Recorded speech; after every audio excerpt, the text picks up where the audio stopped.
Happy Halloween. Happy Halloween, everybody. It's the day for the Halloween time. Right? Is it? It's almost, it's some people are celebrating Christmas already. Yes, that's what it is. Okay, let's go.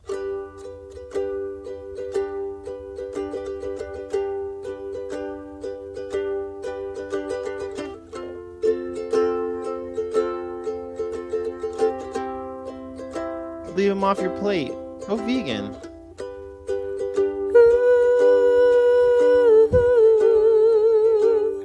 Vegan Sundays. We love you, Kirsten.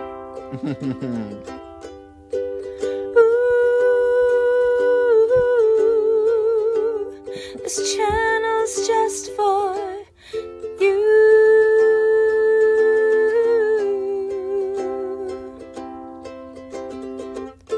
This channel's just for vegans. Fucking vegan. It is. I love that us. so much. I like the way she goes vegan. Yes. Look oh at my my. gosh. Have you seen my ugly Christmas sweater? It is very ugly. You nailed it. I love it. It has an X-wing fighter on it for Star Wars. It's got R2-D2 wrapped in Christmas lights. Yes, I love it. I love the color. I know you're a huge Star Wars fan. Why blue though? Like what's blue about Christmas? I'd have a blue Christmas without you. Did Jesus have blue eyes or something? Is it in the Bible? Jesus is described as having blue eyes and being a white man. There you go. There you go. Hi everybody. Happy holidays. Yes, it's R2V12. Yes, and you know what? I think it's best that R2D2 has like, yes, like he's decorated like a tree or like a house. Really, why is he blue? I don't know, because Christmas can be blue. Elvis sang a great Christmas blues song, and I think he did a wonderful job with it. When I was a kid, actually, why don't I ask you so I can share? I'll ask you a question leading into a question that I want to answer myself. It's a common tactic to. I also have questions here for you I have and a for question everybody. For you. When you were a kid, what kind of music did you hear around this time of year? Well, I was hearing French Christmas songs, and it's interesting that you're asking, because last week Jess and we both sat down and I was like, okay, let's listen to my Christmas songs for once, because here on the radio I only hear the English versions, and all of that, but yeah, there's no French Christmas songs on the radio. Do they sing the French songs as in like, oh, Christmas? How do you say tree? Yeah. For example, we have Mon beau sapin, roi des forêts, que j'aime ta verdure. That's one of the songs. Wow, that's a song that just rolls. I'm surprised it hasn't taken on. It hasn't really become famous throughout the world. What about the "Oh Christmas Tree" song? That must be a song that you guys sing. That's worldwide. But that's the one I just did. Oh, Christmas tree, oh, Christmas tree. C'est Mon beau sapin, roi des forêts. So what is tree in sapin. France? Sapin? Sapin. Sapin. It's not a tree. It's a pine tree. Sapin. Pine tree. Like in German. So I think originally it was a German song, and it was like, oh, Tannenbaum, oh, Tannenbaum, da da da da da. Tannenbaum means like a pine tree. Yeah. We say Christmas tree. I would say that the French Christmas songs are kind of sad. They're very melancholic, What do you mean? Are they about Jesus getting crucified? No, they're just like nobody's making new versions. We don't have a Mariah Carey. We don't have, people making. Suck. The Mariah Carey one, it makes me want to shoot myself in the face with a. Makes me kind of happy. I dance to it. I'll go. Do you like the Ariana song? Santa baby. No. I think Yeah. it's Na, Are na, You na, For na. Real? Yeah. No, Yeah. my favorite song is Rocking Around the Christmas Tree. Have a happy. You see? So that's like joyful. It's like fun. It reminds me of Home Alone. It's like Yeah. all of these, but in French, it's like, doo, doo, doo, doo, doo, doo. It's like, We oh, still so have those, happy. like, Yeah, you do, but you have fun ones. Silent Yes, exactly. I, yeah. Night. It's like Yeah. really sad. So I'm glad that here I discover more joyful songs. It sounds like in Indiana Jones, there's this great song when Indiana Jones is doing something really scary, it's like that's how it seems like a lot of those songs sound like to me.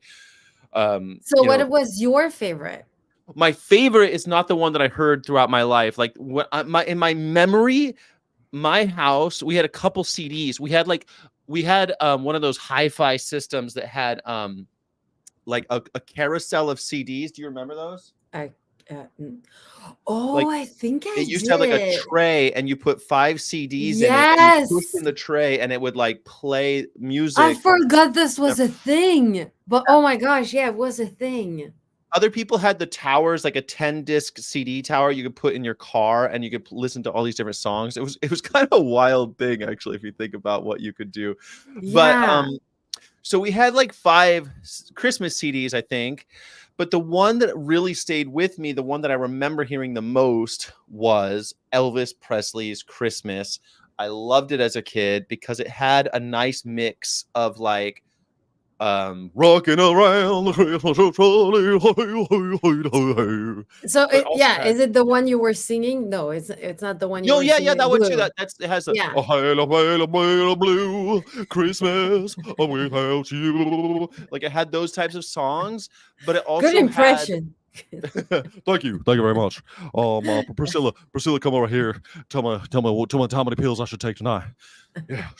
Oh, thank you very much. You can't breathe. If you're doing an Okay, Elvis okay. impersonation, you gotta breathe. You gotta breathe a lot. Thank you very much. Anyway, so Perfect. Elvis Christmas though, it had a nice mix of like of the Silent Night, but it also had the other rock and roll stuff. So Yes. it was a good Christmas album, maybe the best ever. And Oh, you sound like my dad every time he talks about Elvis. He's Elvis, like, it's like music stopped after Elvis. It's like well, I don't think it forever. The stopped. Beatles and Elvis are forever gonna be the greatest. So in the original cut of Pulp Fiction, they cut something that I think would have been great if they kept it in. A jingle bell, jingle bell rock. And so do you think you're more so everybody you can like Elvis and the Beatles, but nobody likes one everyone likes one more than the other. Who do you like more, Elvis or the Beatles? I think I like the Beatles best. That's how I felt when I was a child. Yeah, I used to think Beatles was the I won't hold that against you, Well, Sky. Beatles is like they're such a good children's band, like Maxwell's Ding Dong, Maxwell's silver hammer came down on his head. We Do, do, all do, do, do. live in the yellow Yeah. submarine. Just love Oh it. blah dee, oh blah da, life goes on, rah, la na na na, life goes on. Yes, for me, It's it's the a best. yeah, it's very childlike. And as a child, I thought it was like I thought they were the best because they also had the White Album. I mean, it's hard to argue with that shit, right? The White Album was one of the greatest. But as I grew up, I found a deeper appreciation for the work of Elvis Presley, I must say. Yeah. Yes, yes, because you Uh, matured. You no, I don't matured. know. Like I learned more about like the etho, like the mythos behind the king and why he was like, well, buy him a pink Cadillac. He said he smiled at me and said hello. Buy him a pink Cadillac right now. Bring him over here. Buy him a Cadillac. Like he would do weird shit like that. And the taking care of business stuff, the TCB band. I don't know. It just seems like a Yeah, cool. Yeah. yeah. I like it. So can I ask you all one of my questions for the end of the year?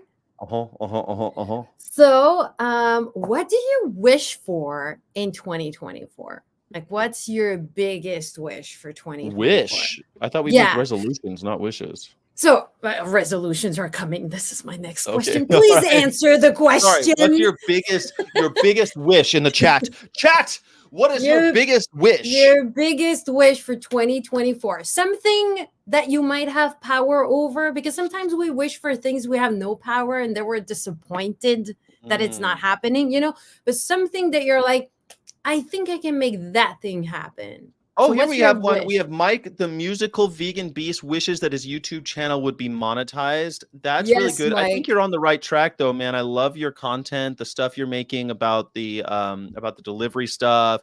I've been watching you. I think your shit's really good. It's getting better all the time. I think you're gonna be monetized in no time at all. I wish for Yeah, you, Mike. We wish for you, Mike. probably Witch is trying to out me for some reason. I was born in the year of the sheep. Do the math. How about that? I was born in the year of the sheep. Of the sheep? Yeah. There's a Or sheep the year? ram. Some people say the year of the ram, some people say the year of the sheep, but it's the I don't know what this is, but that's okay. I'll share my biggest wish for Who was president when you were born? What is okay? So in the chat, well, you need to take a couple more of the chat before you go. Who has another wish coming for the algorithm? No, he wishes for corn. I think we all need to keep wishing for a vegan world. Yes, I mean I wish for a Yes. vegan world, obvi, but what can you wish for that What can we maybe do? Yeah. that maybe you can. This is an annual thing. Year of the ox. Anthony. Year of the ox. Okay, Karina's year of the ox. I wonder what year Fanny is. Wish to get closer to all my vegan friends. No more wasting time on that. That's a good one. Get your VFFs out here for sure. Yes. That's a really good one. I love that. So, do you want to guess my year? Now I understand what we're talking about. So, my year is this one. Is that the snake? Do I look like a snake? I would have done Year of the snake. For a snake, I would have done something with It was tongue a like this. Like, weasel. what is Are you that? familiar? Are you? Sky. Come on. I don't know what rar. A bear? No, there is no bear. Dragon. A rabbit? Someone's saying a rabbit? Do I Year of look the like a dragon? rabbit? Dragon. Nah, it looks like a dragon. No, more like Snake tiger. Karina has it. I'm a tiger, I would have been like a roar. Roar. Yeah, but I don't have your sex appeals, guys. So I'm not a lion. I'm not a bear. What am I? Yes. I did that instead. Karina knows. Karina knows. And Jackie knows. Come on. Yes. Okay, so dog. Yeah. oh, I like dogs. Yay. Everyone loves dogs. Is Karina a tiger too? Oh, Brad. She's an ox. Pretty close. Oh, she's an ox. Yeah. Yeah, she's year the ox. Yes. Which she knows tiger too. Okay. Exit stage left. Oh, that's a lion. Sorry, I keep thinking lions, like Bert Lahr. No, it's tiger with the stripes. I should have worn my tiger outfit so everybody could have guessed. Are you familiar with the work of Bert Lahr? No. Have you ever seen The Wizard of Oz? No, not really. I've seen like clips. No. I just know that she was drugged and smoking a lot of cigarettes on that set. That's all I need to know about that have to do anything? It's Judy Garland. That's the golden age of cinema. She could do whatever she wanted. Yeah, but you know what's in Belgium? Golden age of cinema means something else than here. So I was watching other movies. Golden age of cinema of Belgium is like like you don't know. You don't know. Books. The golden age of cinema of America. I mean, golden age, like Wizard of Oz. Everyone's seen the Wizard of Oz. Anyway, Bert Lahr was the lion. Yeah. Roar. Oh yeah, and do you know, by the way, it was the skin of a real lion? Did you know that? What? That cannot be true. It was the skin of a real lion. It was so gross. I saw that recently, actually. Yes. Costume in Wizard of Oz, a real lion. Cowardly Lion's costume weighed under 100 weighed almost 100 pounds. It was made with real lion pelts. Holy shit. It's awful. It's Bert Lahr's costume contains real lion pelts. Yes, I know. It's awful. I saw that recently. I was like, what? They brought the skin of a real lion and they made those suits? That what's really crazy is but then his prosthetic on his face was made out of brown paper bags. It's like, okay, wait a second. They use real lion pelts, But but for the then face. used paper bags for his face. What the hell is wrong? The golden age of American cinema. There you go. If Oh anybody my, doesn't know oh my what I'm talking gosh. about, we have the lion right here. Here's the lion. Look, put him up, put him up, put him up. Yeah, isn't that so sad that it was 100 real lion? pounds of real lion pelt. Yep. Wow. That's a Over. sad thing. Makes me think differently of Bert Lahr, but you know what? Bert Lahr, God rest his soul, he's been dead for a long time. Yeah, so here someone is commenting about Belgium, and I'm not surprised. A Christmas tree found someone. Yeah, I'm not surprised. And then someone says that's kind of funny if it wasn't so weird and sad. So, Fanny, what is your wish for 2024? I wrote it down. You wrote it For down. me, It's hard to remember. I tried to remember, but I know I'm distracted. I'm easily distracted. So ADHD coming here. Um, Mhm. for me, it's to keep posting one reel a day on my new Fannulous page to keep participating to, the That sounds animal like a rights. resolution. No, I have another resolution. This is my wish. This is my wish for myself that I keep motivated and I do that for myself. A resolution is something that you're like, ugh, but No, a a wish. resolution is something I'm resolving to do something. I'm going to make Ugh, one reel a day. God help me. So help okay. me God, there will be one reel a day. Okay, so people can say in the comments, don't you feel a little ugh when you think about resolution? But when you think about wish, No. you think about, yes, I wish that for myself. Like, who agrees with me? Please I want to show know if in me. the chat. That's a good question, Fanny, because for me, I think a resolution is something I'm like, I'm gonna read more books this year. I remember one year I was like, I'm gonna go see more live performances on the stage. And I did. I watched shitloads of live performances. So I mean, like, that doesn't seem like ugh. Like if I was gonna Yeah, say I maybe want to you're, visit all yeah. 50 states this year, something like that. Yeah, it's because people do a lot of I'm gonna diet, I'm gonna not Mm, drink alcohol, I'm gonna quit smoking. I'm gonna quit smoking. I'm gonna do veganuary, but they don't really believe in that at all. You see what I mean? It's kind of like, yeah, that's why resolutions for me they feel a bit like that. Really good Yeah, sticking with something. Brad McDonald has no problem sticking to resolutions, but Fanny makes vague wishes for them, but they come true. So that's a Yeah, wish. no, so and also I want to wish for myself that I accept I cannot control what others do, Mm. like I cannot make people go vegan. I can just put my vegan stuff out there, try to share and then see if people stick with me, and that's all I can Yeah. do. That's my wish. Okay. Well, I like All it. right. I like it. I like it All very right. much. So your question. Go, Sky. My wish, you mean? No, My no, no. resolution? You said you had questions for me. Did No, you I have mean, I the think only one you had earlier?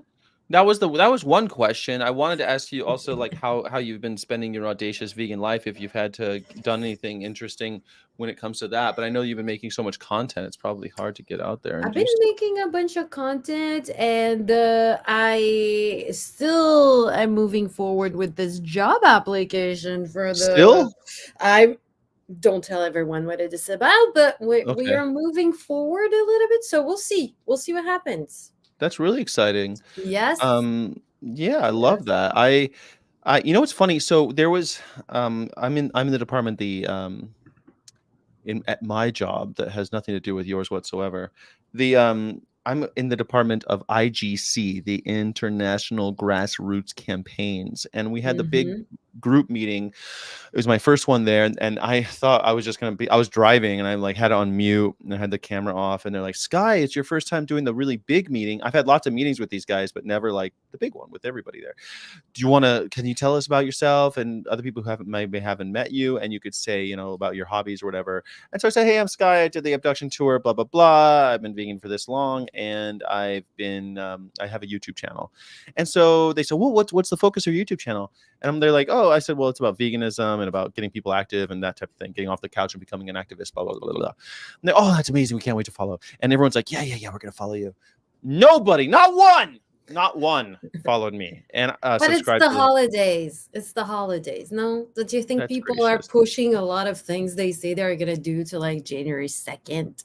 Yeah, I guess so. But still, I mean, come on. I thought, and I even said, hey, when I get to 1,000 more, and when I cross the 1,000, I'm gonna shave my mustache. So please, and everyone thought that was hilarious. But we just need to get 1,000 and cut off the mustache. Yes. And by the way, everybody who's in the comments, if I have not followed you, please send me a message on Instagram, whatever. I'm really bad at noticing when people follow me. I know we get notifications. I'm bad at following my notifications. So please just tell me in a message and I will do my best to follow you. Thank Bailey you. Dorman has a wish or a wish/resolution to expand my taste in different vegan dishes. Bailey Dorman, I like that very much. I wonder what she means. What does Bailey mean? Yes.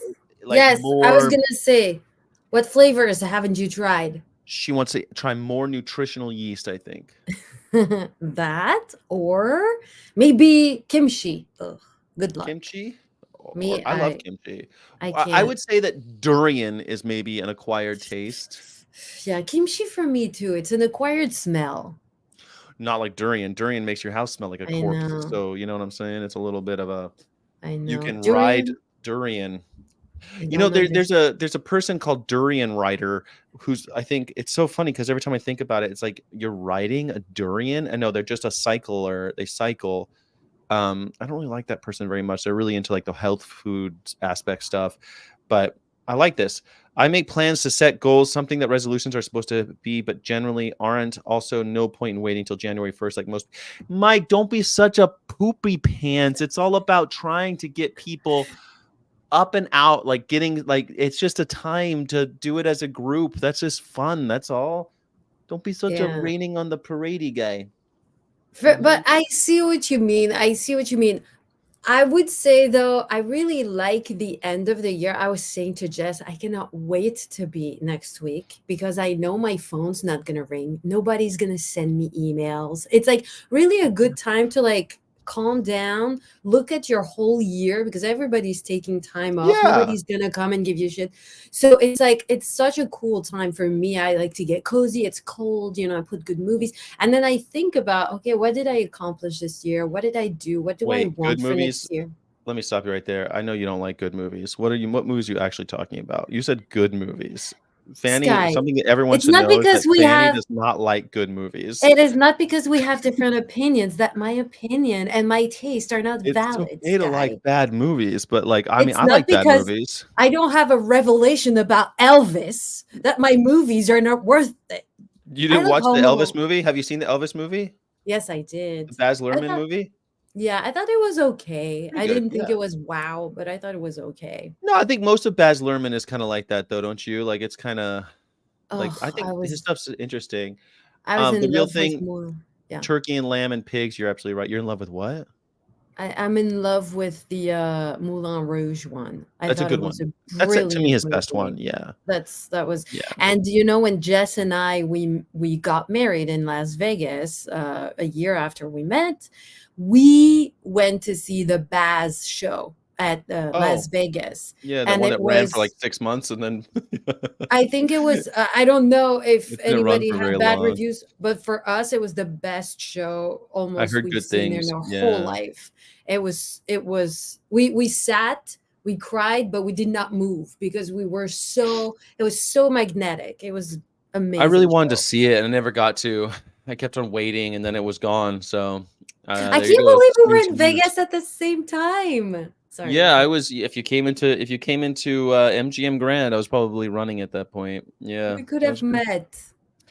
Yeah, I would have been the weirdo in the suit in the middle of the casino.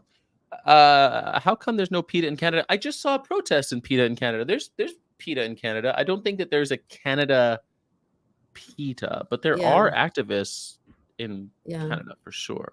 Because I've seen it. I've seen PETA. I've seen PETA actions in Canada. So there has to They're be. they're all Yeah. over the place. They're international. They are, but there's no like there's a PETA Germany, there's a PETA India, there's a PETA UK, but there's no PETA Canada, I think is what Brad means. Yeah. What is it, Canada? Is it something different, though? Why did US treat what Canada is that? with a K. Yeah. That's how they say it in German and in Austrian. They say it with a K. Ah, okay. Oh my God. Merry Thank you for Christmas, says Julian Lelievre. Merry Christmas, Julien. To get at least 100 people to endorse the plant-based treaty. I like that Celtic tomato. Yes. I I like that a did. lot. I did too. Yeah. I've done the plant-based treaty thing. I did that when Grumpy Vegan Granddad was forcing it down my throat. So I did it then. But I think it'd be great. I forget how many cities have done it. Something like 28 cities have endorsed the plant-based treaty, something like that. Yeah, I'm I not think it'd be sure. cool. Yeah. I'm really proud Miso of. paste, says Mark Sanders. Mark Saunders wants to do miso paste is broadening your horizons. What do you think about that, Fanny Pierre? We never really cook with miso. I would say because soy sauce, which is similar, has wheat in it. Is it? I don't know if miso has wheat in it, but I know soy Yeah. sauce has wheat in it or gluten, and I'm allergic to wheat, so we try to avoid. So we use tamari and coconut aminos. But Yes. I like She has miso to soup sometimes. Fanny has to be very careful with what she eats. She can't eat garlic, wheat, anything with any flavor. She wants to And no people are like, kimchi, no spice, people are nothing. like, it's hard to be vegan, and I'm like, really? Because I'm vegan, Yeah. gluten free, allergic to everything, and I Nothing make too it hot, happen. nothing too cold. She's like the Goldilocks eater. Everything has to be Goldilocks style, just right. Yeah. Just right. I know it's funny because when I was younger, and that was long before I was vegan, but I used to go to the same restaurants over and over, and the waiters, they knew. Like they would see me and they'd be like, "Okay, so what dish do you want, and what do you want not to have in that dish, and add in that dish?" Like Yeah. I could not go to the restaurant and not change whatever was on the menu. I had to make Yeah. it for myself. Well, yeah, It's you have to, just, yeah, nothing. You can't order ever off the menu. You're like, have you ever seen Get Shorty, where Danny DeVito has to order everything that's not on the menu? oh no, I have not seen that. Oh, I thought you'd like that movie. I thought Oh, that might be sure. one that you like. And you say I don't like good movies, and last week or the week before, you recommended a movie to me, and you were like, "You're gonna love it." And then Which when one I was it? noticed, it was the with the guy that goes to heaven. It's not good heaven, but it's like Oh, the Defending Your purgatory. Life with Albert Brooks and Meryl Yes. Streep. That's a Oh, good I've seen movie. this movie when I was young, and it was just so It's cute. fantastic, right? I just Yeah, rewatched it with Karina. She liked it. I made her watch it. Why it's am I amazing. ignoring YouTube? I'm not ignoring YouTube. Every single thing here has a YouTube logo on it. Look, they all have YouTube logos. There you go. Keeps trying to expand my taste. Anthony March wants to expand Bailey's taste. Well, hopefully you'll be successful. I think it's important to keep your horizons broadened. When I went vegan, I tried everything. I was like so into different ethnic foods because I want to say I probably had Ethiopian food before. I'm almost positive I had actually. But like when I went vegan, I started eating a lot more different Ethiopian dishes and Indian dishes and that type of thing. Yeah. I immediately like went broadened my horizon overnight. It was very. That that's the Yeah. thing is I love traveling, so I have tried foods from all over the place, but then I just get really, really sick. It's just it. I can't eat, but then I get so sick. So You it's get not fun. Yeah, see, I don't really get sick unless I eat. No, I never get sick. I'm never sick. I refuse to get sick. Yeah, but yeah, I'm And he's a vampire. hypersensitive, so. No Hey, so spices. Yeah. can we talk about resolutions now? Can Yes, I people thought that we already were, but yes, of course. Yes. So if you have my definition of something that you're like, oh, okay, I need to get that done. It's not something that I'm like, yeah, it's something that I'm like, okay, I'm gonna do it this year. For me, it's finding better vegan makeup because like I said, I'm very sensitive. It's not just with food, it's with everything I put on my skin. I have allergies, like no vitamin C. Everybody is like making vitamin C creams right now. Every time I do, I get all red. Like it's really awful. So makeup for me is a tough one with veganism. So I Yeah. want to try new stuff this year and try to find better vegan options for my makeup. So who has also good things like that, resolutions. Do you I have like that. something? Makeup, I don't know because I don't usually wear makeup. Not Um, makeup, but resolution. I don't have like a real resolution. I hadn't really thought of a resolution. I think that maybe I'd like to get some of my bullshit handled. Like in Like 2024, I want what to like, bullshit? well, like I have so many things with the house and my mom's estate and all Ah, that stuff that I want to like just like finally get through it. Like I've been grieving. paperwork. Yeah, also it's really hard for me because every time I get like an email or talk about it or really like start to work on it, it's like I start thinking about my mom dying and it's fucking hard and I start getting like really melancholy and then I just get all my energy drains. And so because it's just me when it comes to that stuff, like I don't have any other family members that could help with that stuff or anything. So I have to do it on my own, and it's also a lot of money and stuff like that that I never have. So it's like constant, just it's really stressful. I'm thinking about selling this house and moving to someplace different. I have a lot of ideas. I would like to maybe move to Joshua Tree or Hmm. Santa Fe, New Mexico, where it's beautiful and the air is clean and it's cheaper. I think it'd be so Yeah. cool to be able to live in Yeah, a it is house a that's tough paid for. one. Living in a house, imagine you don't have to pay rent. Now you can do Yeah. anything you want. Like Yeah. you don't pay your mortgage anymore. Everything, all you gotta do is pay for insurance and taxes. Like that's I could do anything I want. I can go on tour. I could work for PETA. I'm trying to get a different job with PETA because I can't be on tour forever. I miss my girlfriend. I miss being with people. Yeah. Like sleeping in my own bed, that type of thing. Yeah, it Um, is rewarding because you get to really interact with the people that you can have actual conversations and mhm, see maybe someone getting interested in seeing because with the videos that I make, I know that when you work online, you make videos like this, you don't always see people mhm. changing their mind. You don't even know they watched the video, right? Yeah, it's like putting a Um message in a bottle. yeah, exactly. But I understand like the thing with your house and your mom, like paper, like this society and all around the world makes things so complicated. We've made life so complicated. I understand Yeah, that. Yeah. and there's these hurdles you have to jump through, and a lot of them are kind of like this bureaucratic part of the grieving process that I've a lot of it I've put off, and I haven't done it, and so I need to, and I'd like to get that taken care of early in the year, and then start figuring out what the next big step is. The other thing is like I have maybe like two moves left. I'm thinking like big moves, like outside of the state type moves. I don't want to, you know what I mean? I can't keep doing that. So I don't know. I want to be able to handle shit, get my ducks in a row, that type of stuff.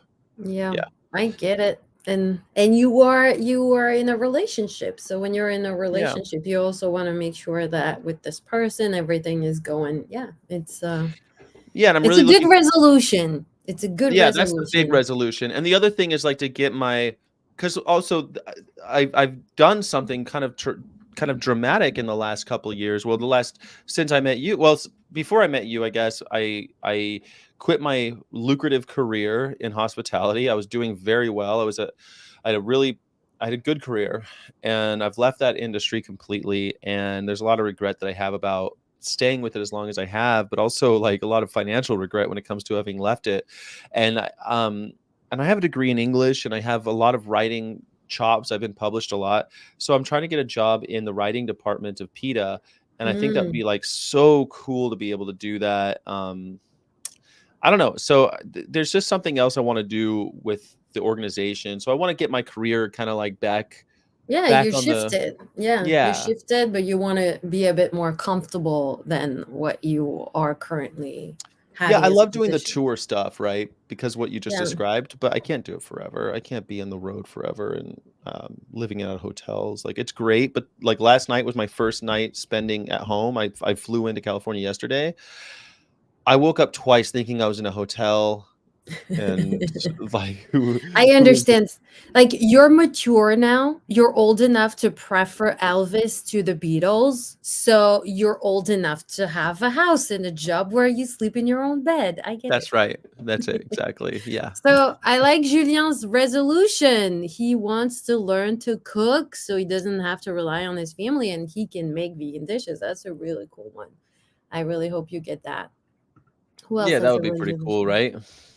Yeah. Oh, I didn't know shaving creams had it's Oh, coloring. stupid That it's coloring. not vegan. I Well, don't no, know. I don't not he says it's probably no, probably, like, injures him. He's allergic to the colorings and Mm, stuff, but I don't uh, know, but some of them are colored, like the green ones and yeah. yeah, it's weird, New but workout plan, 25 push-ups, 25 sit-ups, 25 squats, 25 single leg balances, 5 times a day for 365. Wow, that's pretty crazy. Sorry, January wow. 2, that's an ambitious one. That's some people start with 5 minutes and they say after a month I'll do 10, after 2 months I'll do 15. And no, here, Brad, you're going for it directly. I think why not? Because that's when you have the most motivation. It's after it's harder, right? The beginning. It's easier. Yeah. I decided when my so I did F45 for like 6 months straight every day, and I thought it was great. I really liked it. That daily routine is really important for a lot of we'll be the CEO, Peter. I don't know about that, but I'd be happy with a respectable position with the company. I would be happy with that for sure. Hey, probably which. Thank you for reminding to subscribe to Don't Fannulous. forget to subscribe to Fannulous. And subscribe. Where's the vegan, of course? Oh, it's going underneath. Okay, sorry. It's And not also don't forget to like the video. Don't forget to like. I yes. see there's some people watching over on X and Twitch. Thank you so much. Uh, Like so us. Like us, like us. Okay, who uh, else? um, have you had any actions or protests or demonstrations that you've done recently? Are you looking forward to Mm, any? no, nothing is really happening right now. I think the end of the year is kind of like for Yeah. me at least, it was kind of not really anything happening right. No, you know what I'm working on right now? What I'm really putting my energy with Jess. We are working on Kindness Town Kindness Town. this week. So some friends are gonna help with the decor, and this week we're working on finishing the puppets, and we're working on finishing like starting maybe hopefully finishing the decor. But Hmm. this week for us is the Kindness Town week, so that's most of what we're gonna do with our evenings and time off, and yeah, That's that's what we're great. gonna do. Yeah, Yes, I yes, can't yes. wait to see Kindness Town really start to come together. I saw the last puppet. He looked kind of like he was red, he had a big nose. I really liked him.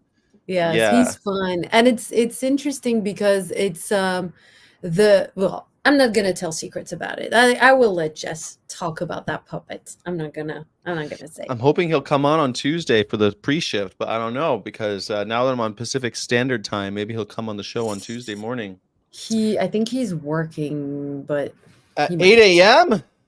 He might. Yeah, oftentimes he works early, but maybe not. Maybe not. Maybe he'll start later. I don't know. I don't Have know. you He's been to working. Universal? I think so. I just got back from Orlando. That's where I left my truck and where I left all my clothes and where I left my life Dignity. and yeah, I left a lot of stuff in Orlando. Um, and I went to Universal Orlando. Have, Yes, I have you saw. I have you saw been you there? told me. Yes, I have actually. I went to Universal Orlando before I went to Universal Hollywood. Which do you like better? Um, as much as I remember, I think there are more interesting things in Orlando. I think it's more developed. It's kind of the OG, right? They do everything there first and then they come and they do in Hollywood, if I No, the understand well. Hollywood's way older than the one in Orlando. But maybe in terms of like, I don't know, maybe not. But I know that, for example, for Harry Potter, they had a real train going from one place to another. They don't Oh, they have that do. here. Yeah, they do have a train Here that in goes. Hollywood, Yeah. you showed us something with the dinosaurs that they're not doing here. So I feel like I know that in terms of vegan food, they have Mm, way more vegan food in Orlando than here. I just mm, feel like they take better care of the Universal in Orlando. They try new stuff better mm. than they do here. They have so But much room over there, but we have I, the Nintendo World here, which I still have not seen. mhm. I don't know. I liked Hollywood way better, to be honest. I liked it so much more. I mean, I love Hollywood There's just one because, park. You go to yeah, Hollywood Universal Studios and you go on the tram, and the tram hits like most of the rides. There's no tram over there. There's no there's tram. no, but the tram here doesn't hit most of the rides on Sure, this. you do King Kong, you do Fast and Furious, you Mhm. do a couple others where it's like a 3D thing. Those are all standalone rides over at Universal Orlando. You have to like Yeah, wait in line to do the one thing.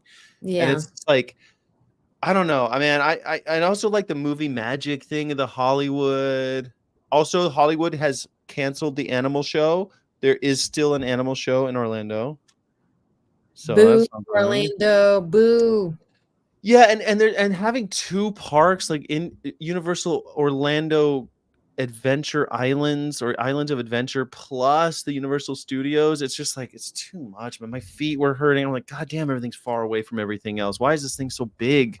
Fuck me. I need to get like I started feeling like I need a wheelchair to get around all these places. God You damn. you do sound like someone mature enough to prefer Elvis again. Yeah, I do, huh? I remember when they opened up the Marvel universe over there, the Marvel Islands, and I thought, "Oh, that's gonna be so cool." And I always wanted to go. And so now I've been and I'm like, that was built up in my mind quite a bit since I was a little boy. Like cuz it's been there Yeah, forever. And it's like, yeah. It's uh always the thing. Like for that, I will say, at least in my head, having lived in Europe, having seen your Disney in Europe, mhm, Disney does a really good job to make the whole park super magical. Like you mhm, really like whatever age you are, you just enter there and you're in it, right? And I mhm, feel like Universal has so many different like franchises or different mhm. styles. It's really hard to have a place that feels like, oh, I'm in this one world, right? Yeah, Um, I can get yeah, that. I don't know. But Disney has the horses, they have horses in the drawing carriages there, and I'm just like, I don't want to go where the horses are drawing they do carriages. that. I didn't know. I At didn't Disney, know yeah, that. there's a horse it draws a trolley that goes up and down Main Street all day long, all day long, all day long. The Oh my Clydesdales. gosh. Oh, that Yeah, sucks. this Clydesdales used to we called it Code U. This was when they were urinating. Those horses urinate quite a bit, and you have to like Oh, radio in. Hey, we have a Code U on this part of the code you. yeah, and They they'd have come codes out. for everything. They'd run out, and they'd Oh, the put bucket. they put pixie dust onto the pee, and then they would sweep it up. They Ah, called I it pixie see. dust. It was like some kind of hydrophobic material that clumps That's like so kitty litter. It's kitty litter. Let's face it, it's kitty that's so litter. funny. That's Yeah, so funny. Yeah, they're but building it's a kind smaller of one sad. in Texas. I just don't like these. I don't like theme parks. So, but I have a greater appreciation for what we have in California now that I've been to the one in Orlando. It's just too much, man. It's the same shit. It's just like it's the same shit again and again. 50 restaurants that serve the same 50 items, 100 gift Yeah. shops that sell the same 300 items. Just like, oh, it's the same thing over and over and over and over I again. kind of want to try Legoland. Legoland, it's more for kids. I went to the opening day at Legoland in California. Maybe you like it. Ah, how is it? I was too tall for most of the rides. I thought it was cool. I mean, like, I don't know, there was it was so long ago now, but like I'm not very tall. When I sit on the bus, my feet don't touch the ground. it's very cute. Legos are cute. They had one, like, it's cool to like see all the Lego shit that they've built, like the Lego Eiffel Tower and the Lego and everything's made out of Legos. It's cool. But I It's was for like nostalgia. Yeah. I was a bit too old for it, but I went on opening day. I had a good time. It was fun. I was actually the day before opening. I was there for the soft opening because I was working for Coca-Cola, who I did the graphics for the opening day Oh, of. that's cool. Yeah, I did like I was a graphic designer. I did like mostly just printing the shit, like those really big signs and like the sides of um of the Coca-Cola carts and all the Coke shit that they have there. It was pretty cool. Um, Let me see. Did Sky work at J- Disney? Yes, Sky worked at Uh, Disney. Sky worked at Disney. Oh, I didn't know. What did you do at Disney? I worked at Disneyland for almost almost 2 years. Um, I worked at Club 33, but before that, I was a vendor. I did like churros, popcorn, like that type of stuff, like in the park. And then they moved Mm. me to Club 33, which is like their private club at Disneyland. It's pretty cool. That's where I learned how to be a bartender. That's where I learned how to be a Nice. server and got That involved in hospitality. That ruined my life. Disney ruined my life. So I'm sorry to hear that. Nah. Julien says, "Did you ever go to Walibi?" I did go to Walibi. So Walibi is a park that's a little bit like Knott's Berry Farm, but it's in Belgium. It's in my hometown, so I can walk to that park from where I live and I used to live. And Jess went for the first time this year, Did he and they enjoy it? have he loved it. And they have so many vegan options. They have free sunscreen. They have like so many cool stuff. When you go to a ride, because it's Belgium, it's not as sunny as California. So when you go to a ride where you get wet and you get really wet, But their um, golden age of cinema was really something to look forward to. Oh my those are the God, Brad McDonald. ooh, Put it on red, baby. ta-ta-ta-ta, Thank you, Brad ta-ta-ta-ta. McDonald. You're Ding ding amazing. ding ding ding. Do we have a bell? I used to do this.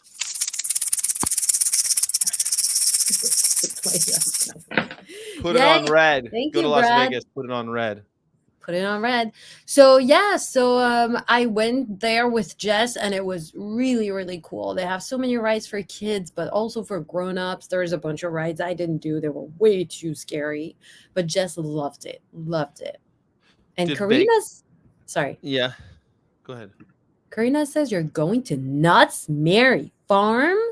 Karina wanted that to be her Her gift. Christmas present. Yeah. So I'm gonna take her to Knott's Berry. Oh, She wanted to go to Disneyland. I said I want to go to Disneyland because the horses there. I don't want to do it. I yeah. can't knowingly go there. And so They I have a said, little farm corner at Knott's Berry Farm. Jess got bitten by a donkey when we went there. you got bitten by a donkey. Yeah, because they were like, "Hey, you can put your hand." We went to say hi, and the donkey like bit Jess's hand, like you could see the teeth.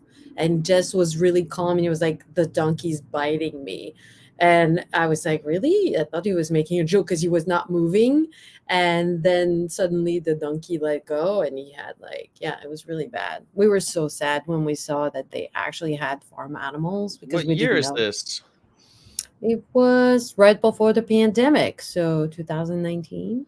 God damn it. Now I'm gonna have to look up to see if there are any fucking animals there. But you know what? Like Yeah. I hope they Yep. don't.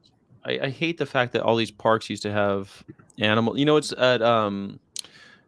at Busch Gardens they have wounded eagles that like rescued eagles that they have bald eagles and they have them and you can go and look at them, but like they're rescues and I don't even know how to like navigate. Okay, like I'm against, but they rescued them so that they could put them. They're like they broken wings. Like these animals are not going to live out in the wild, so they put them in this thing, and you can look at the bald eagles as symbols of America at Busch Gardens in Virginia, and I'm like in Williamsburg. It's so difficult for me because I'm going, well, what there? Like, how do I even? It's kind of the trick with rescues, right? You have rescues, but now you have all of these animals that live under your roof and that you have to feed. And so you actually make it open to the public to come and see them. So it's Mm, like zoos, but they're not zoos because there's quote unquote rescue, but still you're making money of people coming and seeing the animals. It's really tricky for me. I'm always in my head like, oh, is this really a thing? Like, I don't know. Yeah, I just don't even know. Well, which Busch Gardens have you been to? Busch Gardens used to have whales too, and Busch Gardens used to own What is SeaWorld. Busch They were the Garden? same. Anheuser-Busch. You ever heard of Anheuser-Busch? Now they're owned by a Belgian company. It's called ABI Anheuser-Busch InBev. They make Budweiser and Bud Light, and These they used to have guys. a bunch of theme parks, and they're still called Busch Gardens. And SeaWorld, they own SeaWorld too. That was like part of their portfolio of things they did as a mega company. They don't own them anymore, but the name is still Busch Gardens. And SeaWorld is its own Mm. thing now too. They're not involved financially anymore. But Busch Gardens has changed. There's no longer like whales and shit there. They just have Ugh, yeah. that sucks. That really sucks. So I have another question for everybody and for you, Sky. Okay. So my last question for today, maybe I'll have another one, but is what are you proud of, or what did you like about 2023? What are you proud Oof. of? Something that you did, or what did you like about something that happened to you in 2023 or in the world? It can be in the world. Like, there you go. Do you want to hear mine, or do you want to go Let with me yours? think. Hold on. Now it's something that I'm proud of that happened or that I'm happy about from 2023. We're Yeah, we're that you we're liked. doing the old Rookblick. The what do you call it in English? The retrospective. We're doing the annual Yes. retrospective. Yes. Um hmm. What is the fun thing? Let me think. Let's ask chat first. Does anybody have something that they're happy about? I Either have a happy or ton. proud about? You have a ton. I have You had a a good ton. 2023. I'm gonna share mine, so maybe it's gonna inspire people. Okay, So do it. with me, I'm really happy that I did a bunch of protests this year. It's kind of my first time doing that many protests in a year, and yeah, I've met nice people during the protests, so it's really cool. I'm super happy of all my new VFFs because I really started making vegan friends 2 years ago, but this year it kind of like doubled, so it's really really cool. I'm Yeah. happy I started my Fannulous project. I'm super happy for this new job that seems to be becoming true. So we'll see. And it's about animal rights. So I'm really excited. I'm happy that I discovered somatic exercises, if you know what Somatic exercises. somatic exercises. These are exercises that put your nervous system into a relaxing state because I tend to be all the time nervous, anxious, because Meditation. it's not meditation, because meditation, if you're someone who tends to go into freeze mode when you're stressed, meditation will keep you in freeze mode. Somatic will introduce movement. So somatic is really Mm. therapeutic for me. I loved it. And I also love that it was my first vacation with Jess. It's the first time we took 3 days off on vacation together, and Well, I'm you really guys have gone to Europe like 3 times since I've met you, haven't you? What do you but mean? it's not vacation. It's not, it's like I'm going to visit my family every day. My calendar is full with activities with people. It's not like a resting time where I just enjoy being with my husband and I have nothing to do, right? So that was really Yeah, cool. that I is loved cool.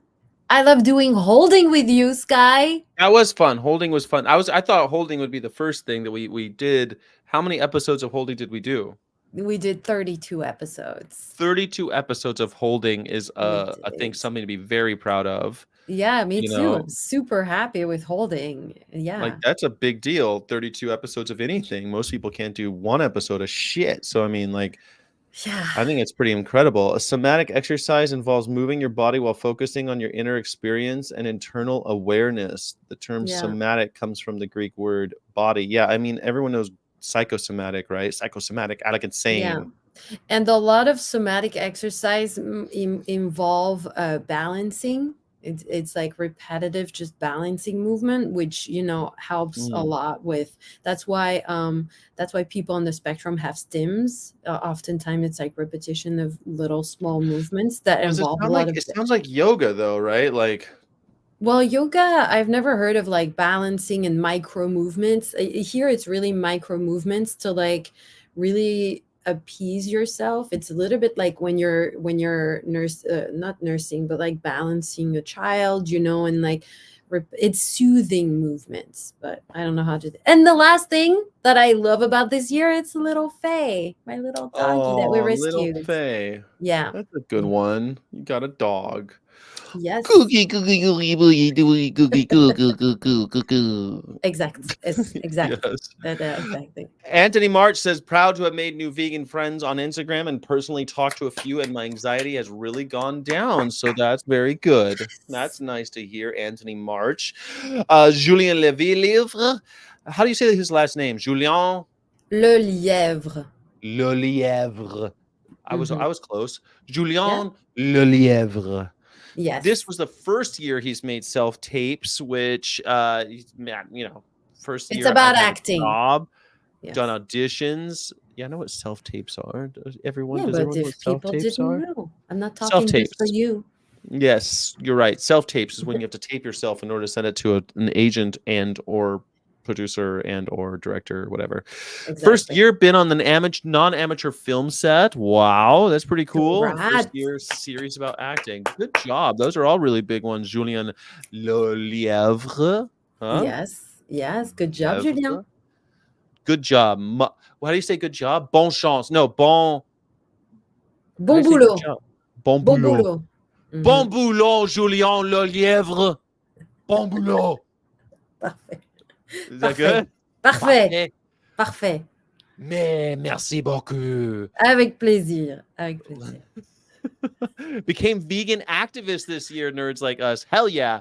And did fastest 100 century, the century bicycle ride with an average speed of 21 miles, almost 22 Wow. miles per hour.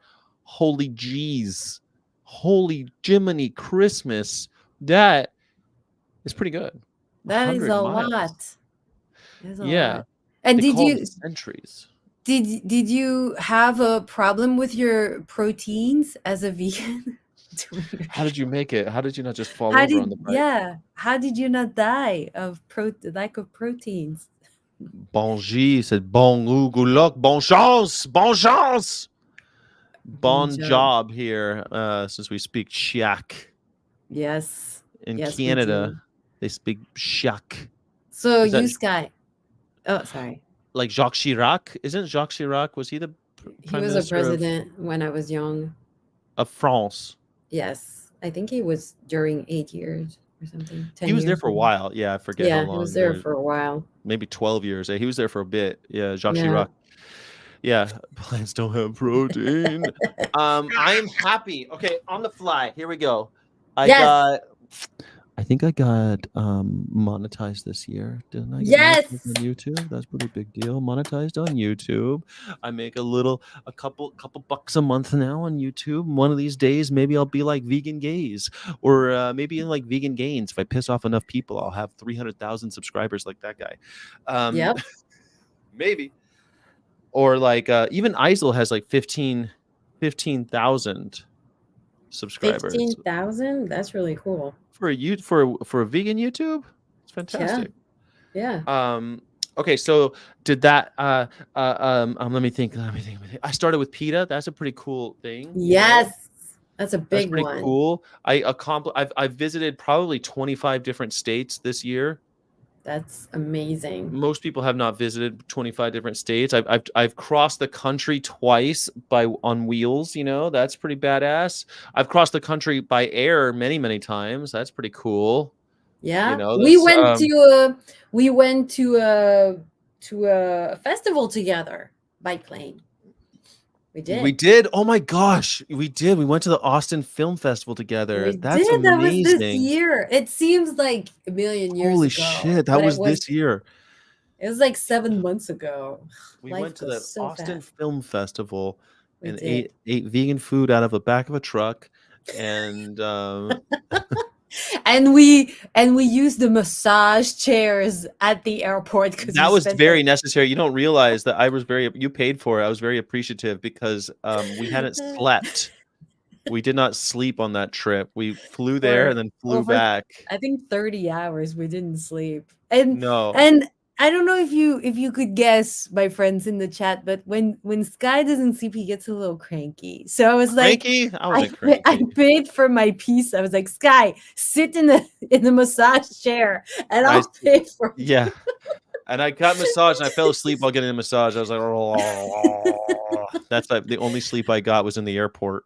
it. It was so nice. I That love was. these chairs. They were amazing. Well, everyone needs one. So that was pretty cool. That was, I mean, we did the Austin thing. I did 32 episodes, or I think I did probably only 29 or something, but Yeah, I I did a think lot of Jess those did a episodes. few. Yeah. Hmm. That was pretty incredible. Yeah, I mean, all in all, 2023, not the worst. We packed a lot in. A lot has happened. Yeah. You know, we did a ton. I can't With believe Karina, did you do special stuff with Karina? Karina and I. Yeah, I mean, we went You to how many movies did you go see? Because I know you have a movie pass. well, you know what? I wonder if they give me. I don't know. Karina and I have seen lots and lots of movies in the cinema because the movie pass, we see all of the movies. So we saw a lot. We did a lot of that. Um, man, I think we went to Tijuana this year. We went to Mexico. Mhm. We Maybe you did. went to Vegas. Didn't you go to I Vegas think we went too? to Vegas this year. I think that was the beginning of the year or something like that. Something like that. It Oh, seems yeah! like.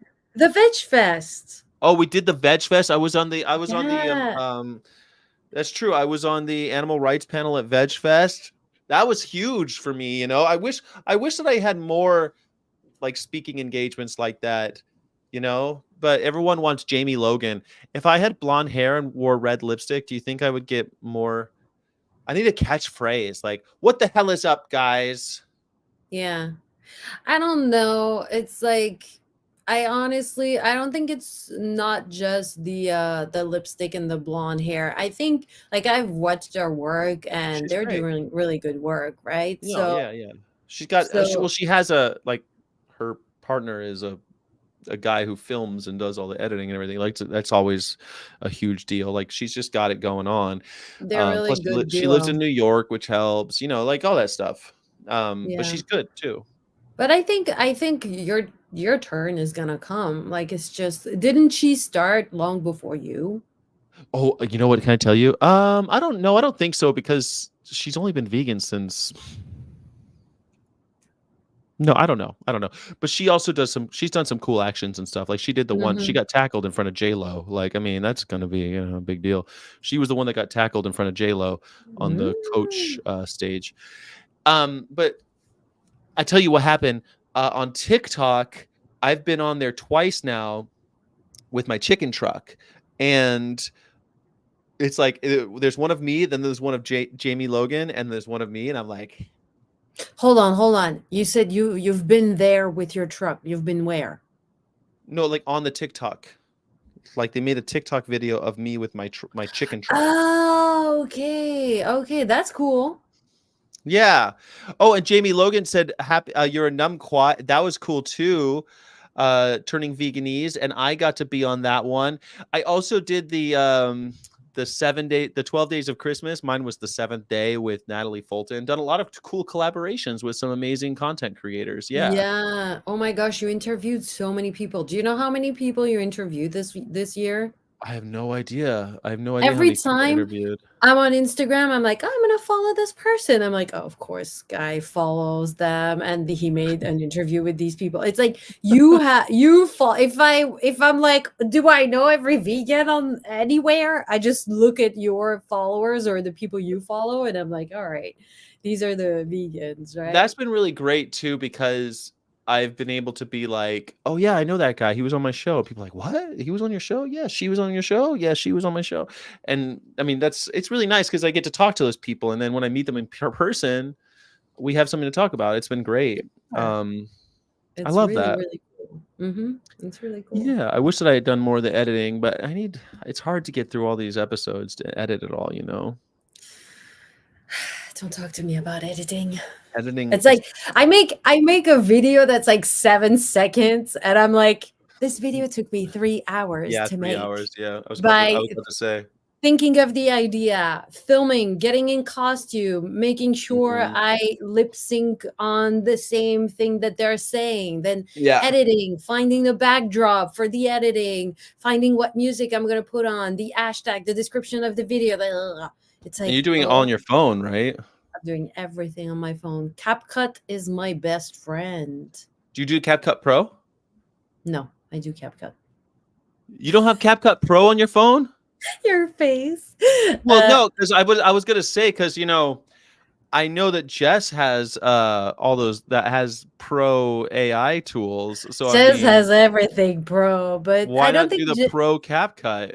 Jess No doesn't edit ads. really because I really started I really don't have that many ads. Sometimes I open the thing and then I No, click but on you the have all the different features too. I was gonna say no ads and also no features and more features for CapCut. true. I I could, but love CapCut. I Every love time I'm on there, CapCut. For me, but it's the best editing app today.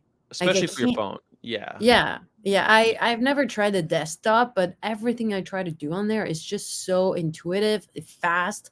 Like everything is the best. Like the auto caption, It's very good.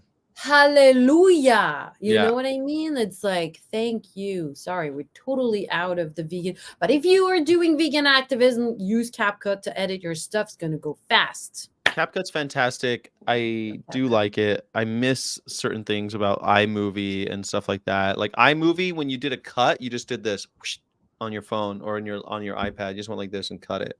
And that was Ah, pretty cool. Like never have a tried motion that. just to cut instead of going click, cut, uh, it was just like whoosh, you cut it. iMovie was great on the The iPad and everything. The one thing I would like sometimes to be able to do with CapCut is see my sound without extracting it. Because right now I see the video, but I cannot Mm, see the sound. And sometimes I want to see the sound. It's easier to edit because you see when you start talking. right, you So see you the just beats. remove, yeah. So you could put auto beats on it and it'll show you where those beats are happening, and that helps a lot because it can Hmm. help, the AI can help you with that. I tried the AI thing, but it did something odd. I guess I have to have the paid version, but I I don't know loved how it. I much. wish I had the paid version. Every time I use it, I'm like, I should just do the paid version. God damn it. Yeah. Hmm. Everyone does. Oh, Premiere Pro. I use Premiere Pro. I love Premiere Pro. Adobe will actually, I have actually won awards doing Premiere Pro. It's one of my favorite things, but everything takes so much goddamn time. Sky. You won awards. I know you have Premiere Pro for free because you won the awards. I did. I have Um, it. I've until June. I have it for free because I I love it. still, yeah. So R- turning vegan is I hate creating thumbnails for my videos too. My best app for thumbnails or any design is Udoodle. Udoodle. But now what I do is I just start my video by stating the title of my video and I make a face with the thing and then I just use that. I don't make I make so many reels. I don't make thumbnails anymore. I just use whatever first Use that image frame. is Yeah. with the yeah, I don't make thumbnails anymore. It's like too much work. I almost never make thumbnails anymore because I did not see anything. They're like, "Well, try doing thumbnail." I'm like, I don't need. Every time I make new thumbnails, I put all this effort into it. I almost never. Sometimes I do still, but I almost never do it. But I like Adobe Express for that. I use that a lot for my thumbnails. Yeah, I think Mm. it's safe to say CapCut makes the best cut. Derp, Uh, derp. Mike said the desktop version shows the sound. Good to know. The thing with the InShot turning vegan, Premiere Pro. Yeah, Premiere Pro, yeah. yeah. The thing with InShot, sorry, is that they put a logo on, or you have to pay. I love that CapCut is You can just just delete free. it. Yeah, Yeah, you yeah. just delete the little trademark, and that's it. Hmm. I don't know how long they're gonna keep it like that, but it's the best. It's the Well, best. CapCut has so many users, I think, because they're, it's owned by Musically, right? So they do the same. Mm. They own TikTok. It's the same company as TikTok. So Ugh, they made it for TikTok.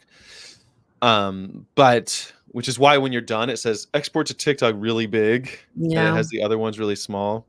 But I think that they have so many users. if only a small percentage does the pro version, then they're going to win every time. And I have noticed over time, a lot of the stuff that used to be free on CapCut when I first started using it about 2 years ago now, or a year and a half ago, now you have to pay money for those. They have the pro They have thing. the Yeah. pro, yeah. And Yeah. they're introducing more AI stuff, which is great. This week they had 2 AI features for free, and it was really fun. Yeah, I saw that sometimes they're doing like just this week or something like that. Yeah.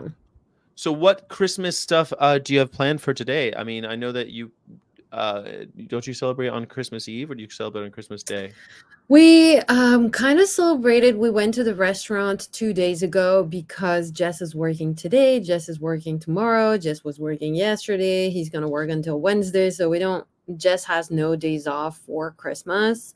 So we're just Jess is working. I'm with Faye and But doing he's off at this. a normal hour, like he's not off at midnight, right, on Christmas? So Not he's midnight, but I think he won't be home before like 8:30, which is not mm, late, but it's not early. You can't really have friends over or something like that.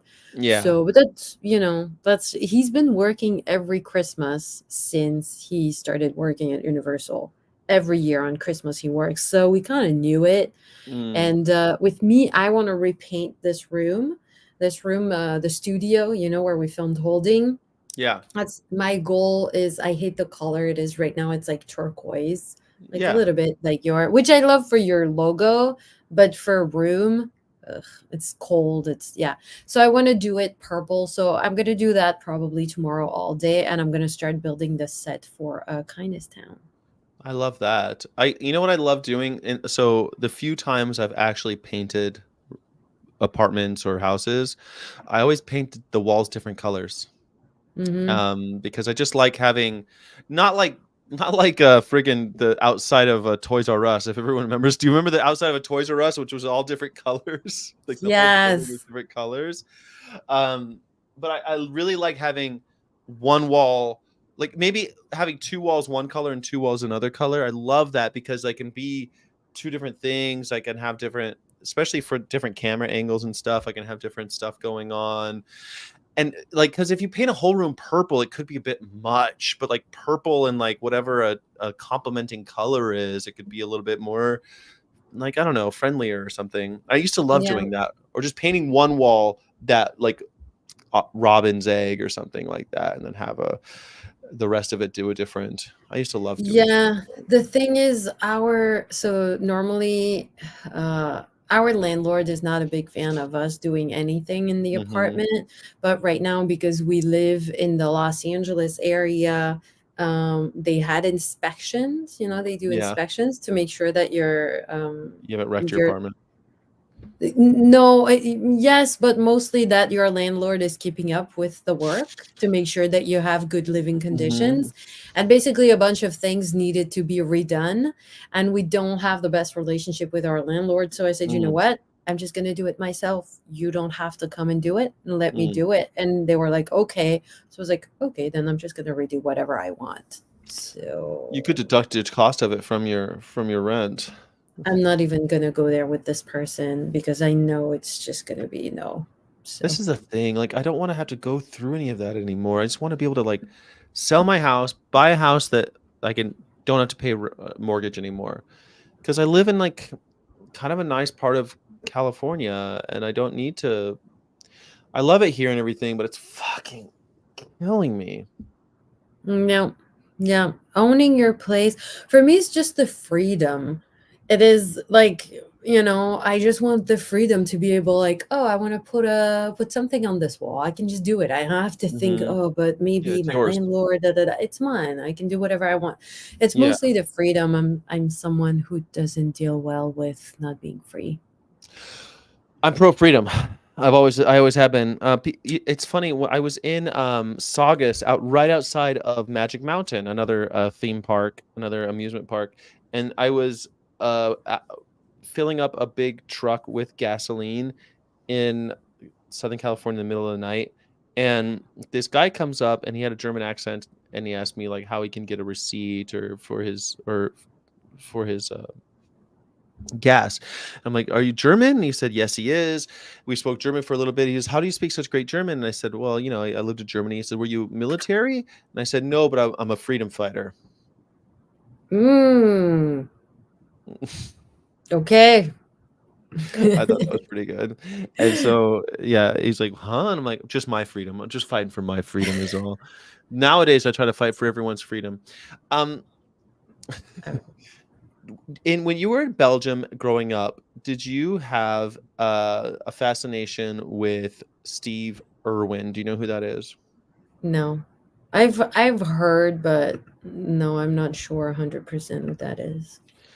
Steve Irwin's been on my mind a lot lately because this woman on Instagram posted this thing like, "Oh, this is my favorite Steve Irwin," and she's standing in front of the Steve Irwin Zoo. It's like Steve Irwin Zoo behind her, Mm. and it's him. It's a picture of him like, "Crikey, I've got fucking alligators in my arms, right? Crikey, right?"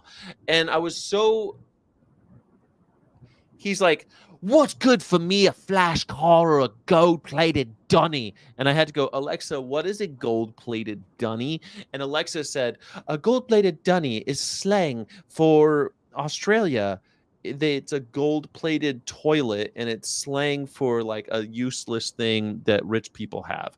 A gold-plated dunny." And I'll give me money and plenty of it. I want to buy land, mate. I want to buy land and I put alligators and crocodiles on it. Crikey. So anyway, he always claimed to be like a wildlife warrior and fucking conservationist, but he's not. He was a guy who brought animals onto Tonight Show and stuff like that. The animals were always biting him. People wanted to watch his show because he was always like falling off of cliffs and jumping on top of crocodiles. And I gotta show you this. It's Oh, crikey, Crocodile look at this Dundee. snake. Look at this snake, mate. Yeah, they called him Crocodile Hunter. That was the name of the show, Steve Irwin Crocodile Hunter. Anyway, Hate it. people. So I said, yeah, he made all that money that he talked about in this quote, but he did it harassing and exploiting animals. People like, "You're a piece of shit. How dare you say anything about Steve Irwin?" And it keeps happening. I put this comment on this stupid thing on Instagram 2 weeks ago, and it won't stop. People are still like, "Fuck you! How dare you? How dare you say that he did more for animals than you ever will?" It's like this woman who's saying she loves him is in front of a zoo. What are you Yeah, like? it's upsetting. It's like, did you see what happened with Jess, what he shared in his stories this week about Save the Duck? No, I missed it. So there's this company called Save the Duck, and they're all like, we're vegan, we're animal non-cruelty, and our jackets, they don't have any ducks in them, even though it's not ducks they use for feathers, right? Mm. But they're like Save the Duck. And like a bunch of their advertisement, they have like a boa covered in feathers. They have like a green feather that a model is like using, and another one they have just a duck in the arms of a model. And we were like and it says next to the person doing this with the feather, it says no real feathers used, and it is a real feather. And we can recognize, like, Yeah. we are trained, we have talked about Mhm. feathers for the past 3 years, right? What So company is this though? Save the Duck, the That's the ducks, the company, duck. Save the Ducks. Yeah, they're making jackets, quote Oh unquote god. vegan jackets. So it's we were like, how can you say, how do you want us to trust that your jackets are indeed not filled with feathers when When you use them in your ads. in your ads you're like, and you know what they said to Jess? Well, when we bought them on Amazon or online, it said full feathers. I Oh, was like, yeah, it can say something and not be that thing. You have to just check for yourself. This is a real unbelievable. feather, you know? So it was really upsetting. But it's like, it makes me think of what you were just saying with this guy. It's like, oh my gosh. Ethically based ex Merry Christmas, Sky. Thank you so much. Ethically based ex omnivore. Appreciate that. I'm gonna be Merry going. Christmas. Merry Christmas. I'll be going all day long, guys. So let's.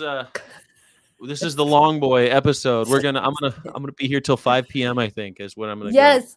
Who wants to join Sky? Because I'm not gonna stay until So 5 p.m. I have So I have a couple guests lined up, but anybody can always come on. If anybody yeah, wants to come on, let me know. We'll feel put it in free the to chat. come, friends. Anthony March asks, "Is my house paid off?" No, I am not paid off at all. I have a mortgage that I inherited, but I have equity in the home that I could buy, sell, and then move to another place. But to stay where I am, which would be ideal, I have to not only pay. You have to pay probate, you have to pay taxes, you have to pay all of these things. And when you put them all together, I don't have enough. That's my situation. Like if it were just the mortgage, it'd be fine. I would probably be paying less than Fanny does for her apartment in LA. I would probably be paying less. But unfortunately, because of all of the other shit, I'm kind of fucked. I just got fucked because like there's no way to pay the lawyer, the state, the mortgage, the insurance all at one time. If I could cut a couple of those out, that'd be fine, but Oh, I you can't do it. have to pay everything at once. Yeah. Yeah. And can't you make a mortgage to pay all of that and then just reimburse your mortgage little Like get a by little? loan to pay off the other thing. I Yeah, thought a about loan. that. So they won't give me a second on the house. We looked into that. There's creative financing, but the way you do that is you sell somebody 10% stake in your house, and then in 10 years, so they give you some money, and then in 10, and it's a lot, but then in 10 years, you have to either sell the house or pay them off whatever the 10% is worth in 10 years. Do you see? And it's like, Yeah. what? That's like a gamble, like a big gamble. I don't know if I can take that gamble. And I've looked into it and it's like that's like scary, you know? Mhm. Um, so I don't know. I need 20,000 subscribers in YouTube and that would be But thank amazing. you to everybody who made a donation today. Thank you Thank you so so so much. much Thank for you so much. Sky. Thank you so much. Ethically based Thank ex you. omnivore. Thank you. Where's Tofu Dog? Tofu Dog will be here on Wednesday next week. We rescheduled. It was a problem with time zones, like I suspected. So too bad. Mhm. Yeah. Equity release, already looked into that. Not possible because equity release, they want you making a lot of money. And I have recently changed careers, so I'm not Yeah, but making a you lot don't of know money. what your condition, yeah, what your situation's gonna be. Maybe in 6 months you're gonna make a ton shit of Yeah. money. It's like you don't, it's like So if I hopefully could, something's gonna happen and and that's what I've been doing. I'm installing. So it's like that's why all the stress, you see. So like if I could get through a little while longer, that's why the resolution is to take care of this shit. I get it. It's tough. I Like keep all of stalling, these, installing, yeah. and like robbing Peter to pay Paul, paying this with a credit card and paying off this credit card to do this, and then I'll use the points to buy groceries on Amazon so that I'm actually doing this. And I'm like, I'm it's so much to like I'm juggling, you know what I'm saying? Mhm. And It's the and there's American system that does that. It's really weird. and there's been surprises too, because when somebody dies and you're like I didn't know we had two associations, so I was only paying one, and then this other one comes, you're like, hey, you haven't been paying us, you owe me $10,000. And I was like, oh, you how much? Yeah, you owe us $10,000. You have 6 months to pay it, or we're gonna take your house. And so I'm like, well, can I get on a payments plan with you fucks? Yeah. And so it's just like now I'm paying that. You see what I mean? Now you're paying basically double mortgage. And so like no matter what, I'm always like, A little behind. yes, always just a little bit behind in the negative, always just a little bit in the negative. So, but you're right. In 6 months' time, Fanny, exactly right. You don't know what's going to happen. I could be a Have you multimillionaire. have you read the book How to Become a Millionaire? Yeah, I read. No, I haven't read that one. No. Yeah, and so someone recommended it to me on set, and I also read. I didn't read that one, but I read the book Her First 100K. I Oh, actually listened to the audiobook while I was painting my kitchen, and it's so interesting. It's so interesting. It tells you a lot of what to do financially that Mm. how the American system works, because not being born here, never had parents here to tell me, hey, that's how you should handle your money in America, because everywhere it's different, right? But it Yeah. was really enlightening to hear all the advice. It was really cool. Yeah, it's one of those things where at the end of the day, you're you're taking out credit cards to pay off this and opening bank accounts to pay off that. It's a stupid game. And but then I was pretty good in my life. I was pretty, you know what's funny? I was always a little bit ahead, and then my mom died and I'm way behind. So I feel like everything in my life has been starting from square one. I'm really having a midlife crisis in a way, but not in the way that other people do.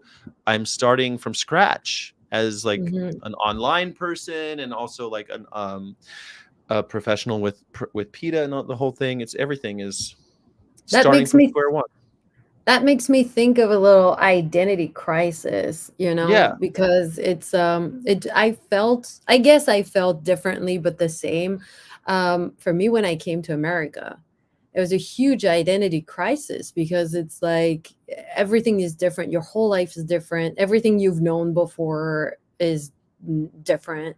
It's a big thing, and it's a lot of grieving, and yeah, Mhm. like Mhm. you're Mhm. not 100% when you're grieving something, No, you're like It's you're so far behind in that regard. Yes, you're absolutely right because you're not yourself. You don't have Mhm. all your wits about you. I remember the day my mom died, I was like, this is gonna suck because this is when I have to be the smartest I've ever been, and I'm not. I'm not because I feel really stupid now because now I'm in these waters that I've never been in. I'm the guy who had it all figured out. Everything was, and now I'm just like on and my knees, sometimes taken and down a notch sometimes for sure.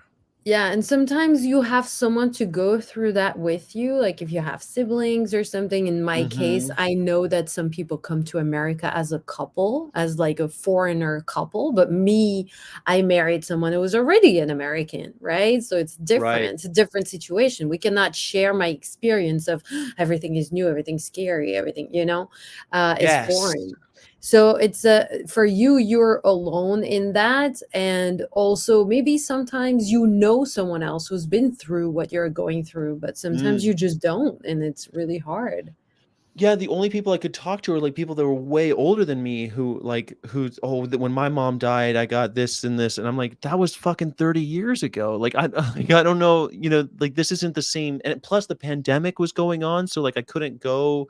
Everything was like, she died during the pandemic, so everything was fucked. Yeah, Like, the even more whole world. complicated. Yeah. Yes, I feel like the pandemic, that year, 2020, took me down to 0. It just took me I had everything in my life figured out in many ways. I thought everything was like, you know, felt pretty good, and then It's interesting because I like to bring back a little bit the topic of veganism. It's interesting because I often think about that, like people who are becoming vegan yes. now, maybe they see people like us talking about all of this, like, oh, this is how we do it. And me, I'm like, oh, my resolution, find better vegan makeup. But when you Yeah, become vegan, you have to find new friends, maybe a new job because your job is not vegan, maybe new conversations with your family. Some of your clothes are not vegan. You're wearing leather. You're like, how am I going to replace this? It's not just food. It's your whole life. Sometimes you're dating someone who's not vegan, and you're like, what's going to happen now? Someone had a yeah, question. Someone asked me this week. They were like, how do you make it work when you're in a mixed couple? Vegan, non-vegan. And I was like, well, it's tough at the beginning. I guess it's possible because it's an adaptation. But so yeah, it's like I feel you can reinvent yourself multiple times throughout yes. your life, but every time it feels like going back to zero and having to learn everything all over again. It's really hard. Yeah, and I feel like other times in my life, I've done it intentionally, but when it comes and sneaks up on you and it's just like, tap, tap, tap, and you turn around and get sucker punched in the face. That's kinda how I feel 2020 went, and that was just rough, vegan vans. My boss told me was he knows I'm vegan and he's going to eat steaks. I hate my job. Vegan vans, god damn it. See, this is what I mean. People have these things that they just bear, they just carry. This is harassment. When I went to jail, I got back home and everything went to shit. Yeah. Turn your house into a PETA vegan restaurant. Yeah, that's the plan.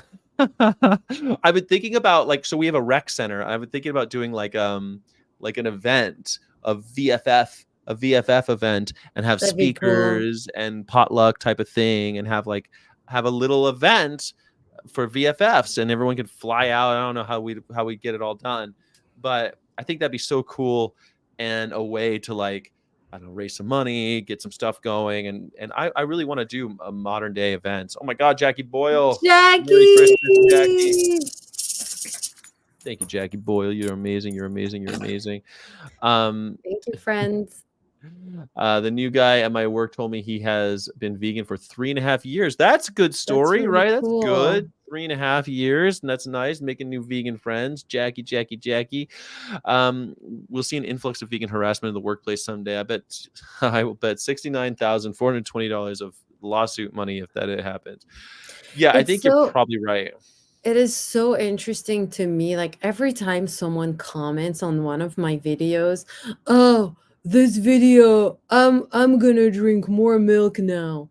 I'm eating a burger as I watch this video." I'm always Mhm. like every time I'm saying, "Oh my god, such an original comment. So Yeah. creative." Because it's like, it's really, some people at least try to make a comment that's like funny or like but when people comment that, I'm just like, I really have no answer for you. Like, Well, they're it's so, idiots. it's so Yeah. I funny mean, that they feel so smart saying that, and I'm just like, kind of pity you when you say that, because I'm like, really? That's all you could that's find the to, best you could think of, yeah, that's yeah, that's you your thought, best. yeah, you thought, "Oh, I'm gonna say that." And Yeah. there you go. And I was just like, "Okay. Uh-huh. Okay." You know? Yeah. I mean, like, how does someone get into that? Like, that's something that I'm gonna say, "Oh, this is gonna break their brains. It's gonna be Yes. unbelievable." Yeah. What a comeback. Yeah. Wow. You What a know? comeback. What an amazing thing you've done there. Yeah. I'm Great so work. amazed. Yeah, yeah. Wow. You really use 100% of your brain on that one. Yeah, It's like, what a genius you are. yeah, it's amazing to me every time, because a lot of people say things that are like, they try to bring facts, or they say, "In my experience," or "I don't care," whatever. But when someone does that, I'm just like, okay. Yeah, it's a strange one. I don't get many of those anymore, but when I do, I'm just like, "Are you fucking come on? You think that we would have something better than this at this point, right?" Yeah, one thing I like to comment when people are like, "Boo, boo, boo, your content is shit," or whatever, is like, and yet you're taking the time to A, find my content, B, watch my content, C, take the time to comment and make my content popular. Like, Yeah. really, if you think my life sucks, now you're watching my life and Yeah. you're making my, so Why it's are like, you here? Right? If really you don't like my content, or it's something you're like, "Boo, boo, boo," or whatever, like, go away. Like, nobody's asking you to take the time to engage with this, which means you're gonna get more content like this. Like, so funny to me. Yeah, I mean, it's rough because but then you have people like fucking Elon Musk who's going out and he's killing all these animals, and he's saying that everything's okay with that, and yet we still, you know what I mean, he's normalizing it, so people like that think that's cool, he think it's funny, that's what passes for humor, you know what I mean, Mhm. when we're normalizing the murder of animals for stupid, idiotic, exploratory ideas, then why not say stupid shit like that? You think it's okay? But for me, honestly, like, recently, the argument that wins all the competition in the dumbest argument is, when you don't eat animals, you kill more animals Oh my because God, I'm you, so sick of that. Yeah. I just like, every time I'm like, don't you hear yourself? Like, So you're really? saying if I don't kill animals, I'm killing more animals? What? Yes, if you're eating plants, you're killing more animals. And I'm like, really? Can you just read what you just wrote? Yeah. Because it makes no sense. Yeah, it's mind blowing to me. It's frustrating because I'm so sick of that one. Full Circle Network. This is something that I just got some sweet chili Doritos, Monster Energy drinks, and cookies. We eating elegant tonight. Merry Christmas. Full Circle Network. Merry Christmas to you. I think that's great. That, you know what? Okay, so let me ask you this. Vegan. I spent a lot of time behind the wheel. Okay, and you're Yes. bringing something up because when I'm getting behind the wheel of a car and I know I'm going to drive like 2-3 hours, here's my go-to. Are you ready? Tell me. I'm The ready. old school lemon lime radioactive green Gatorade. Like that's first of all, I never drink it unless I'm on the road. Like that's just something when I'm on the road, I want that green Gatorade. I don't know why. If I'm like, oh, I'm gonna drive for 5 hours, green Gatorade. I want that green motherfucking green zero sugar. I tried the zero sugar. Fuck that zero sugar. I want the regular super green. It's gonna make your poop turn green kind of color. You know what I mean? Yeah, yeah, it's radioactive. It's It's that radioactive. You know bad. what I'm talking about? Gatorade. And it feels like there's so many electrolytes in it. It's literally carving your insides. It's like little pieces of glass that you're drinking. That's what it It's feels like. it's all the single-use plastic that's Yeah, I know you hate single. I hate it too. I even have like a reusable coffee cup that I use when I'm on the road. But I make some exceptions. Okay, that and the purple Doritos, those chili Doritos, sweet chili. They're so gross. They make your fingers stink all day long. And the last thing is Cool Ranch. Cool Ranch corn nuts are vegan. And let me tell you, I don't know what in my defense, I don't do the Doritos and the corn nuts. I'll do the Doritos or the corn nuts. Green Drano, yes, it's like green Drano. It is. It's so gross. and then you poop for 3 days and you can't stop. No, I don't eat both. I eat one or the other. Okay, so but now that's the question for everybody. You're on a road trip, you're vegan, obviously. Of course you're fucking vegan. Okay, so you're vegan and you're on a road trip. People in the chat, VFFs, what is your go-to road trip snacks? I pull it, you're riding with me, and we pull in to the 7-Eleven. And oh, by the way, this 7-Eleven, no bananas and no apples. They don't have them for some reason. They're sold out. So that's all they get. Weird. What Well, do you maybe it's what do not you the get? season. Let me just show 1 or 2 comments that I Yeah. think are funny. The type of While troll people I think get. about the end. That's the question though. Yes, yes, we're waiting. We're waiting. And Yes. then yeah, so many dumb comments. Yes, this one's my favorite. Yes, cashew nuts. I like cashew nuts. That's the thing with me, Sky. I don't like trash food. I don't like fast food. Yeah, Okay, like me right. neither. Except That's it. Okay. the day after I get drunk, if I get really drunk, the next day I'm like, give me all the trash food I can Ooh, eat. okay, That's so that's like, a ooh, similar like hangover food. like yes, hangover food for me. That's that. And sometimes when it's gonna be my period, and I'm like, I can eat the whole house. Like anything Mm, that's there, I'm just gonna eat. It's like, yeah, that's the only time where I'm like, ooh, piece of meat would be great right now. You know what I mean? Yeah, mm. it's like I go crazy. Hold on, let me see what we have here. Hey, I think it's okay to eat everyone. He's okay to eat everyone. Brandon Coast wants to eat everyone because he doesn't discriminate what he chooses to kill. He kills everybody. Whoever comes around, he just kills them.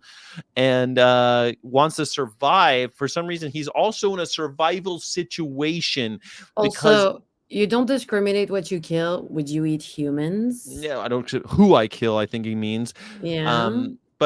But also in a Mhm. survive, experience pain and doesn't want to be eaten.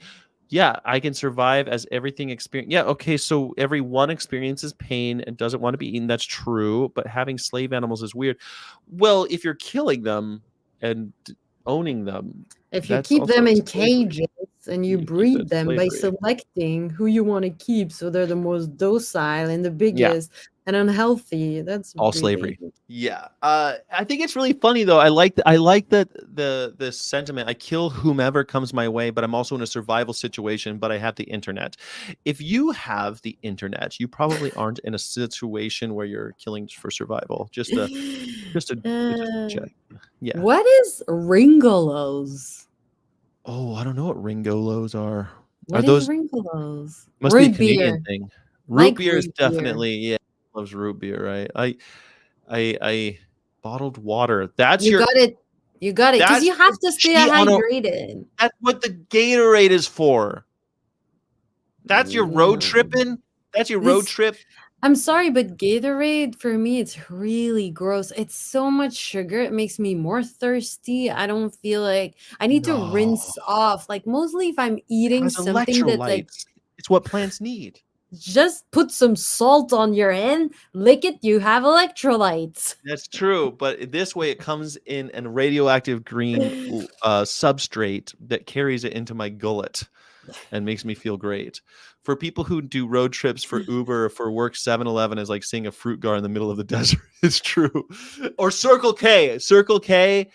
Ooh, I can get down in a Circle K. Nuts, fruits, possibly vegan meal shake. Okay, I do buy nuts. I can't just live on corn nuts. Vegan meal shakes. Where Mark Sanders, that we're road tripping, man. This is middle America. I don't know where you're talking. Vegan meal shakes. Old Dutch popcorn twist, but US probably doesn't have Old Dutch products. Do we have Old Dutch products? I don't know. We have new Dutch products. What are Old Dutch products? I What didn't are know. Old Dutch products? Okay, I've got Old Dutch products. It looks like Old Dutch is a snack and food man. It makes potato chips, tortilla chips, and other products. Their brand includes. No, we don't have these in America. Oh, but they own kettle chips. No, they don't. We Old can't Dutch kettle see. chips. You're watching, Yeah, but we can't see yeah, much. I'm doing this. Yeah, these are Old the Dutch. Old Dutch. I've never seen these before. Have you ever seen this logo before? I don't think so. No. No, I've never seen this before. Old Dutch. Midwestern United States though. New England and Canada. So maybe I have seen it. It doesn't ring any bells though. So there you go. Old Dutch. Don't know it, but it sounds great. Well, Carrie nothing if there's no says, fresh fruit or vegetables. yeah, Carries only fresh food. Even when you're on a road trip, pistachios and bananas and vegan fiber protein I bars. told you they're out of bananas, man. Peanut butter. Lay's potato Oh, chips. Cliff Bar. For Lay's is good. The for Cliff me, Bar on the road trip Cliff Bars are the shit. If yeah. Joseph and I were in the early morning on the road trip with the abduction tour, we would get some Cliff Bars. Yeah, they have banana peanut butter Cliff Bars, so For me, I'm gonna eat barbecue kettle chips. Mountain. What is it? Barbecue Barbecue kettle chips. Those are kettle good. chips. That's my Oh, those are go-to. pretty good. Those are good. That's a Yeah. go-to road tripping. Next time we go on a big when we drive to Vegas, we'll get the I like the battery acid Mountain Dew. That's a good one. Yeah. Snack nut mix from the vending machine at work. Well, they have those in vending machines at rest stops. You can get some nuts, that's for sure. But at rest stops, you might get a little bit more than nuts. Eat Carney-Tears on the road trip. I do always drink Carney-Tears on the road trips. That's for sure. Walgreens or CVS. Yeah, you can make your own shakes for Orgain. So I do make shakes when I'm on the road in the hotel. I do that. But I'm talking about like when I have to get into a truck and drive 4 hours. Then what? That's when all bets are off. That's when I'm like, I am not worried about calories or plastic or anything except as long as an animal wasn't hurt, I'm going to go into this station and I'm going to look for Gatorade, Cool Ranch corn nuts, which are surprisingly vegan, and if they don't have those, I'm getting those sweet chilies Doritos. Yeah. For The me, fruit yeah. jerky, which is good, yeah. For me, it's hard because I really don't like any of these foods. So I kind of always bring my food everywhere I go. Well, Fanny, I I'm wouldn't say that I mismatching. like them. I wouldn't be like, "Ooh, I like them," but on a road Yeah, trip, I'm like, it's hard when you're it's like traveling a this go-to. much. Yeah, Yeah. and I don't do it all the time. It'll be like one of those things where I fill up the truck, I go in, I'm feeling kinda like, "Oh, I gotta get on this road." Just Yeah. me in this it's just me in this truck strapped to the road like a son of a bitch. Here I go driving towards the finish line. Just me in this To the truck. finish line. Yeah, It's just me sandwiches. burning gasoline all the way down to the bottom of Florida today. What can I eat? Carrie's having a hard time listening to whatever processed food everybody loves to eat.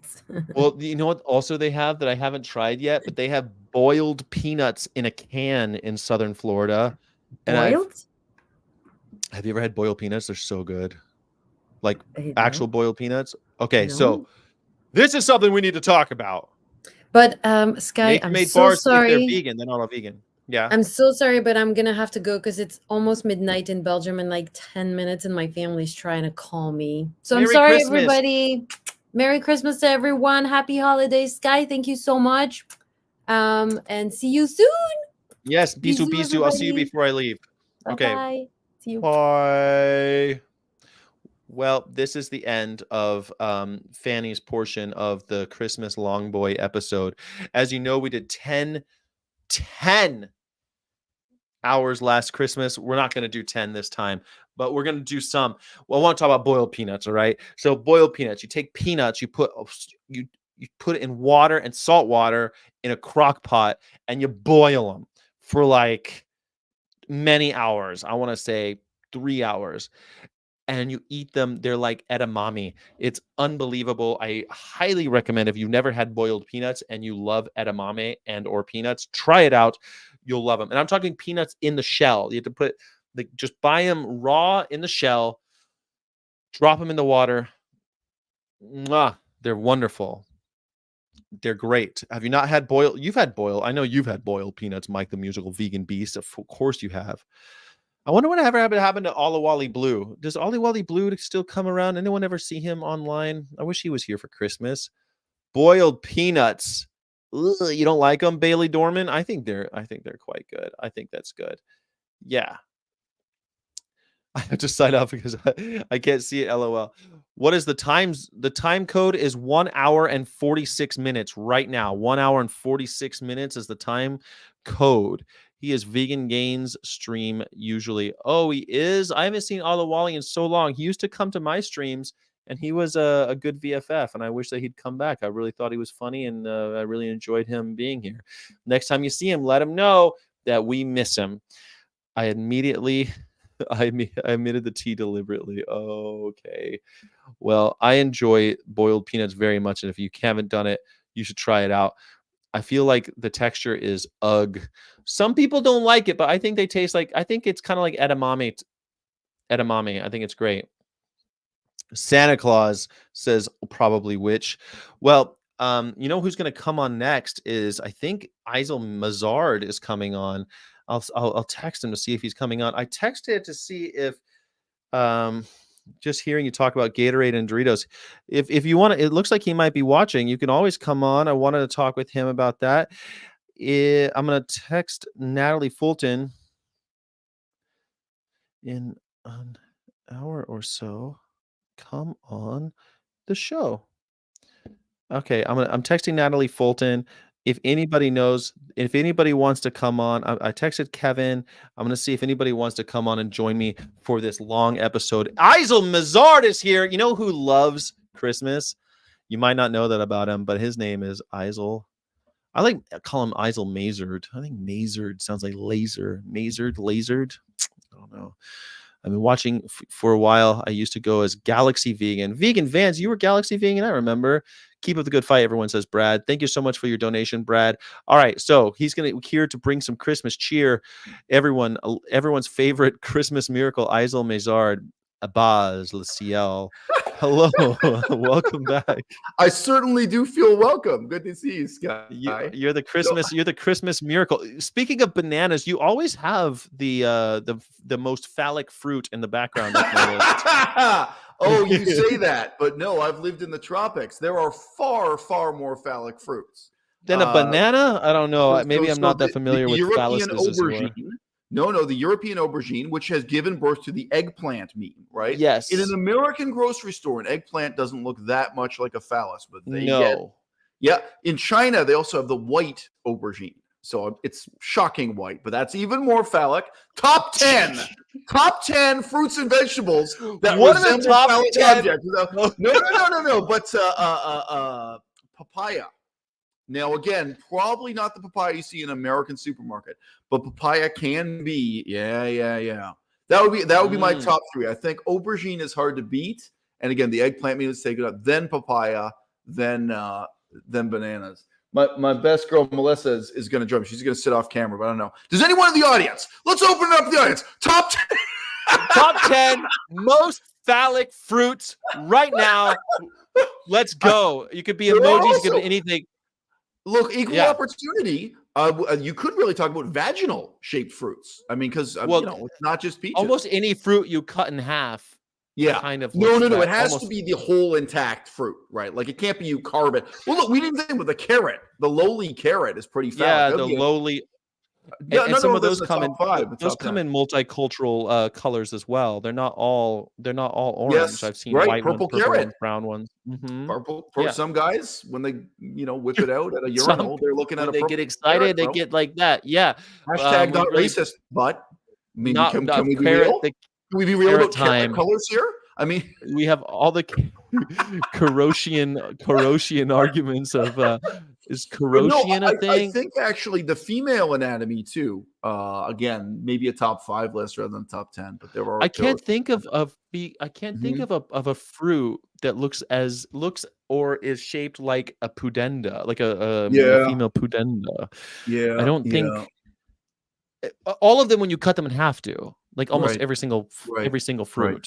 Bifurcated fruit that resemble a bifurcated fruit. Bifurcate was one of the vegan words of the day recently. So I'm glad that you must have been watching. Not that one, but go on.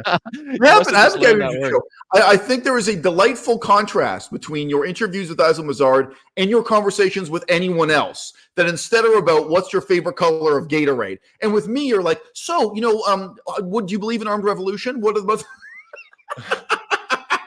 There's a degree of seriousness and deadliness and terrifyingness of your conversation that's lacking in most other interviews. Not everyone has the same. Like, I wouldn't ask a raw vegan, know your audience, right? A raw vegan who makes content about raw vegan parasite foods. I'm thinking like Alicia from Raw Synergy. She was on the show, and I had an amazing conversation with her about iron and iodine. Things that I not necessarily think about every day. So I'm not going to ask her about guillotines. I was thinking about that. So look, I don't know if you have this regret in your life, but you realize if you had been doing the same thing you're doing, the same methodology of reaching out to people and having these conversations, having this kind of, what you're kind of doing is kind of be the hub in the middle of the wheel. It connects a lot of different vegans together. That was my idea. Yeah. If you had done that in 2016, the number of viewers would have been far greater, the number of participants, like everything was, and you didn't. Yes. So, but in some ways, it's more intellectually interesting to be doing this point in time. But I was just thinking about this. If you had been doing this 2016, 2017, like the majority of people coming on your channel would have been arguing against the use of hand soap and toothpaste. Like that's what people forget. People forget just how superstitious and like that was like a dominant voice within vegan. It was dealing with the so-called natural medicine people who don't believe in, they don't believe in the germ theory of disease. They don't believe in bacteria. You know what I mean? Yeah. Right. Yeah, you're totally right. And it's interesting. Back in 2016, I had been vegan for 11 years at that point, and I was like, right. I have to be honest, everyone who knew me knew I was vegan, but I didn't necessarily, and I would talk about it online, but I would talk about it in ways like, hey, anti-animal testing or cholesterol and cruelty free. And I use that type of language too, even though I was revolutionary in my private life, and anyone who knew me was like, oh, here comes this motherfucker again. But it publicly, I wanted, because of my career, it was totally cowardice. I didn't want. Okay, but let's be clear: money, fame, power, respect, sex. It's like if you're a dude, do you believe in astrology? Do you believe in Virgo versus Cancer versus Capricorn? A lot of guys pretend to for the sake of their sex life, right?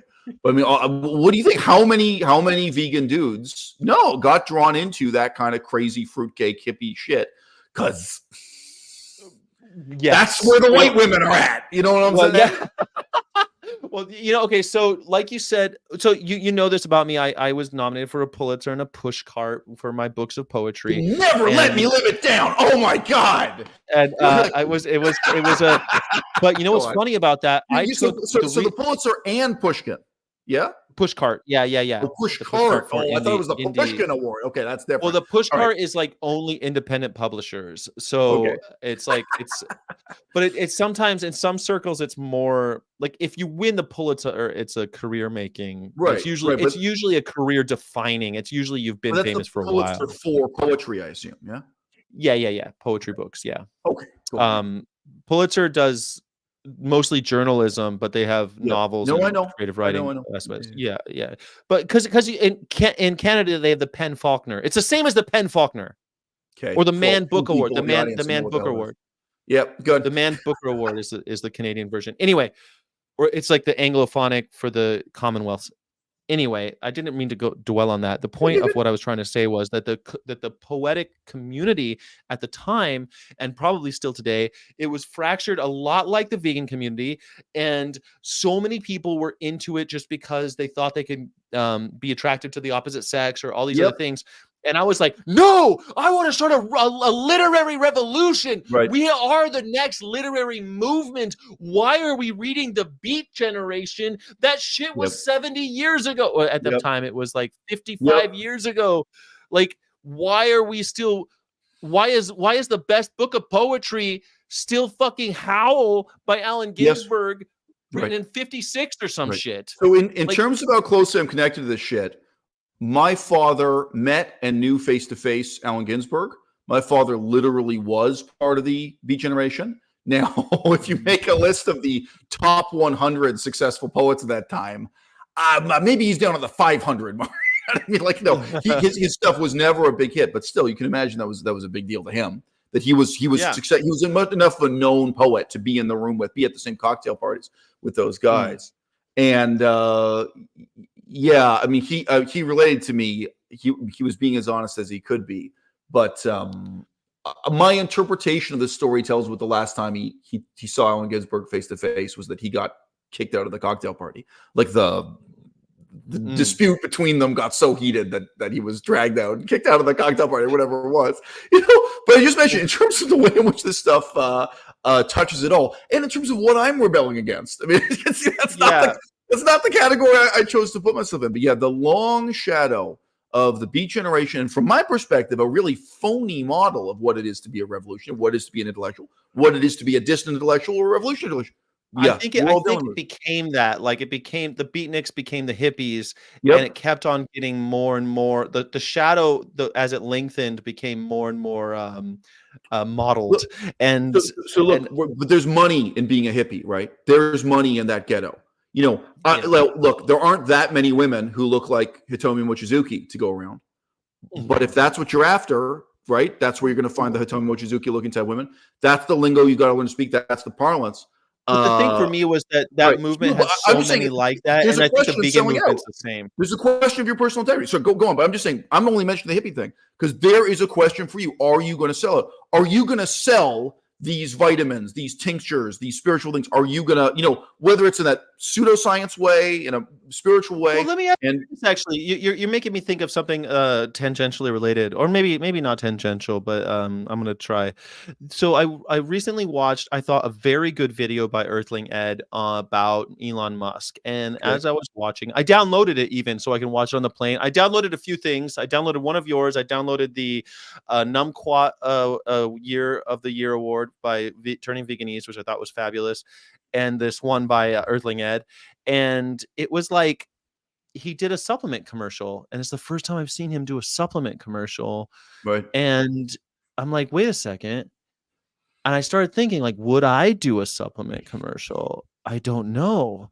I don't know if I would, because I don't believe that we should be reinforcing this idea that all these vegans are on supplements. I wasn't on a supplement till I turned 40, and now I'm still like, I only take a B12 when I remember it.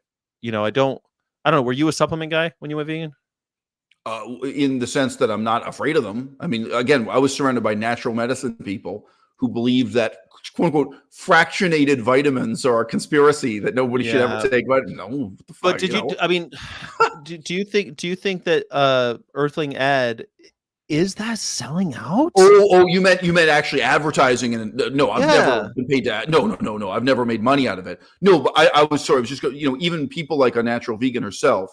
When she joined veganism, she was morally opposed to toothpaste. I'm sorry. She tells the executive she got 36 fillings or something. Like it was something. I believe it's 42 fillings. But she ruined her teeth because she became convinced that toothpaste is immoral. And there are people who are against soap. And there are people against vitamins. But no, in that sense, no, I'm totally pro. When I had a newborn baby daughter, we got her the vegan vitamin D, droplets. To little babies don't get enough vitamin D because we're no longer living in North Africa as we were both. Yeah, we don't get enough sunlight. Whereas babies, apparently 1 million years ago in evolutionary time, we got a lot of sunlight and then we were born. So no, I did give my daughter vitamin supplements, just for example. And if someone asked me about that, if someone asked me like, do you think there's a reason not to take supplements? No, but so in that sense, I'm a vitamin person. But I don't hawk vitamin. Yeah, but what you were saying, would you sell this? Like, it's interesting, like to sell the movement. No, Earthling Ed Hawking. I feel weird about it. I'm not sure. My book is $1. $1. I know. Book, I just checked $40. And then who's that motherfucker? $99.99. It wasn't $40. Oh, the hardcover is $40. Yeah, that's what I got listed. That's what just popped up for me. I just did a quick. Alex Jones, his book, $99.99. So there's a spectrum here. Okay, I'm at one end of the spectrum. I'm selling my book for $1. Whatever.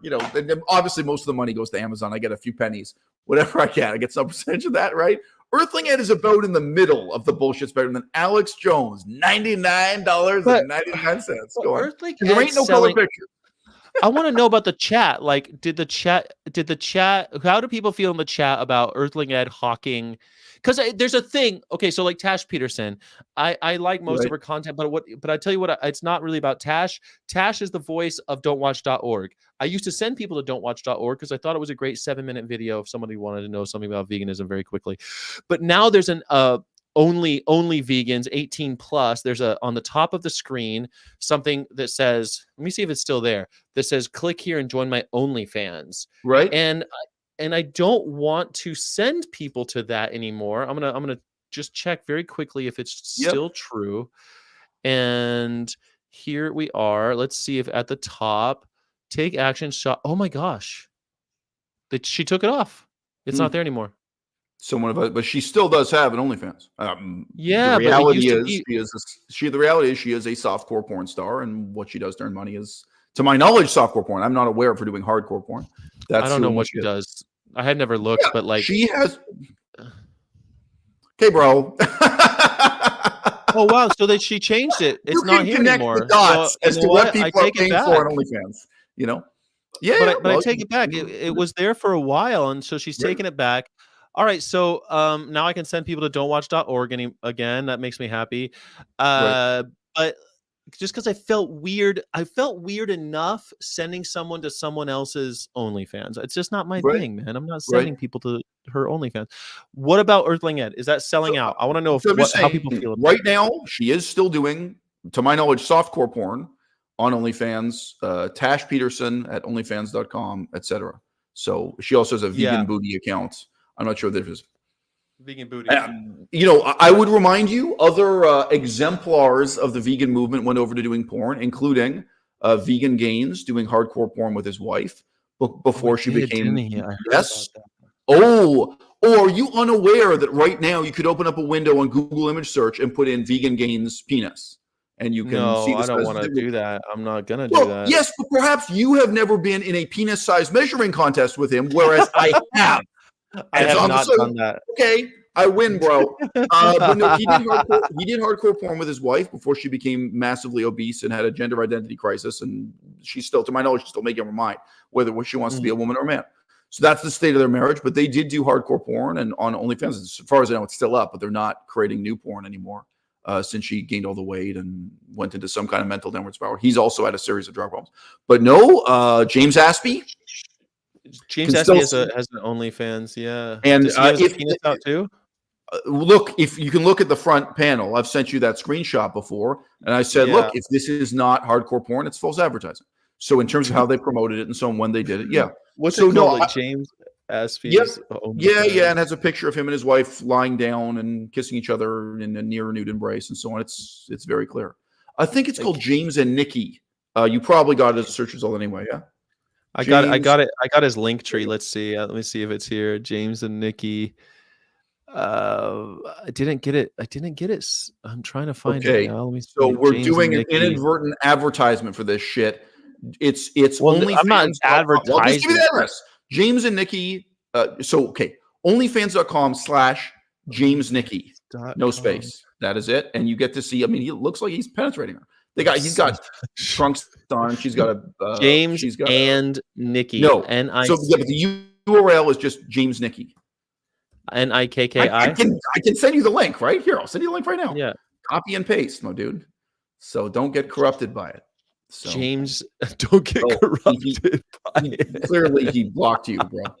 Okay, look, this is a digression from a digression. I am totally cool with this. We are starting with. There you go. Look at that.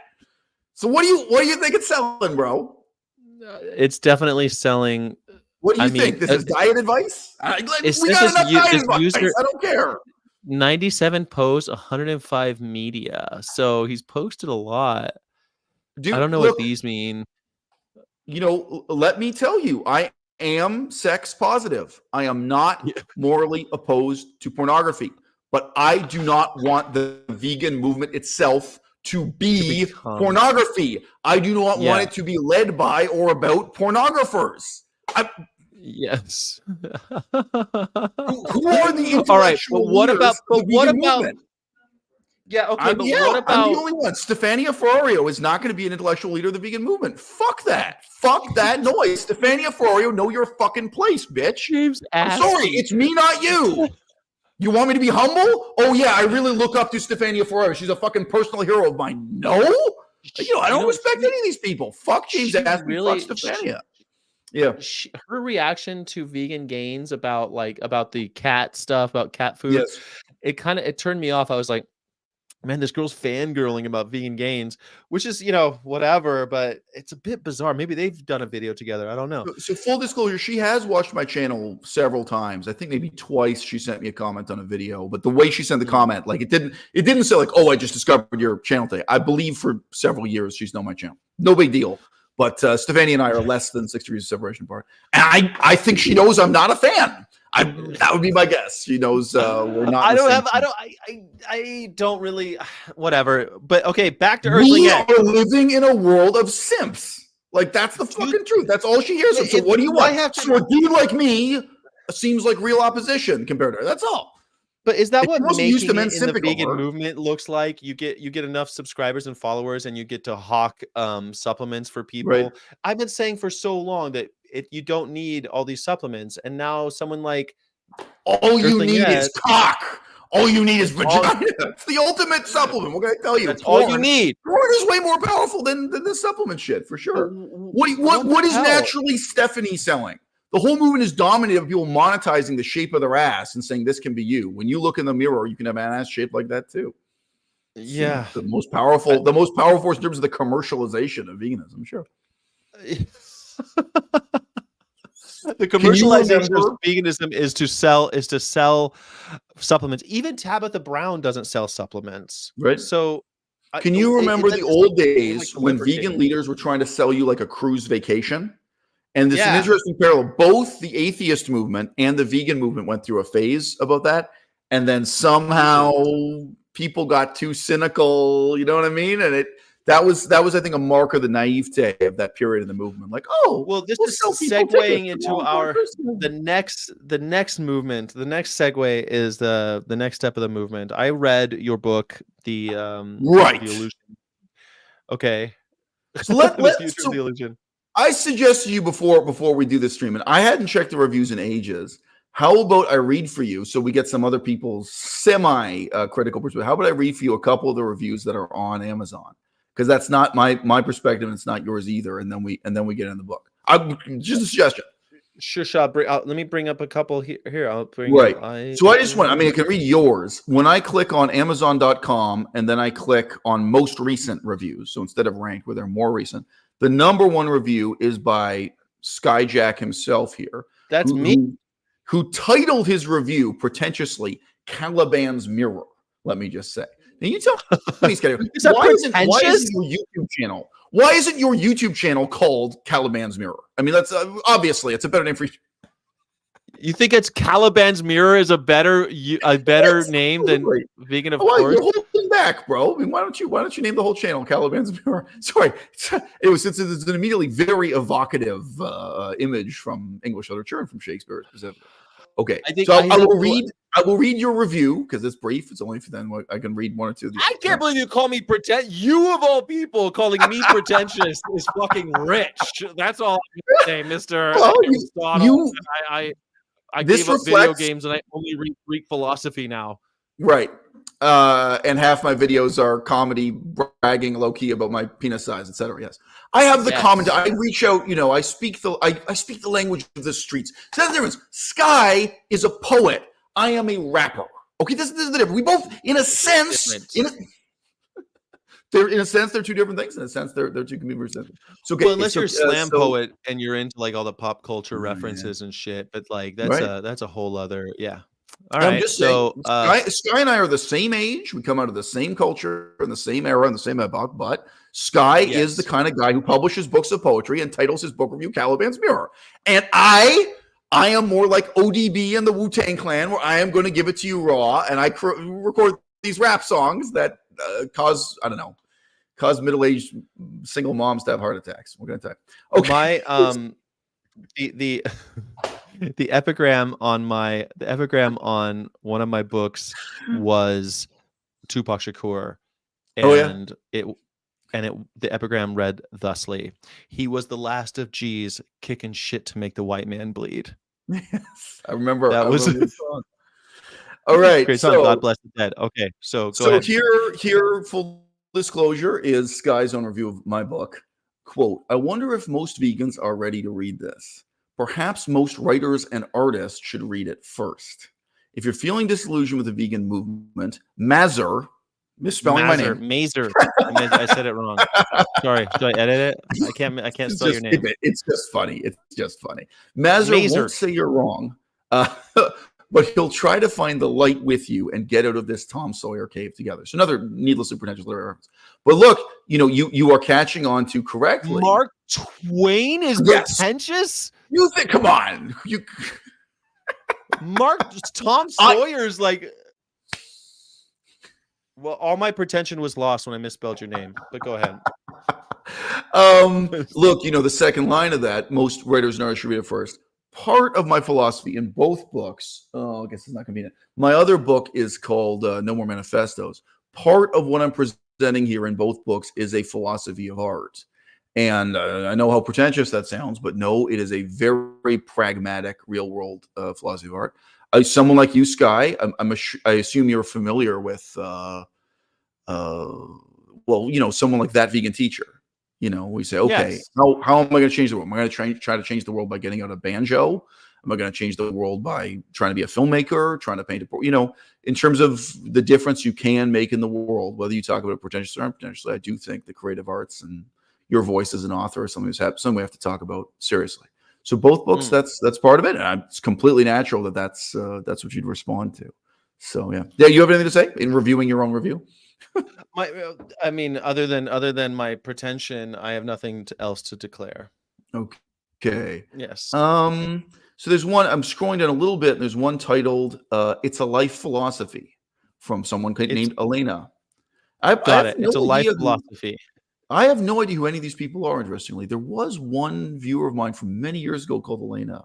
And then when I waited she for Aysel Mm, Mazar to write a book on veganism for years, as he is one of yeah. few intellectual vegans out there with something worthy and new to say. Finally, I got to hold the book in my hands! Exclamation point. It was an interesting but not an optimistic read. Did she get to the end? There's no easy solution for the movement and for veganizing the world. The book makes you think. It's written in such a way that towards the end of the book, even someone like me gets to feel a bit like a dissident intellectual. Thank you, Eisel, for the great lectures on YouTube. Thank you for the book. That's quite Right. sweet. It is. And, this is the question is, how do people cope with being confronted with this sort of brass tacks crisis, admitting right up front and openly, there is no way to win using the tactics that every other leader in the vegan movement has preached to you, present tense in the Bring last out the 20 years. banjos. Yeah, so no, I mean that's the in that sense, it's fundamentally pessimistic. The last time I talked to you, I compared this to what if you live amongst the Navajo Indians, and you're saying, look, there is a future for our people, there is a future for our language and our culture, but this isn't it. Like armed revolution, trying to have a separate country, trying to separate from the United States of America. That's not going to be the future of the Navajo Indians, the Navajo people, if you want to put it. And that we've all grown up with fundamentally false assumptions about what revolution means, what rebellion means, but even what progress means, and what our own identity means, and so on. The significance of our past, future. So in that sense, I'm very, very fundamentally out of step with everyone else and everything else in the vegan movement. Go on. So the future of the illusion. We're talking banjos killing fascists. This machine kills fascists. I get that cultural reference. This is a Woody Guthrie reference. Okay, go on. Yes. Talk about the beat generation. Was that pretension? Was that pretentious as well? Woody Guthrie reference? Was that any fucking reference I make now is like nothing before 1997, guy. Okay, nothing people wouldn't have learned from MTV more recently than 1997. That is any more recent from MTV. The great educating, yeah. All right, so the thesis of the book, though, is that we need to make when veganism is as stupid as everything else is when it will be completely adopted. And because we live in a world full of idiots, a confederacy of dunces, which I'm surprised you actually didn't use that term. But since we're living in a confederacy of dunces, we need to make it as accessible as the latest pop movement, pop icon, whatever. Well, so again, I'm not here to criticize your criticism of my book, but what you say is part of my message in chapter 5, the conclusion. But it's only one part. It's a bit misleading to look at in isolation. So I give you jarring contrasts to the fight for democracy in Myanmar today, the fight for democracy in Hong Kong, your situation if you were an atheist today in Saudi Arabia or in Iran. Of really, situating the hopelessness of the vegan struggle today in being in the midst of a culture that is almost unanimously opposed to it and that vilifies you, right? I mean, I don't remember, from Muslim perspective, atheists are, they're not just incorrect, they're evil, And in the context of Mongolian culture, just like German culture and French culture and our own culture, if you're opposed to eating meat, this too, maybe in a slightly more subtle way, it is evil. That what we're pursuing really makes us despicable to the vast majority of people in the culture around us. And now all of us in the audience can read the whole book and get a sense of the nuance that with which that's presented. It's not some kind of overly simplistic. No, I mean, I guess like I don't want to distill it to the point where it's on where I don't want, because I think it's right. I told friends that I think they should read it, but they should be also ready to be right. I guess be ready to question some of your previously held preconceptions or ideas. And I enjoy books that will challenge those, because like there are things I disagree with, but I think that this idea of creativity being the way that we're going to be moving forward, I think is interesting. And I also think in some ways it is happening. Well, to put this very simply for the audience, because I mean, we were talking about, we both read the book, and the audience hasn't. When you look at Iran and you look at Mongolia, just use two examples. What order do you want to go about doing this in? Do you want to first pursue legislative change and impose it on a population that's totally opposed to you in terms of their culture, their morality, their values, their attitudes? Or do you want to pursue the cultural change first and then pursue the legal change? You know, like which one is going to change first? Now, I can argue against my own position here. I mean, you can make the argument that no, you can just go out and legislate gay rights into existence, equal rights for gay people, and let cultural change catch up with you. Why didn't we do that in Afghanistan? You know, the United States conquered Afghanistan. Why not just impose a totally modern I think the secular set of United laws? States did do some things similar to. It's funny because we were talking Right. about the repeal a couple days ago. We on this show on the pre-shift we talked about the repeal of, it was the anniversary of the repeal of Don't Ask, Don't Tell, and my argument was that openly gay service members in the Right. United States military would not be possible if we had not gone through Don't Ask, Don't Tell. Like, Don't Ask, Don't Tell was flawed, but it was a step on the way to cultural change and eventually legislative change. So having this is a little too close to Auguste Comte's positivism, Comtean Yeah. positive. For those of you in the audience who haven't had enough pretentious literary illusions yet, go. Yeah, we haven't had enough. I don't buy that, but go on. Yeah. You don't buy that No. that cultural and legislative change happens sometimes in tandem, is I guess Oh, my real. no, sir. No, I mean, in that sense, sir, if your thesis just is sometimes the progress of history makes no sense, that I would agree with. What I would No, I think that disagree with, sometimes right? the steps seem out of, because like now with Right. 21st century eyes, we look at Don't Ask, Don't Tell as Right. what a misstep, what a joke. Or Right. let's go back further, New York manumission laws, where they were Right. going to gradually free the slaves through Mhm. these legislative loopholes and hoops to jump through and all this. And yet now we look at that as, oh, that was such a joke, how misguided. But would one weren't those just inevitable steps toward actual change? And I think Well, the answer is yes. so look, both of my books are very blunt about this, and it's remarkable to me that most of the reviewers, and we could look at some of the other reviews that actually have some criticism in the book. That's what I thought we'd get to. It's not really harsh criticism, but there are some negative, what people disliked about the book. But nobody has really dealt with, including the YouTube videos that reviewed, nobody's dealt with the element of violence. That's forcing sudden cultural change, sudden political change comes with a body count. And I'm very realistic about that. Now, okay, gay rights in Syria today, gay equality in Syria, it's attainable. How many people are going to die? You know, we can come up with an estimate. Now, you know, abolishing male circumcision in any of these societies. You know, again, frankly, you could say Syria, you could say Afghanistan, but Quebec, you know, Quebec is a very religious part of Canada. How many people are going to actually be killed in order to eliminate the practice of, you know, let's just say it's childhood circumcision. If someone turns 18 and they want to get it, Just genital mutilation. Right. Yeah. But you know, you put some minimum. I think probably even 21 would be better. But yeah, but you make this illegal. There are people who believe in this as a matter of religious conviction and so on, and some of them are willing to stand up and fight. Probably some of them are willing to carry out terrorist attacks in response to this. You know, in France, there were people willing to carry out terrorist attacks about women wearing the headscarf and the veil, and women covering their face. This is how strong. These are people living in France. They're French. They're French citizens and so on. This is not in Saudi Arabia. So, you know, this is my sincere answer to you. My initial answer when I was mentioning Auguste Comte and positivism, which is a very influential and utterly forgotten political philosophy. People today don't read Auguste Comte or positivism. What I was reacting negative there was your suggestion that this is a necessary step in progress towards that.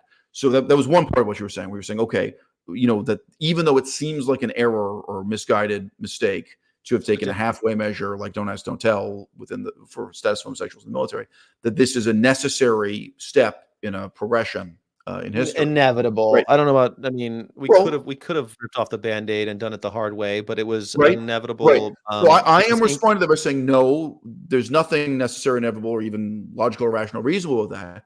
But and both of my books are brutally honest with this.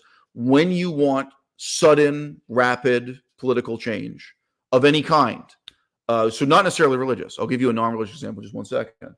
Then you are going to have a body count. There are people who will fight and die for the future of an illusion. It's a real application of that phrase. There were people who fight and die to preserve the status quo. Now, I mean, obviously, that would also be true of tobacco farmers, meat farmers, dairy farmers. My favorite example, though, is university professors.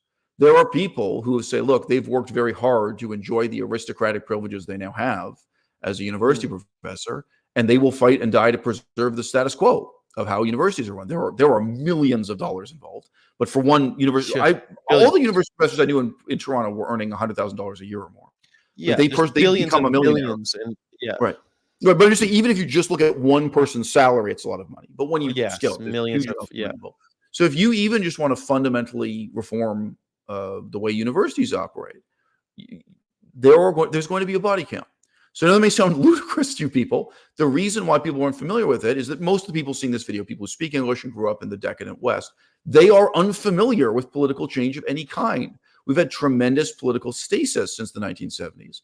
I would say the only significant political change that happened during my lifetime in Canada, the United States, Western Europe, and Australia, because Australia is part of the West, was gay rights. Gay rights, the status of homosexuals is a big fundamental change that happened during my lifetime. But other than that, people have really become unfamiliar with these things. Now, again, I remember a very moving interview with a Syrian musician. So this guy wasn't a revolutionary himself. He didn't have a gun, but he was something like a rock musician from Syria. And I remember him saying, like, he really wanted democracy in Syria within his lifetime. And this is a slight paraphrase, but he basically said, look, we're talking about 500,000 civilian casualties. So probably about 500,000 people who die in the struggle. And he said, so what? American democracy came at a price in human blood too.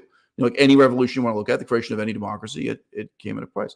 Now, there are actually some very significant exceptions to that. I'll give you just Czechoslovakia. But that's a guy who has a kind of real world attitude towards political change, cultural change, and it comes at a price, sometimes at a terrible price. So that's the kind of realism. In general, my audience, because not a lot of people in communist China read my books. Like there are other people. Not a lot of people in Cambodia are reading my books. Well, I think one of the things though is that even when we're not doing things like that, we're creating artistic pieces. And one of the things that I think fits into that is something like Upton Sinclair.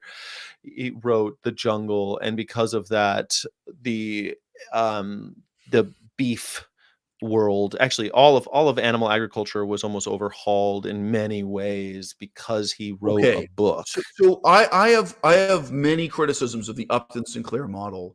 Who did we just hear? It was Wayne Seong. We just heard Wayne Seong this morning in his latest YouTube video, patting himself on the back for going to jail. He mentioned Upton Sinclair. So I was talking before. I'll point this out to you. So Upton Sinclair published in the world before the internet. Only a certain type of person walks into a bookstore, sees that book with that title, takes it off the shelf, and chooses to read it. And even within the pages of a newspaper, because of course there were newspaper articles talking about the book, only a certain type of person chooses to, that's interesting. I want to read this critique of what's wrong with the factory, the mechanized slaughterhouse. Yeah, the way. If you come to a stand-up comedy show, there are 6 stand-up comics. Maybe you've heard of one or two of them. You probably don't know it's okay. It's 6 different comics. They're each going to do a set. Okay. And there you're confronted by something totally unexpected. Like some of these people, could be anything. I remember once, this is just a funny bit I did, and this woman was laughing. And I didn't know she was Turkish. I think she also didn't know my ethnicity. She didn't know I was Jewish. Like, Turkish people don't all look the same. Jewish people don't all look the same. But I started this comedy routine with this woman in front of her husband. I was there with my wife, my first wife, now divorced. And I was talking about the family dynamics. And she was like, no, in Turkey, people are very modern and secular. I was like, right, until they have a daughter. Yeah, and everything. Yeah, Turkish men believe in freedom for their sons, but not the daughter. And we had this whole crazy fun time. My point is this. You go to see stand-up comedy.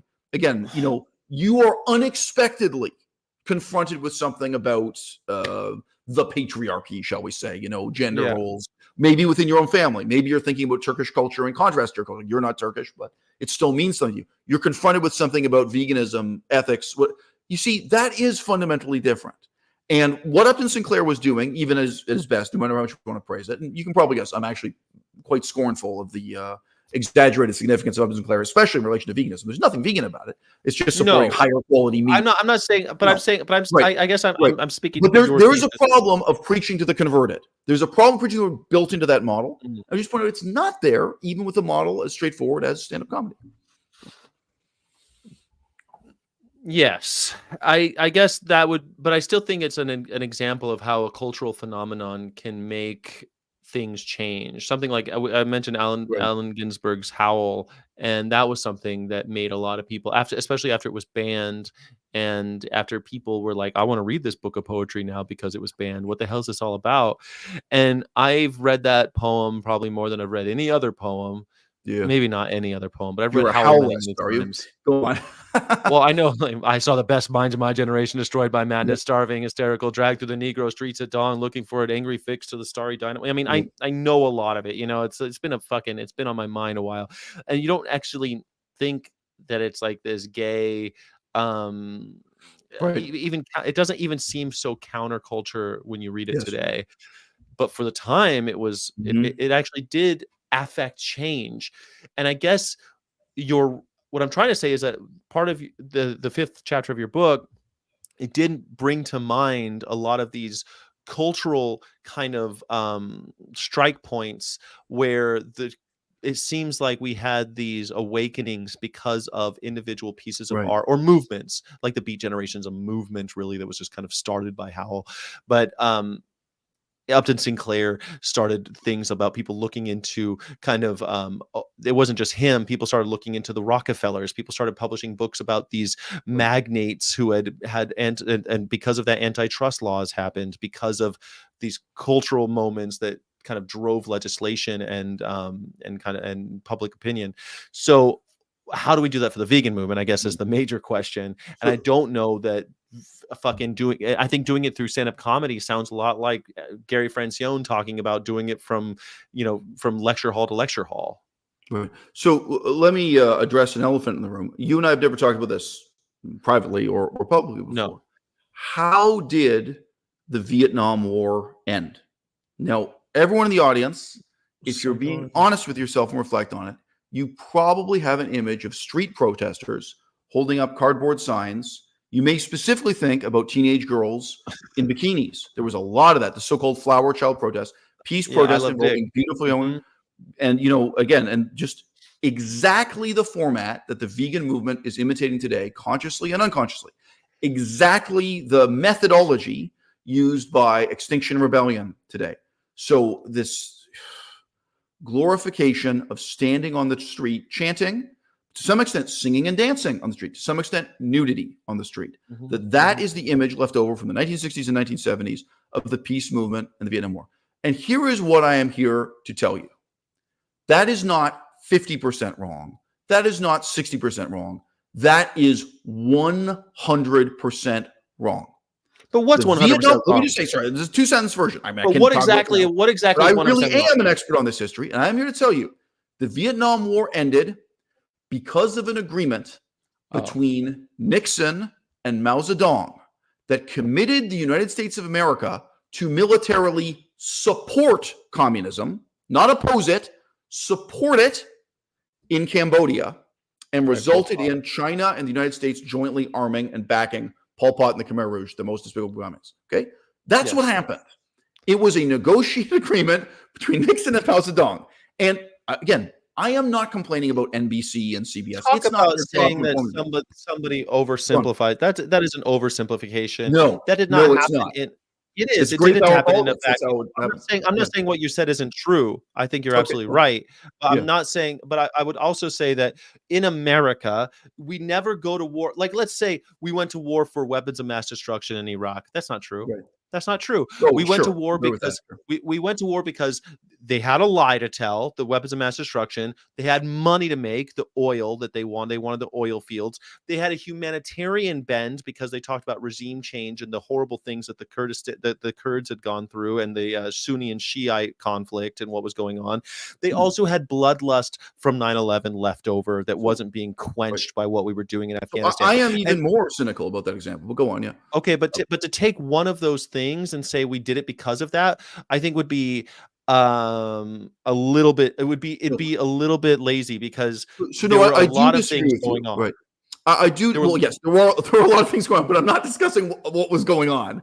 I'm discussing the decision made by one man to sign one document that resulted in political change. That the United States of America don't do things in a vacuum. They have to have the political will. That's horrifying truth. Public when it comes to support, foreign policy, when it comes to foreign treaties, American presidents behave exactly like a king from the Dark Ages. So, very briefly, but I'm even more cynical about George W. Bush beginning the war with Iraq. So just to clarify, we're talking about Iraq, not Afghanistan. Right. Because before September 11th happened, there is very solid evidence that George W. Bush had already made up his mind. He would find one pretext or another to eliminate Saddam Hussein. That was his way of putting it, right? So, and now, obviously, the real explanation for that is the relationship between George W. Bush and his own father, and the memory of his father's war in Kuwait, so on and so forth. Thank you, Paul Campbell. Sorry to interrupt. But my perspective is even more cynical, even more personalist, in a sense, even more medievalist, where I look at the ways in which government use of power hasn't changed since the Dark Ages. So, go on. Because the way our democracy works. I think that these individuals have to have a pretext on many fronts before they're able to just say. It's kind of like people saying, I went veganism for the environment, for my health, and for the animals. They don't choose just one. They've got all ththese reasons why they went vegan. I think that is usually like, I would love to sign a paper with Mao Zedong to support Pol Pot in order to have a puppet Khmer Rouge in Cambodia, but I can't do that just by myself and think I'm going to survive politically. So I need to get these other reasons. Survive politically. That was the end of Nixon's career. But go on. ending the Vietnam War had nothing to do with Nixon's downfall. In fact, that was probably one of few things that he did quite well when he during his presidency. Okay, so the My Lai massacre and Nixon 100% supporting the massacre. Well, yeah, what he did. As a Quaker. I know the history. Nixon made himself massively unpopular because of his position on the Vietnam War. And that's why most people I don't want to get too in the weeds on American politics. I want to get back to the point of this in relation to veganism is very clear. So there is a myth the vast majority of English-speaking people around the world live with. I would say French-speaking people and German-speaking people too. Someone could say maybe it's 10% different in France. There is a myth that what ended the Vietnam War was beautiful women in bikinis, beautiful women topless with flowers painted on them, and some adult men who are less photogenic standing on the sidewalk with a placard, chanting, singing, et cetera, that is what brought about the end of the Vietnam War. And I am saying that is 100% not true. Now, I'm not fully, maybe your perspective is that that's 90% not true or 80% not true. You seem to agree to me to some extent, but you want to include some, well, maybe 50%. I don't know. You can define for yourself. But my point is, no, that really is a myth we tell ourselves, and it is a dangerous myth. If you believe that, tell me right now, why didn't the same method of peaceful protest work in Myanmar? Why didn't it work in Myanmar to have people standing on the street chanting and singing and holding a placard, holding a piece of cardboard? Why didn't it work in Hong Kong? Why didn't it work why does it only they just didn't have enough hot naked chicks? Are you kidding me? No, because why didn't it work I would argue why didn't it work is because that can't be the only thing you're trying. It didn't work anywhere, and it didn't work in America either, is my position. Trying just one thing doesn't work. We're not going to have a magic bullet. You have to be out for the vegan movement. One has to be creating works of art. One has to be out getting signatures for ballot initiatives. There has to be people in the movement, this symphonic thing that I always talk about. We've talked about it before. This symphonic effect that happens, that builds public knowledge, public will, public and political will in order to affect change. I don't think one happens without the other. But I want to bring this back to your book and not be stuck on No, but the it's got Vietnam the whole War. point is for us to disagree with this stuff. But look, what if you look at the people of Mongolia and you just have to admit to yourself, these people will never voluntarily support veganism. This is a culture deeply committed to, in terms of their identity, the sense of national identity. What it means to be Mongolian has a lot to do with red meat and alcohol. That's their whole culture. That's their whole identity. Now, no, sorry, just want to say, hashtag not racist. How different is Ireland? How different is Venezuela, Argentina? Yeah. How different is Germany? I've lived in Germany for a short time, but still, wow. Their idea of what it means to be German has a lot to do with meat and alcohol. Now, I just say, in the same sense, the type of methodology you're adumbrating there. Like, I realize you're not giving an exhaustive definition of your methodology, but the methodology you've adumbrated of these many different aspects happening simultaneously, I am saying to you, that is not going to work in Iran today. It's not going to work tomorrow. It's not going to work 20 years from now. It has never worked at any point in the past. And I am saying, even in the United States of America, where just the game being played is unfolding by different rules, I am saying it's not going to work today. It's not going to work tomorrow. It's not going to work in the future. And I'm also saying it never worked in the past. I am going so far as to say, no, that's not why the Vietnam War ended when it ended. Not at all. Okay? So I don't believe in that. Again, political science is my field. Specifically, history of the Vietnam War is a significant part of what I've studied. Comparing them to Iran and Iraq, it's a lot. Right. It's a very different, because we're talking about homogenous societies versus what we have in the United States, where we all of a sudden, and when we've had, for example, African American groups who have led similar protests that were kind of like what you're describing. Racism kept them from having any kind of legislative power or any kind of influence politically. So it just didn't work, because you have to have both. You can't just have one. You can't just be in the halls of Congress trying to convince your favorite congressman. So I don't know what the two things are. You can't just have one. So I just didn't know what you. Well, you also have to have the you can be pressuring legislators.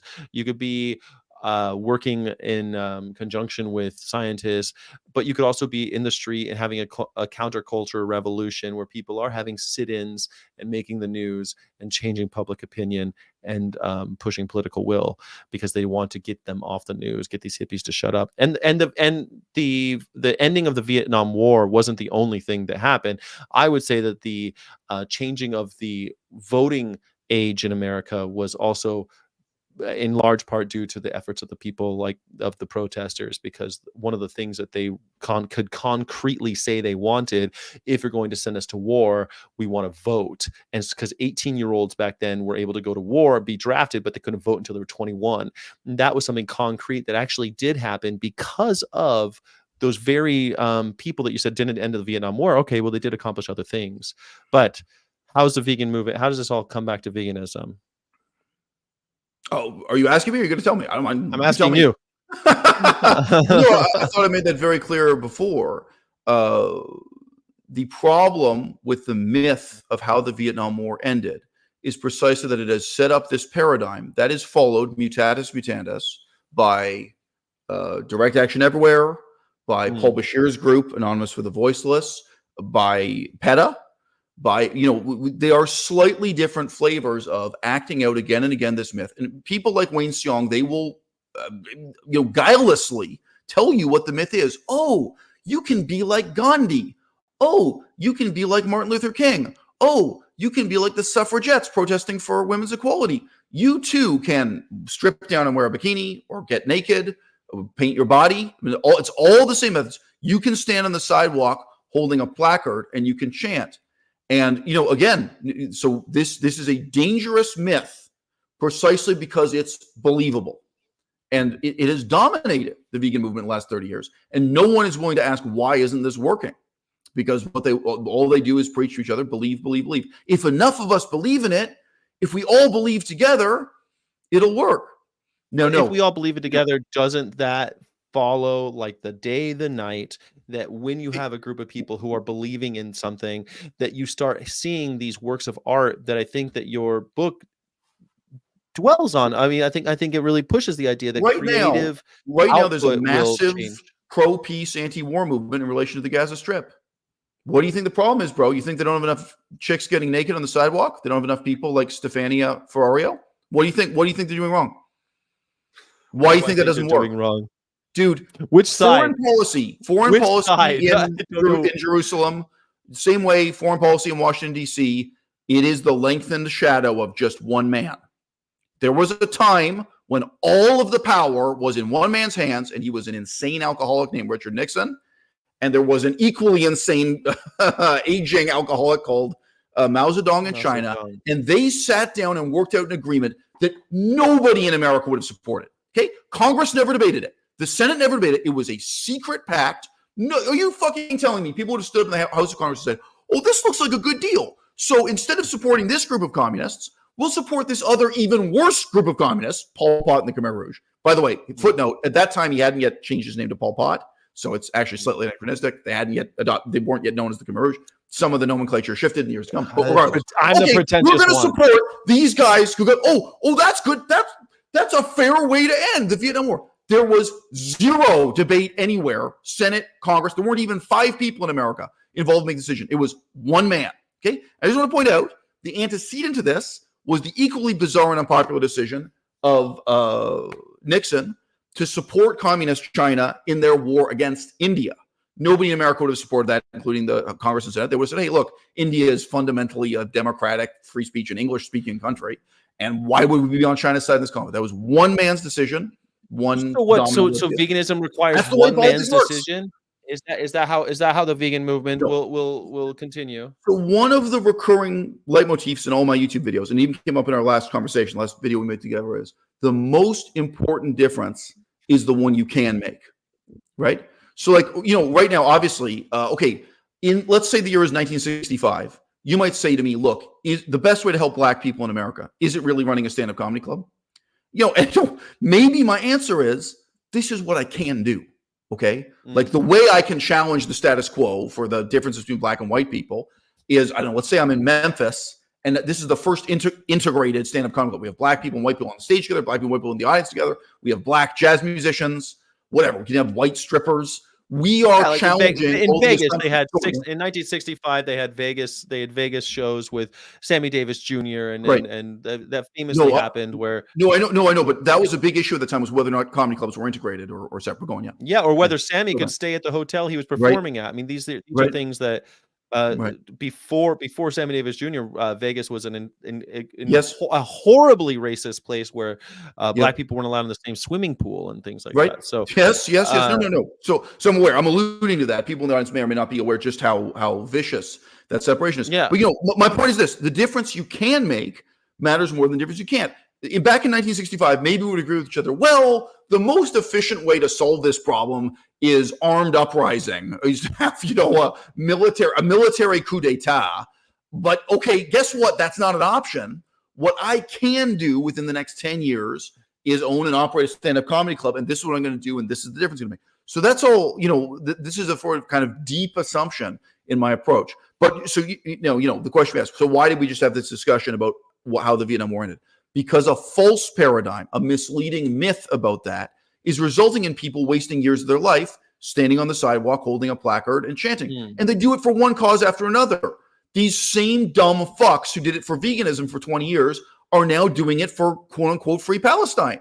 They're the same people with the same method and they can't figure it out. Oh, if we all just close our eyes and hold hands and believe, it's going to change the world. They're not 50% wrong. My position is they are 100% wrong. Well, wouldn't you say that not everyone has the wherewithal or the means to open up stand-up comedy clubs? I mean, not everyone has the means to do that. Some have the means to start YouTube channels. Some have the means to start other creative outlets where they can and do explore these things, these ideas, and share these ideas. And I would say that PETA, for example, uses.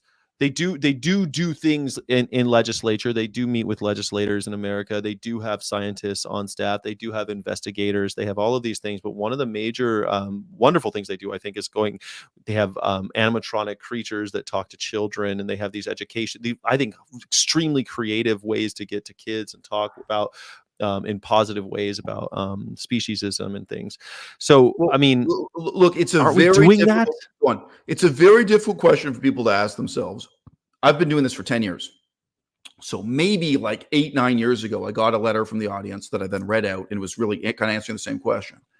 And the point was this: it was someone writing in who had participated in direct action everywhere style protests, whether or not it was exactly DXE, but or Anonymous to the Voiceless. They were doing the street protest time, and they're like, I can't help but feel, just like you discussed in YouTube videos, that this is fundamentally a waste of my time, but I'm not sure what I should be doing with my time. They were a married couple, and I think the husband was an architect. And it's like, look, I know it's not obvious. Like if you're a guitarist, you think, okay, this is how I can use my skills and talent as a guitarist in the vegan movement. But you know what? Like if you are an architect, there is something you can do. There's something far more meaningful. And if you really think that standing on the street and howling, or standing on the street and chanting, if you really think that's the only way to make a difference, think about the judgment you're passing on yourself. That you are a person so worthless, you're a person with so little to offer intellectually, that this is all you can do. I have a half brother who is mentally disabled. He has never spoken a word in any language. He cannot communicate in English. He is, severely mentally retarded. Okay. If you're asking me, what can he do? Like, what are we talking about here? Okay. You have to judge. You have to judge your own intellectual. You have to look at your own talents. You have to look at the position you're in. But yes, I'm sorry. I do not believe anyone is really so mentally disabled that the best thing they can do is the currently dominant, paradigm. The best thing to do is what Earthling Ed recommends you do. I think Earthling Ed's recommendations are terrible and counterproductive. They're going to ruin your life, and they already have ruined the vegan movement. I can't really remember what Earthling Ed suggests, except to have more conversations and shit. So I don't know.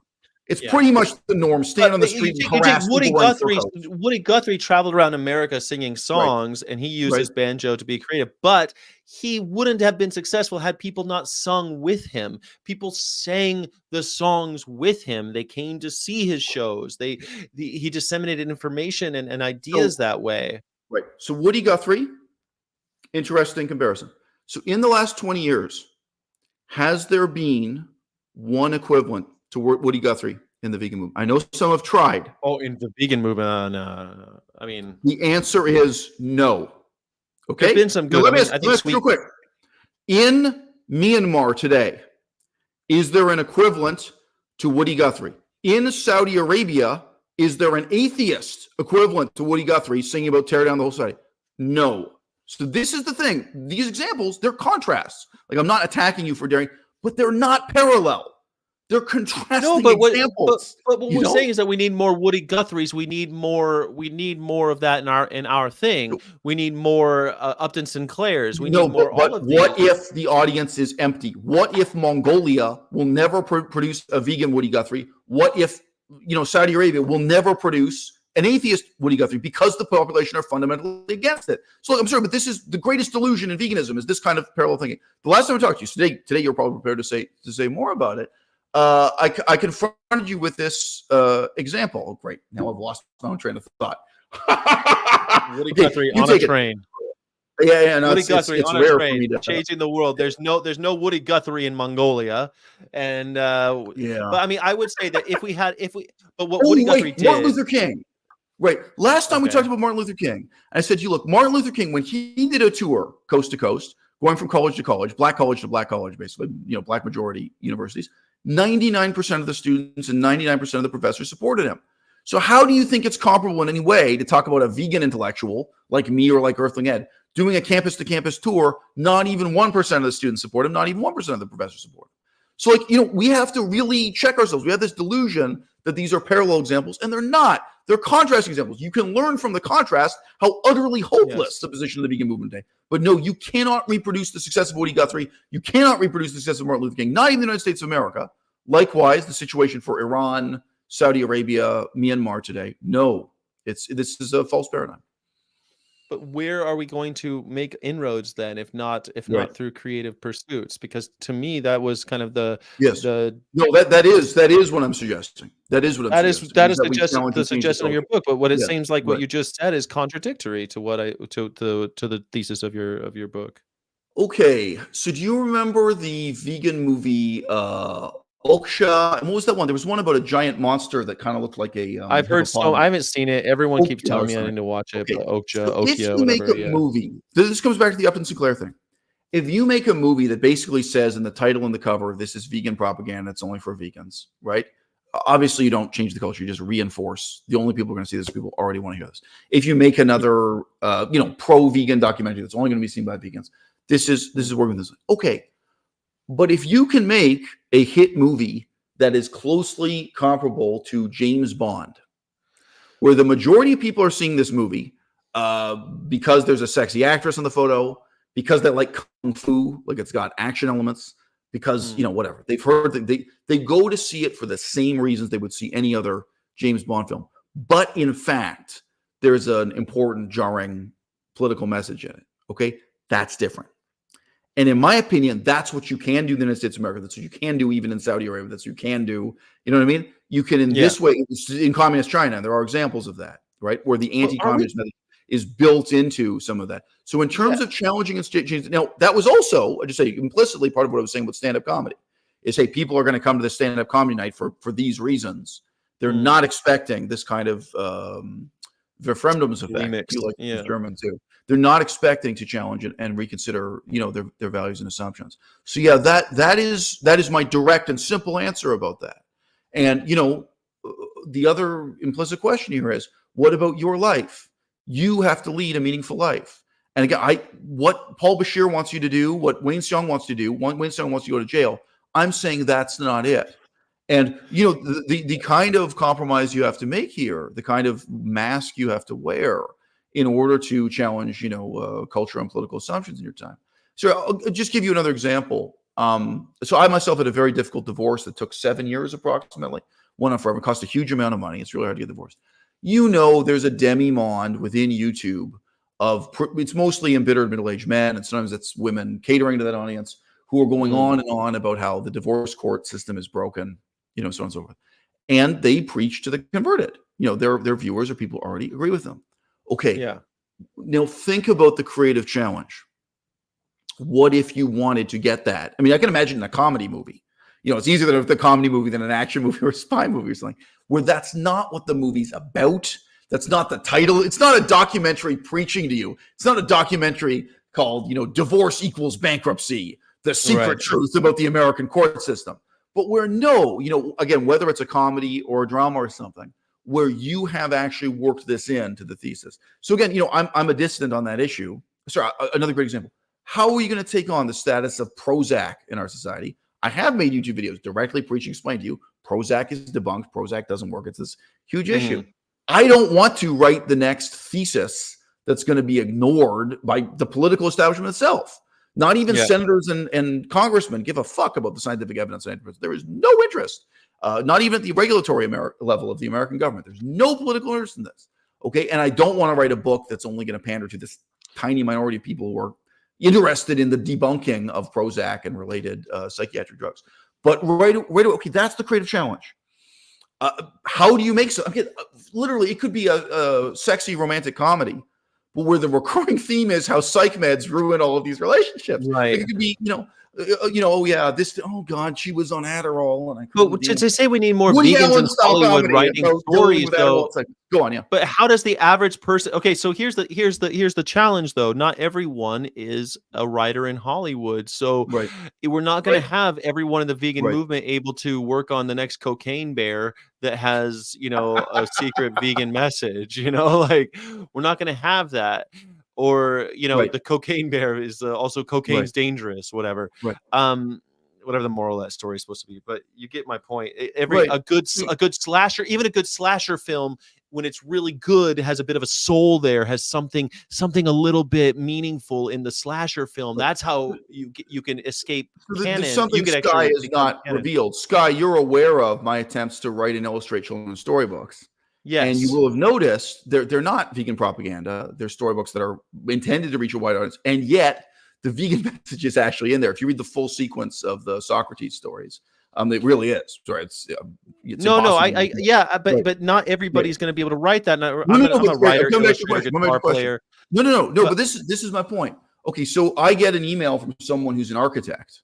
right? So you're correct in saying this guy who's an architect, he can't write his own comedy movie or write, direct, and produce his own comedy. He can't become the next Kevin Smith, one man writer. Okay, right. But then think of what he can do.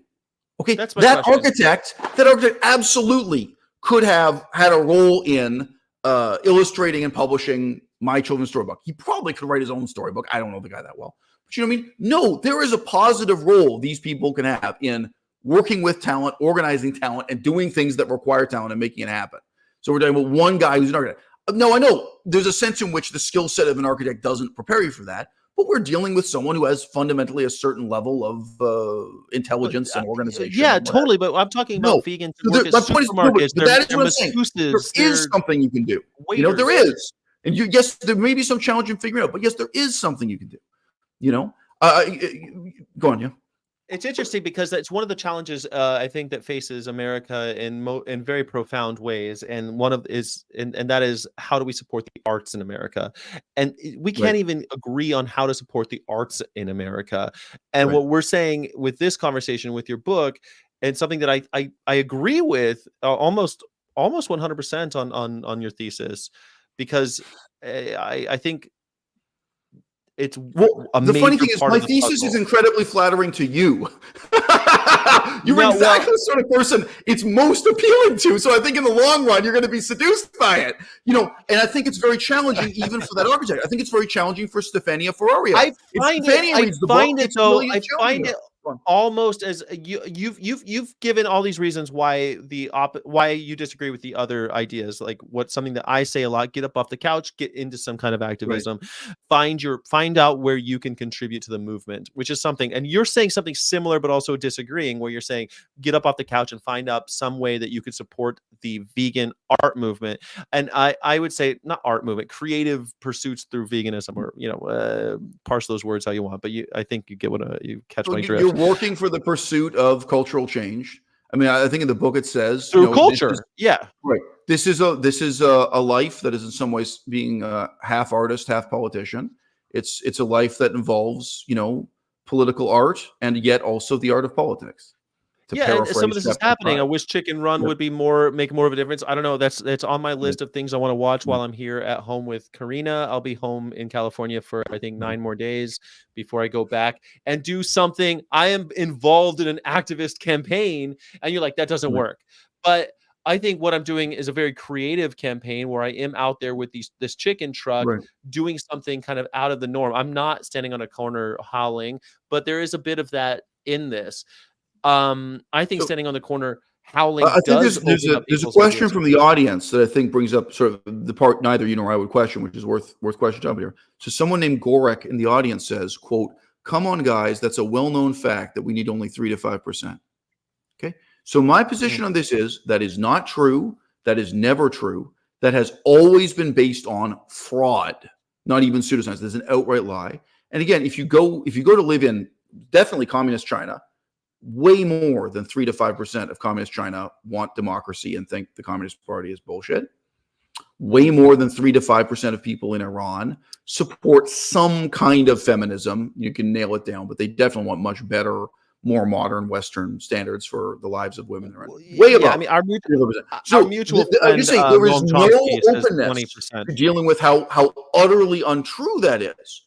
And people's commitment to eating meat runs deeper. Like, people are profoundly committed to their model of the meaningful life, of happiness, of what it means to have dinner with their grandma, what Thanksgiving, Christmas, whatever say. Those are things people really cherish and really care about passionately. And, I know it's going to sound fucked up. I wish people in communist China were that passionate about democracy. They're not. No. So, yeah, I mean, go on. Well, and some of them might be passionate about it, but the idea with there have been weird things that have happened in China, especially with Xi Jinping as the as what is he, president, dictator, whatever you want to call him. Some interesting things have happened in party leader, in real estate ideas. Weird things have happened, but it's because the agenda setters kind of turn the tide. And that's something that I've talked about a lot with the idea of the propaganda and the way movements happen at the upper levels, according to my reading of Noam Chomsky.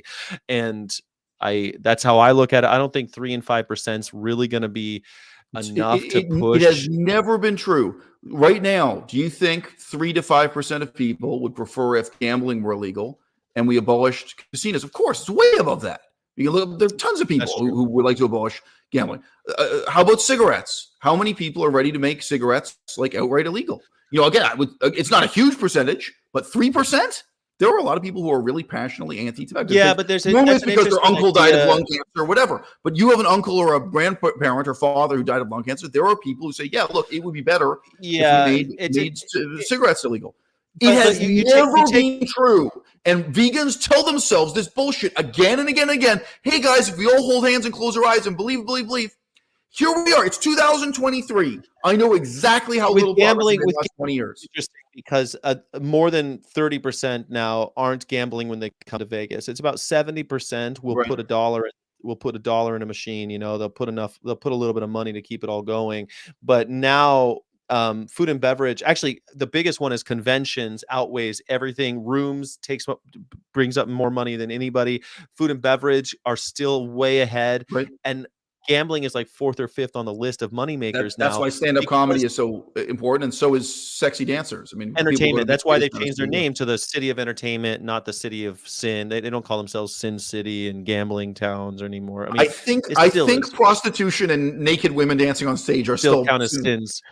Yeah, there's a part of town that's still like still likes that. There's not naked women everywhere, but yes. So I just want to good credit to Gorik. Gorik has just said back. He said, "Look, those numbers, are not based on communist countries." Quote, but I acknowledge the possibility of error. So I just want to say, Gorik, this is my field.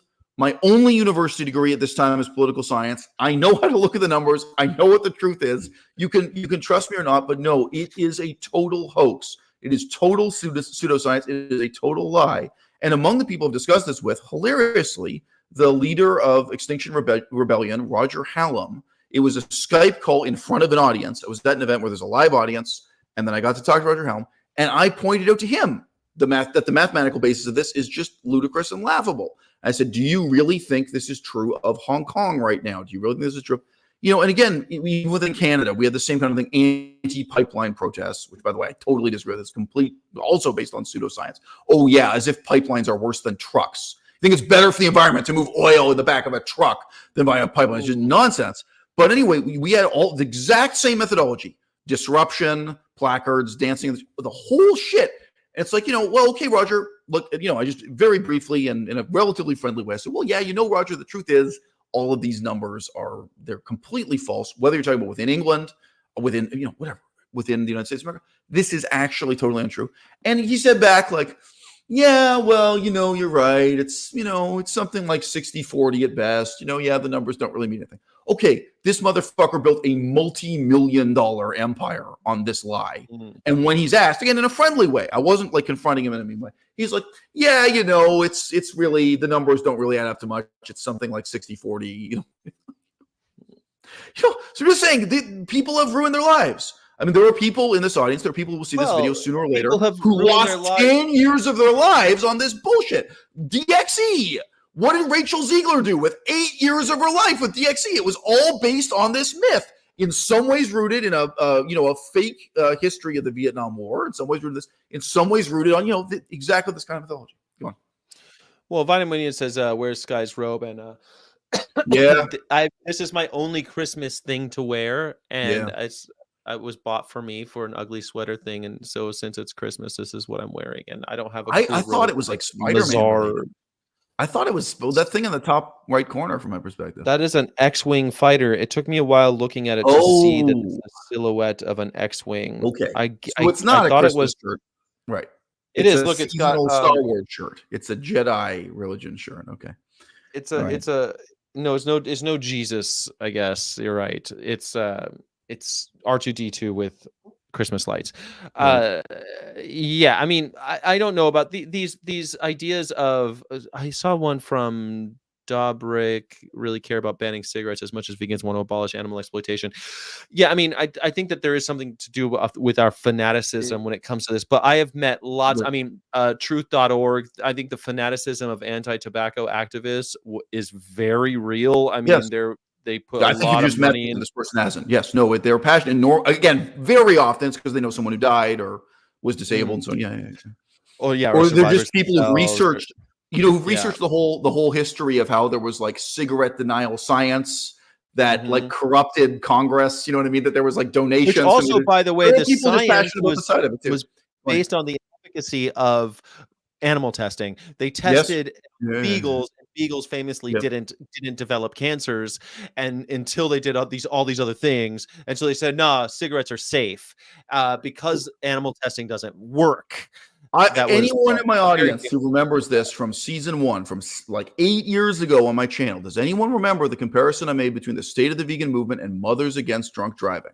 Mothers Against Drunk Driving still to this day has an office in every major city in America. At any given time, they have a minimum of 50 active offices, one for every state in the union, including fucking Hawaii. We don't have that. We are a pathetic movement compared to Mothers Against Drunk Driving. And I want to say right now, in 2023, Mothers Against Drunk Driving is bullshit. I mean, like, there was a time when this was true, but like, there is no cultural struggle anymore. What percentage of people support drunk driving? There's no. Yeah, I thought so. And I thought that they won when they got the age of drinking to be 21 in America. That was their big thing. You have to be 21 in America in order to drink. That was what they did. They got it tied during my lifetime. There have been a sequence of ever more draconian rules against drunk driving. There was a time when both in England and Canada and the United States, it was sort of like, okay, if you've had 2 or 3 drinks, that's all right. And no, Mothers Against Drunk Driving were part of a transition to a no tolerance policy. No, if you've had any alcohol at all, for teens drinking, that was their big thing. Mothers Against Drunk Driving was teen drinking, and but they were against drunk driving of any kind. They're against middle-aged men. Yes, yeah. Their main thing was about teen deaths and high school deaths and drinking and stuff like that with alcohol related. Look, I am just saying they've already won. I'm not saying their movement is bullshit in the sense that it wasn't worth pursuing. But alcohol is worse than it's ever been. People are drinking more. People are drinking levels of pre-prohibition. Like, we are drinking at a clip that's ridiculous now, and it's something that you've talked about. But this is just drunk driving. Everyone accepts if you go out and drink, you have to take an Uber, you have to take a taxi. Everyone, no, that's their cause. Yeah, their they cause won. Yeah, I agree. My cause is actual sobriety. I drink absolutely zero alcohol. I smoke. Zero. I wish that Mothers Against Drunk Driving would change their names, but I think they'd have a different. They'd have a problem. Right. Look, all that we can agree with each other about. But my point is this. My point is a little more simplistic here. Mothers Against Drunk Driving. At least 50 offices in 50 states, and they have several more, just other major cities. So some states, there's more than one office. That is a real movement. There is real passion and real organization and real money backing anti-tobacco movements, anti-alcohol movements. Yeah. You have to compare veganism to something. And we suck compared to that. We are pathetic compared to that. But don't you think that's because we're fractured in a way that's very bizarre? Like, you take earlier you put AV, PETA, and DXE all in one basket, and I don't think they're in the same basket. Like, they're part of the same movement, sure, but one does not fit like the others. AV is not PETA, and neither is DXE.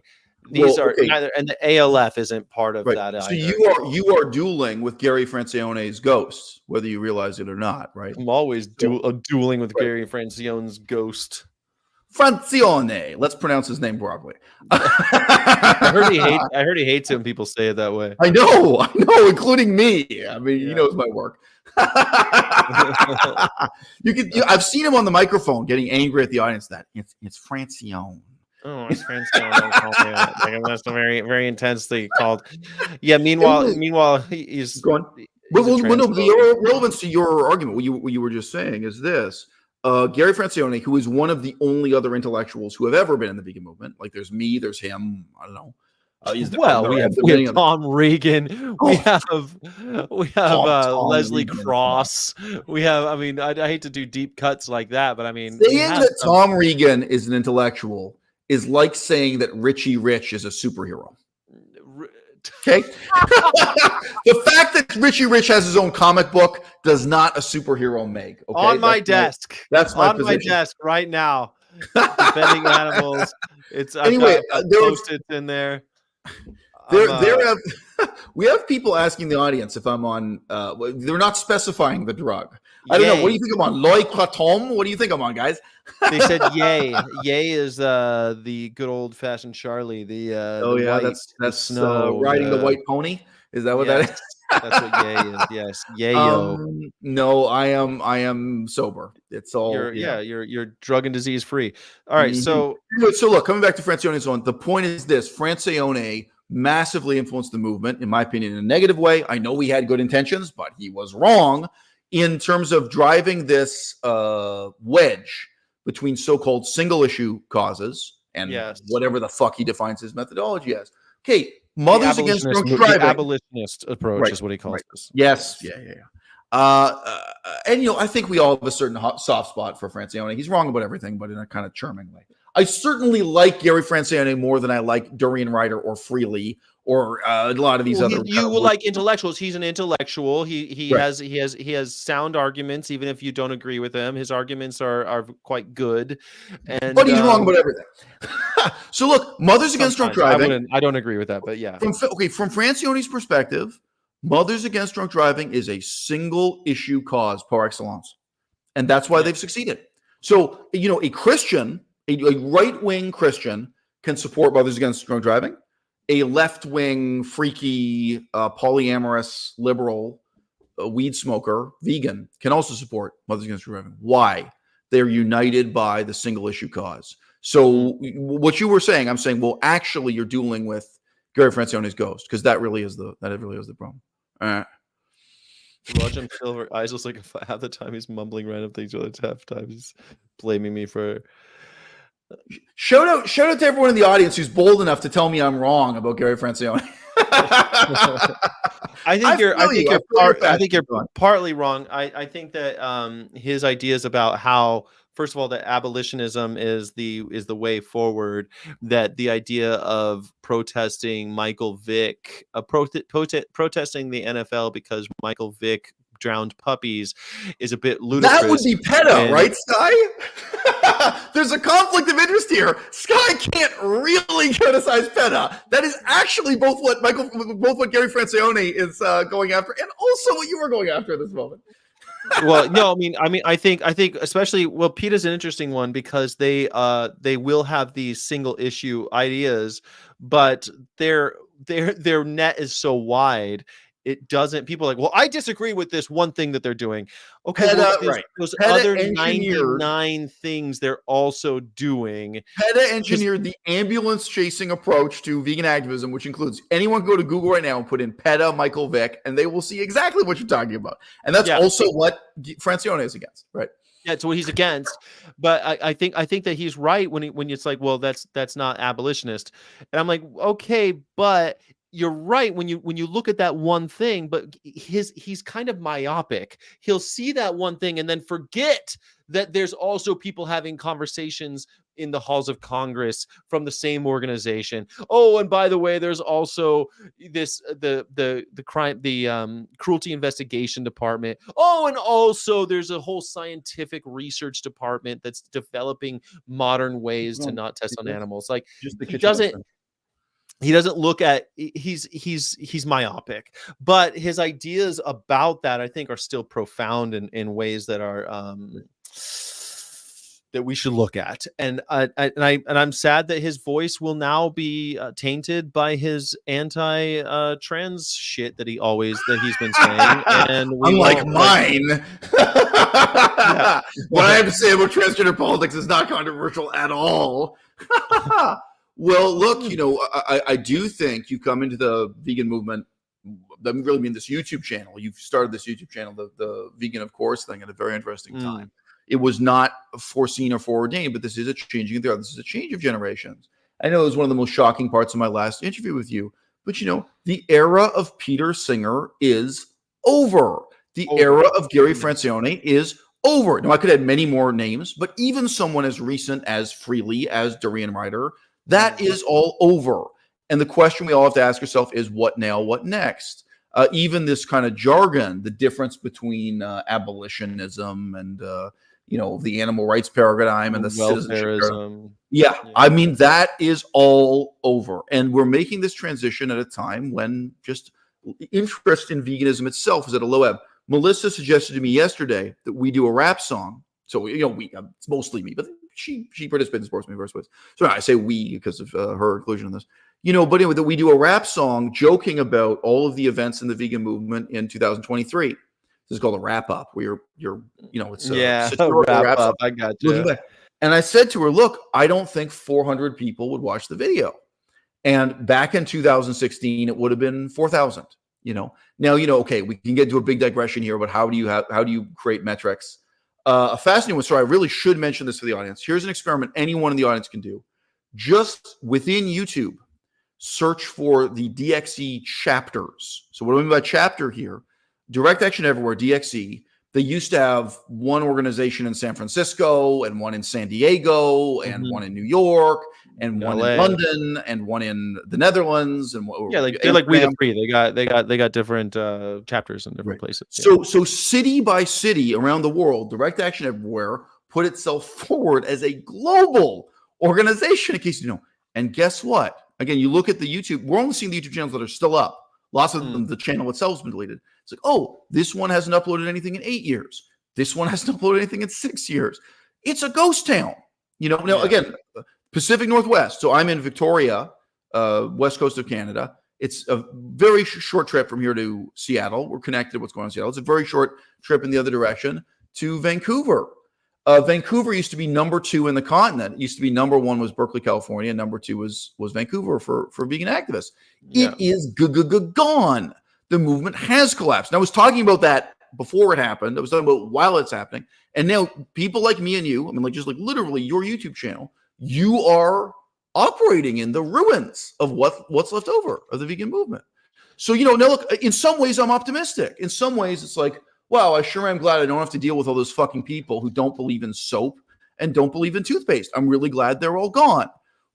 I think it's easier to find. We're still dealing with the utilitarians. We're still dealing with the that to me is the new thing. Right. It's no longer the anti-soap people. It's the rights violation suffering people that don't understand what veganism even is, but they have a utilitarian mindset, or the new thing is the threshold deontology. I'm a threshold deontologist. I'm not a utilitarian. Right. It's just another word for autism is real. A very large percentage of people you meet and talk to on the internet have autism. A very large percentage of people you are going to meet in the Discord server for Ask Yourself, a vegan YouTuber, have autism, are somewhere on the spectrum. Okay. Once, this is just an example I gave off the top of my head. I was talking to someone who believed that utilitarianism was this incredibly important philosophy in the world. I said, oh yeah. Can you remember what the utilitarians did about the Vietnam War? So, again, this is kind of contrasting one myth to another. Do you think it was like utilitarian university professors or activists or anything? Do you think the utilitarian movement was important in the history of the Vietnam War? And of course, they have to stop and reflect and realize, no. Either you say utilitarians did absolutely nothing about the Vietnam War. It's like, okay, I can search through the footnotes and find maybe 1 or 2 essays from the war. No, I know what they did. Utilitarian. Richard Nixon was utilitarian. Oh, that's an interesting question. No, okay. So we all just lived through the war in Afghanistan. What was the? Can you remember a utilitarian conference on Afghanistan? Was there even a party?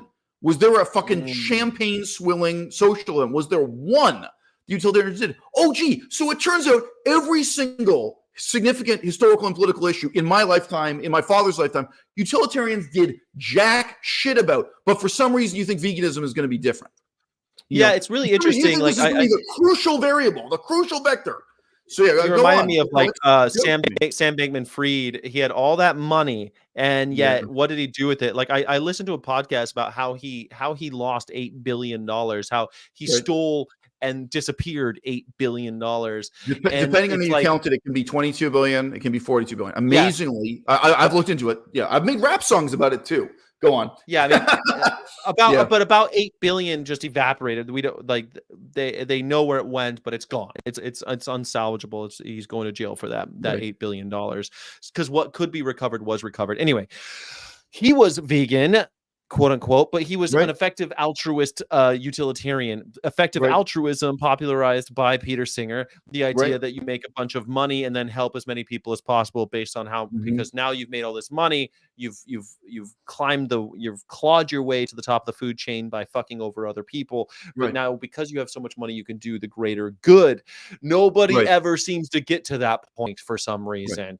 They claw their way to the top saying, oh, I'm going to give it all away. In his defense, he actually did give it a lot of it away, but and he really is vegan. I just want to say FTX. And so, guys, you know, I have made comedy videos ridiculing FTX. I've also made dead serious videos talking about FTX cryptocurrency, talking about cryptocurrency as a problem within the vegan movement, James Aspie, and so on. So I have talked about this a lot, and I've done a lot of research on it, both serious and silly. But you know, one thing I want to say: FTX is literally vegan in prison right now. Sorry, SPF, not FTX. Sam Bankman-Fried, he is literally living FTX on peanut butter and white bread in prison. So he is practicing what he preaches in that respect. So a despicable person in many ways, but yeah, he's one of ours. He's one of ours in the Peter Singer sense. I mean, he was a quote unquote vegan, and he did like to push that because he believed in this greater. I think he's actually kind of he's. So look, the other thing is here again. He's on the spectrum, fucking 100%. He's on the spectrum. I believe I am the only person in the vegan movement who has been a critic of utilitarianism. You know, okay, again, if you search through the footnotes somewhere, did Gary Francione say something? But you know, there are many videos on my YouTube channel, and there is a playlist of videos that are the critique of utilitarianism.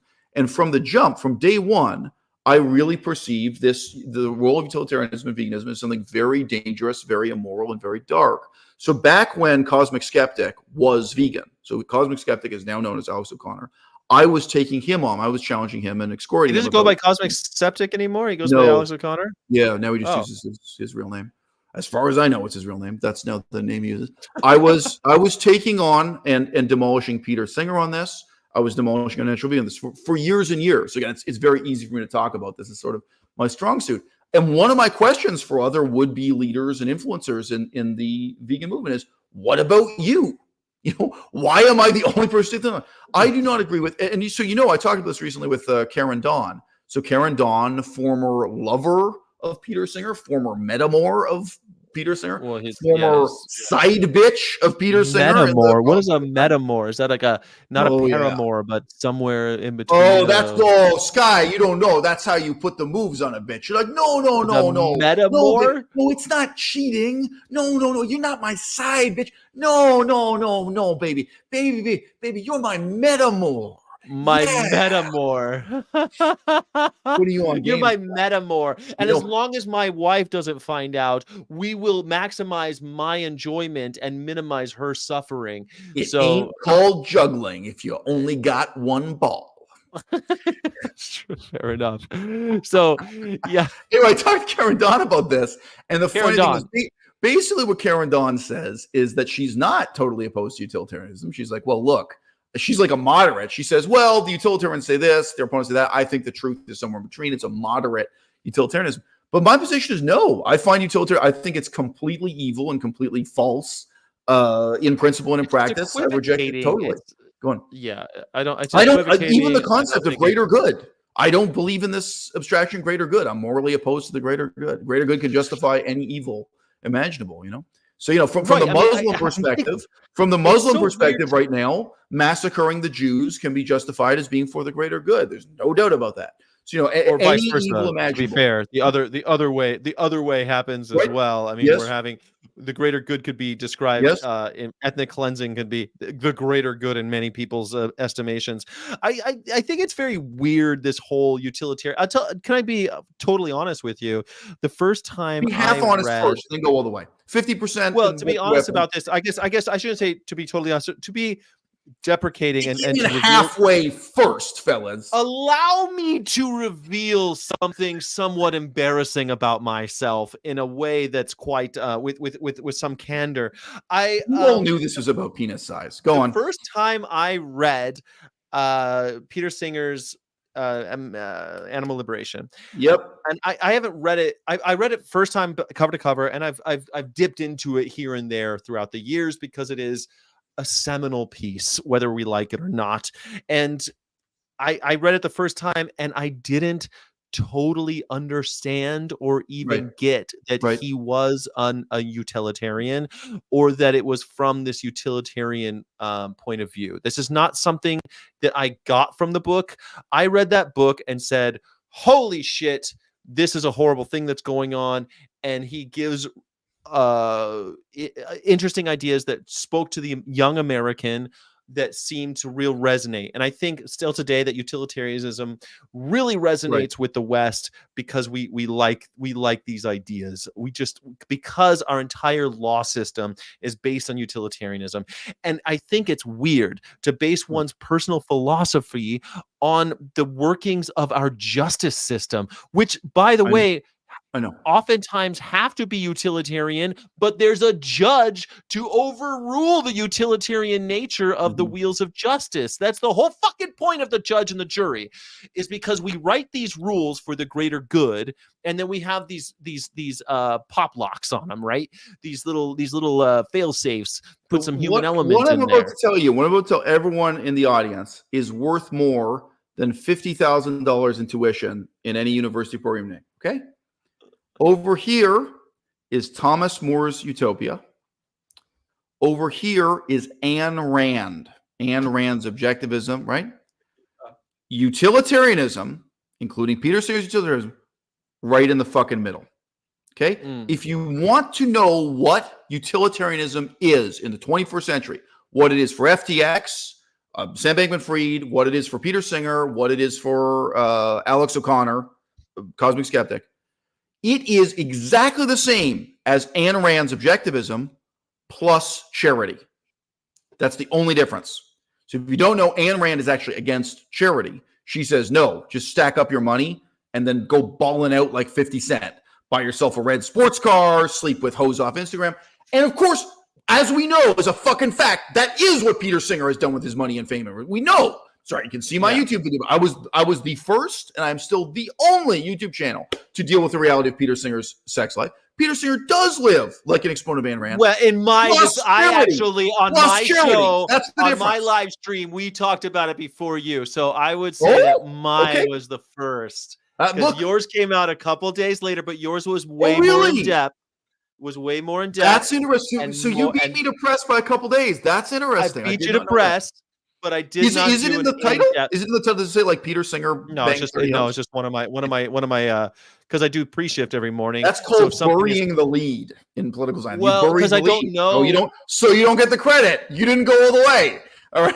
I went all the way. Okay. I simply. That's interesting. With the pre-shift, a lot of times, because I'm doing vegan shit that's coming up every day, so a lot of times I'm first to press, but I don't have like. But you don't really. Right. Yeah. I don't get really granular. I'm like, oh, this is what's happening, and this is how I feel about it, and then we. So with a footnote, I was the first one to take on. And look, almost nobody cares. That video today has 1,600 views, and that's so sad. That is how many people care who speak English, because I mean, it's such a huge story. There's no way to exaggerate the significance of that, including the significance for utilitarianism. But look, I'm totally opposed to the philosophy of Ayn Rand. I think the philosophy of Ayn Rand is laughable bullshit. Many people in this audience, maybe not 100%. It's interesting. Hold on a second. Let me back up. Just because we are talking about Ayn Rand, and I'm grateful to be talking about a different artist a writer, I should say, other than Peter fucking Singer. So Ayn Rand, right? She, first of all, if for people who don't know, she's the one who coined the phrase "all hail the mighty dollar sign." She had a giant dollar sign in her foyer of her home that was a massive statue of just the dollar sign, kind of like Richard. She was the first person to say that unironically. It's not that nobody has said it before. No, she coined the phrase. Like, she was the first. Okay. Yeah, she was the one who said it. All hail the mighty dollar sign. Said it as a joke before, but she was not joking. Anyway, go on. Yeah, she wasn't joking. The new dollar, the dollar is God, basically. Mm-hmm. And she did write one really good book, but she wrote a lot of horrible books that were really fucking changed American politics in a way that is profoundly disgusting, and has, I think, created the neocon movement, really, the neoconservative movement, that if you make money, you're the you were the chosen one of God. I know that was not that Her she wasn't the work first has one. been influential. I wouldn't say it was Yes. that influential. I would point out that Alan Greenspan. So if you're old enough, everyone knows the name Alan Greenspan. If you're young enough, you've never heard of Alan Greenspan. But Alan Greenspan was one of the most powerful and influential people in American politics, and he was very literally a disciple of Ayn Rand. Now, by the way, interestingly, how he applied her philosophy in his life and in U.S. politics is another question. Like most ridiculous philosophies, what you actually do with it in practice, it kind of looks 90% the same as what someone else would have done if they'd had the jobs that Greenspan. He did bank bailouts. He did all kinds of things that don't seem like what an Ayn Rand follower would do. But nevertheless, it has been influential. I would not say it created neoconservatism. I wouldn't go that far. But yes. Okay, but let's go back to like voice. I'm a little surprised that you want to go on. Yeah. She is a horrible human being, was a horrible human being. I think that Paul Ryan and others were waving her book around. He made his staffers read Atlas Shrugged. Atlas Shrugged. No one should ever read Atlas Shrugged. Don't even see the movies. I think they made 3 movies based on it. Who is John Galt? You can read the Wikipedia page and get everything you need out of that piece of garbage. It's really fucking horrible, and it's been told again and again in other stories throughout time. If you read Atlas Shrugged, you'll be like, "Oh, this is just like this other movie, just like this other movie." But here is my point in relation to veganism. I got one thing. Okay, but I want to hear the veganism thing. But I am actually kind of surprised that you don't like Fountainhead, because Fountainhead. Go on. You have a point you're on the way to making, or no? You just want to ask about like the film? No, I've never seen the film. I've read the book. I've read Atlas Shrugged, and I've read Fountainhead. I never read her other shit. I've read little essays and stuff. Fountainhead's the one about the sexy architect, right? The main characters. Yes. And women have to submit to him because he's so dominant, and he pursues his own uncompromising artistic vision. The Fountainhead. She was a woman who could not be tamed. He was a man who would not back down. Coming to theaters, 1962. I forgot about the sex stuff in that book. There's rape right now. Too. There was a rape. There's a pro-rape scene in that. You're absolutely right. There is, but that's a lot of books. I wouldn't like. Anyway, I don't like Ayn Rand's The Fountainhead. If you guys hadn't guessed, I'm joking around, but no, I completely deplore like this. Lolita. Lolita is a long book about a rapist. Of gore. I mean, I don't like a lot of this crap.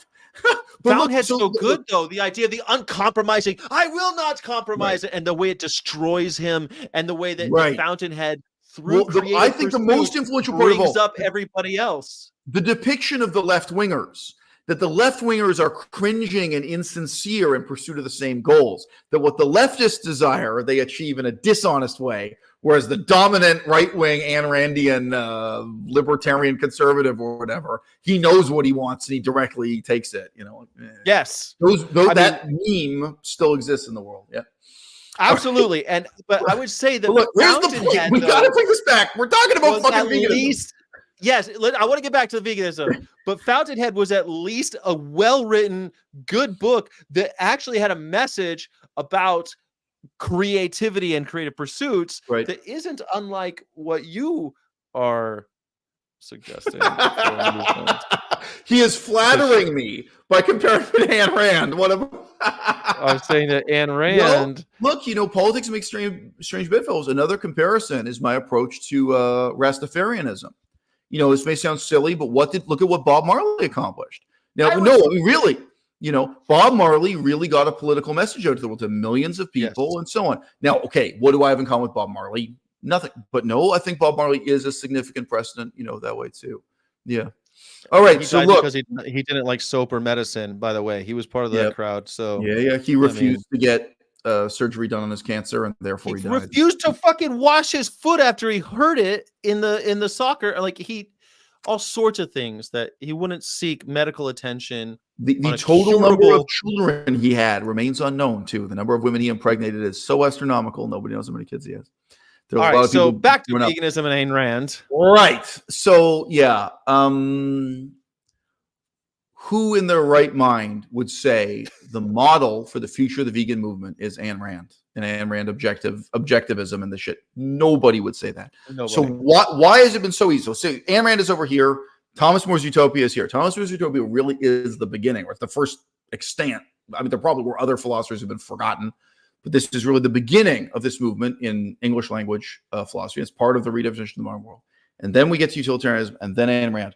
You have to be mentally disabled to say Ayn Rand is the future of the vegan movement. So why has it been so easy to convince people that utilitarianism is the future? Because, again, utilitarianism is basically Ayn Rand plus one, and Ayn Rand's philosophy is basically utilitarianism minus one. The only difference is the role of charity. Because what Peter Singer has to say to you is go out and live like 50 Cent, live like the former CEO of Microsoft, Bill Gates. Get rich or die trying, but give away all your money for the greater good. That's right. So it's Bill Gates, 50 Cent, ballin' millionaire crap. I mean, it's just so ludicrous. Yeah, bro, the future of Cambodia is millionaires in yachts. Totally. What the future of democracy in Myanmar? Apply this to any real world problem. Hey, how are we going to bring about feminism in Iran, equal rights for women in Iran? That's funny because we got some millionaires on yachts. That's going to solve the problem. Come on, Well, if the millionaires on yachts sold all their yachts and gave their money to the poor, and maybe you would have something. Well, right, but this is the thing. So James Aspie himself fell into this trap. James Aspie, he is not intellectual enough to understand utilitarianism at all. I mean, he is not intellectual enough to join this conversation at all. But I've clips of him directly saying where he explains his methodology. His methodology was to become a millionaire on a yacht. And then he thought once he has the millions of dollars and the yacht and like women in bikinis on the yacht with him, that then people will follow his Instagram and people will be interested. People want to imitate him. It's going to be like that Bazillion guy, Bajilzin. What's that guy's name? The poker player, Bajilzer? I forget. Dan Bilzerian, I think is who you're thinking of. Andrew Tate. Andrew Tate would be another. Yeah, get money in the Bugatti, and then you'll have the ladies, and then you'll have the followers. Yeah. Well, it turns out Peter Singer is an example too. We just didn't know. I mean, Destiny the Streamer is an example, but now we're finding out. He kept that shit secret though because he wanted to maximize joy and minimize suffering. So he kept his shit secret. You got to get him on the show next. You got to get. He was a secret ball. I would love to ask Peter Singer. He has made appearances on tiny YouTube channels to get 5 views, so it's not impossible. You'd have to hide your cards though. But what the question you're gonna ask? He was on Cosmic Skeptic, so it makes perfect. Well, that's a big channel, but no, he's been on small channels. So look, that model of activism, it does influence people. It does change people's lives. People like Sam Bankman-Fried, but even someone like James Aspie, because James Aspie, to my knowledge, was not a multimillionaire. He has enough money that he can be constantly on vacation. It's an interesting point Gorek makes. To be honest, the people world had been a long time ago from billionaire to billionaire. So if you become a billionaire, you can buy the people. I think that's an interesting thing, right? People have already been bought and sold. So the idea that I've got yachts, I'm a billionaire now, come follow me, I'll be the next one that leads you to the promised land. Right. But the very fundamental thing here is this. The method being described, the method that James Aspie signed up for, all these people signed up for, it has already been tried and failed. So like how many times you have to fail before you admit this isn't going to work and you try a different method? So yeah, go on. Peter Singer, airplane food singer. Yes. It's interesting because I think about yesterday I took a flight from Florida to California, stopping in Denver. There were no vegan options along the way. I brought some peanuts because they don't give you peanuts on the road on the flight anymore. And they come by, would you like a snack? Would you like pretzels or chocolate? And I thought, which is least likely to have animals in it? Right. And I said pretzels. Wouldn't you guess the same? But pretzels was the one that dead cow pretzels. It was pretzels. It was called cow secretion pretzel mixture.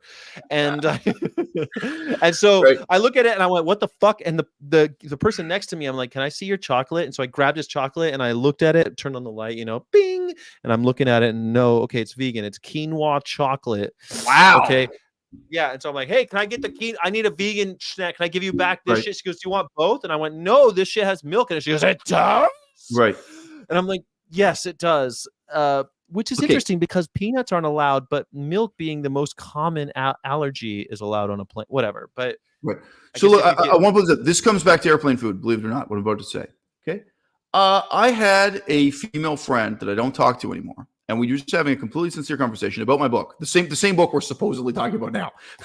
Deal. And she said to me, "This is the holiday episode. This is the long boy holiday episode. Don't worry about Don't worry about it. I don't need to sell this Don't book. worry, The book about sells it. itself. The Okay, book sells itself. It's $1. Anyway, I was talking to this female friend of mine, and she said to me, "Oh, like everyone who's an extremist is bad. Like in politics and these things, the reasonable people are always in the middle, and you can't be an extremist." And I just said to her, I wasn't angry at her, but I said to her in a very humble sense, I was like, you must realize, like you must realize I'm an extremist. Like I'm not a moderate. I'm not, I'm really not like, and I'm not deluded about it. I'm not going to lie to you. Like within the vegan movement or however you want to look at it, within the planet generally, no, like I am an extremist. And, again, I'm not bragging, but it's like, look, you have to make up your mind about me. What kind of person I am, but I'm not. Now, what does this have to do with airplane food? In Taiwan, you can get excellent vegan airplane food. In Taiwan, you can get excellent vegan train food. They have boxed, and it's not a vegetarian option. It's a vegan option in a box. With buses, it's a little bit different. You have to kind of go to this booth before you get in the box and get it. It's not like given to you on the bus. Okay. But here's the problem. You can reach a point of complacency where the members of the vegan movement are satisfied because now they've got vegan meals on airplanes. That, for a lot of people in the movement, that's all they ever wanted. They just wanted you to facilitate their lifestyle. And then the movement ends. They want to facilitate their dietary restrictions. Yeah, right. Right. They see it that way. Is something that, well, this is something that I was talking about with, I was talking about this with some activists in Florida that I had a long car ride with a day before yesterday. And I was saying, I don't want to be the next marketing niche. I don't want to be oh, great, we've discovered a niche in the capitalist society. Now we can. That's very much in the book, that model. Yeah, right. Yeah, and that's something. That's something I've said for a long time. Yeah. Well, yeah, and that model bugs me, I guess. But the question still remains: how does ethically based ex omnivore? I just saw him. I know that he works in Oklahoma at a place that in a job that is not befitting. He's a creative. He can draw. He's quite good at it. But how does someone like that get into the movement the Eisel Mazard way, as described in your book? I want to know where the rubber hits the road, because that is something that you don't necessarily go into in the book. How do you actually execute your theory? Yeah, I think I do, actually. I mean, I think I do. Now, this is going to seem like an odd contrast. Look at Black Lives Matter and what they did with the death of George Floyd, the way in which they capitalized it and built a movement.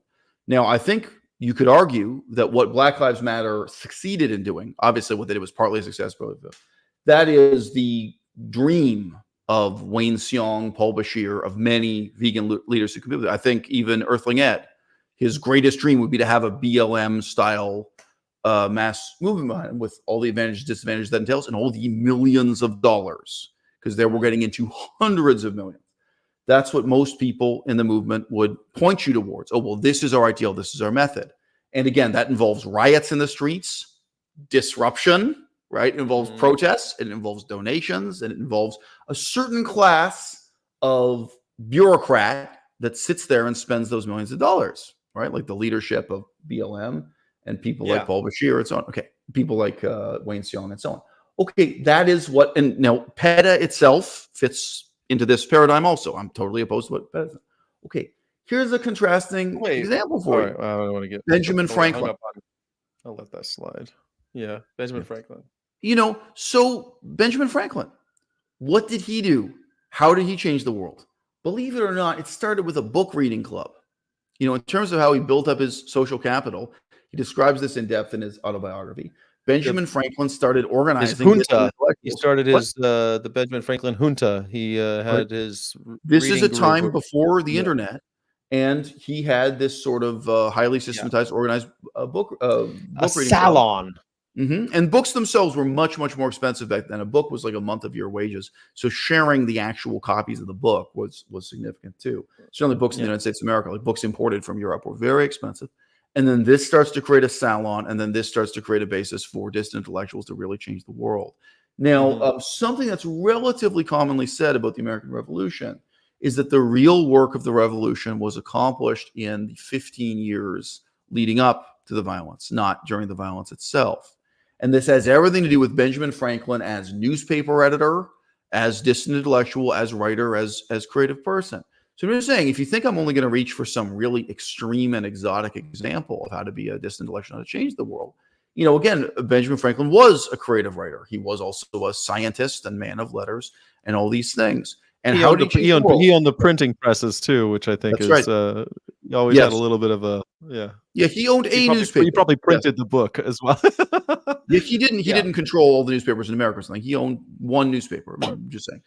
He wasn't a magnate like we have today who controls many newspapers. No, but that's right. He was when they started making when they started making money out of paper. He was quite a bit of money. Yeah, I mean that's after the revolution happened. That's right. He was involved with discussing how paper money should be printed, which also failed, by the way. Those were also failures. Those experiments in American money and coinage. But anyway, you can look at the life of Benjamin Franklin. Now, let me be honest about Benjamin Franklin. He did not have even a high school education. He did not have a university education. One of the most common lies told about him was that he could read Latin and Greek. No, he could not. He did not have any refined learning of that kind. He had a very humble manual job. When he lived in London, England, he gave swimming lessons. Interesting detail. And then, as you know, he moved on to working at a printing press, which at that time, correctly, was seen as a completely manual form of labor. It was physically taking pieces of metal and placing them in a wooden frame and pouring the ink. Yeah. It's factory work. It's factory labor. So if you think you are not much of an intellectual, whoever you are watching this video, you are probably much more of an intellectual than Benjamin Franklin was. You are probably starting with advantages, like including the existence of the internet, to meet other distant intellectuals and get organized, do something positive, that he, with his book club, didn't have. One of the main ways he had to meet people was walking door to door. He did door to door knocking on things and going to church groups, even though it's obvious he was a total atheist. I'm sorry if you read his stuff. You can debate at what deist, but yes. But it's bullshit. At what point in his life did he become an atheist is interesting. But no, I mean, certainly after a certain point, he's a total atheist, but he was willing to go to churches and participate in these church groups, which include, that time Quakers were a big deal and so on, to try to find talent, to try to find people, he could work with. And he changed the whole history of the world. So that's my answer to you. I like to talk about Ben Franklin. I like to talk about Voltaire. Voltaire didn't kill anyone, but he changed the world. What did Voltaire do? Comedy. I'm sorry, but Candide is comedy. Candide is a comedy, yeah. In terms of getting you thinking about what you can do in your life, right? Sorry, really quick contrast, because you put the question to me as, what if someone asked me how today do I hit the ground running? I got an email years ago, and I believe I made a YouTube video about this, but I talked about it somewhere, maybe in a podcast. But I got an email from someone who wrote to me, and she said she's a woman who has lifelong body dysmorphia images, and she can't stand hearing back the sound of her own voice, and she can't stand seeing her image, like on YouTube or on Instagram. And if someone makes a mean comment that she's not particularly beautiful or something, she weeps about it for days. She told me all these kinds of cycles. She says, what I really want to do is the same thing you're doing, like what I'm doing on my YouTube channel, I guess on Instagram and so on too. I want to do the same thing you're doing. I want to move in the same mold. She cares about politics, she cares about vegan activism. And I wrote back to her 100% honestly and said, well, you are going to have to come with a new method because this is not for you. This is never going to be for you. So you have to take that dream and crying all the time. Yeah. Because, like we're just being real. So the point is this, different people. Now, maybe in theory, that woman could be an illustrator. Maybe she can draw or paint. You work alone and you don't, it's just not the same kind of thing. It's not your face. It's not your voice. It's not your insecurities. Whatever she can do, I can't give a prescription that's going to apply to everyone equally. It's not going to work that way. And, when you do give prescriptions that apply to everyone equally, it ruins most people's lives. Again, nobody gives me credit for this. Not a single one of my followers has ruined their life the way Zoe Rosenberg has. No, and I wouldn't say, but I wouldn't say like get out and go and Zoe Rosenberg is in jail. She followed the philosophy of Wayne Seong right up to a prison sentence. His whole thing is come out and get arrested with me. And I think the idea is different for what I'm saying. I want people to get up off the couch, get into activism, get into the movement. How your journey after that goes, I think I would love to push people more into the creative pursuits or to support the creative pursuits of others in order to get to these aha moments for more and more people. I think that that's noble, and I think that that's a great message. I just don't always Okay. know how to tell people Get off what to the do. statement. Get off the couch. Get into the movement. Yeah, I live in Victoria, Canada. There is no movement. In there is. Vancouver, You're Canada, no, I'll give you examples. There is no movement. In Seattle, there's movement. Right now, like if you think there is a pre-existing movement I can participate in and join, it's just not true. So, I can talk about well. what That's why you organizations started your exist, own thing, and you've got right? something that you've started. Right. You wrote a book. No, You've so contributed to look, the movement. You're in the movement. the first part of get up off the couch is easy to agree about. But thinking of this in terms of there being an existing movement you can join is utterly false. And, so whatever, my daughter is now 10 years old. So a couple of years from now, when my daughter is a teenager, do you think I'm going to say to her, "Oh, sure, get off the couch and go go to a Chipotle restaurant with those protesters from DXE"? No, that's not the same thing, and that's not what I'm saying. And I think That's you the know movement that. that I know, but that's the movement that exists. If you tell people get off the couch and join the movement, that's the I kind think of if somebody thing got they're off going the to couch participate and in. That's what's out there to join. well, I don't think people should get off the couch and immediately go into illegal activity. I'm Okay. not saying, I might defend some of the illegal things that people do, Right. but I would never tell people to go out and do illegal shit, because I'm not going to be the person to tell someone else to go get arrested intentionally or accidentally. And it's funny because there My are problem there isn't just with illegal. My problem is with things that waste your time, waste your life, leave you embittered and disillusioned. Like nothing is a waste. something can be Nothing is totally wasted. illegal, but it's pointless and Nothing is meaningless. wasted. Nothing is wasted on the eyes of a poet. And when you go forward and you're getting inspired by these things, that's how creativity happens. That's how we get to these points where you start start having these fountainhead moments that would bring up the movement, like the ones that you described. What could Rachel Ziegler have done with 8 years of her life instead of what she did do? Well, that's So fair you've enough. just Yeah, said but nothing she is kept on wasted. doing 8 No, out. Well, maybe she'll do something really all meaningful now these. Look, after I'm having. sorry. People look at Joey Carbstrong.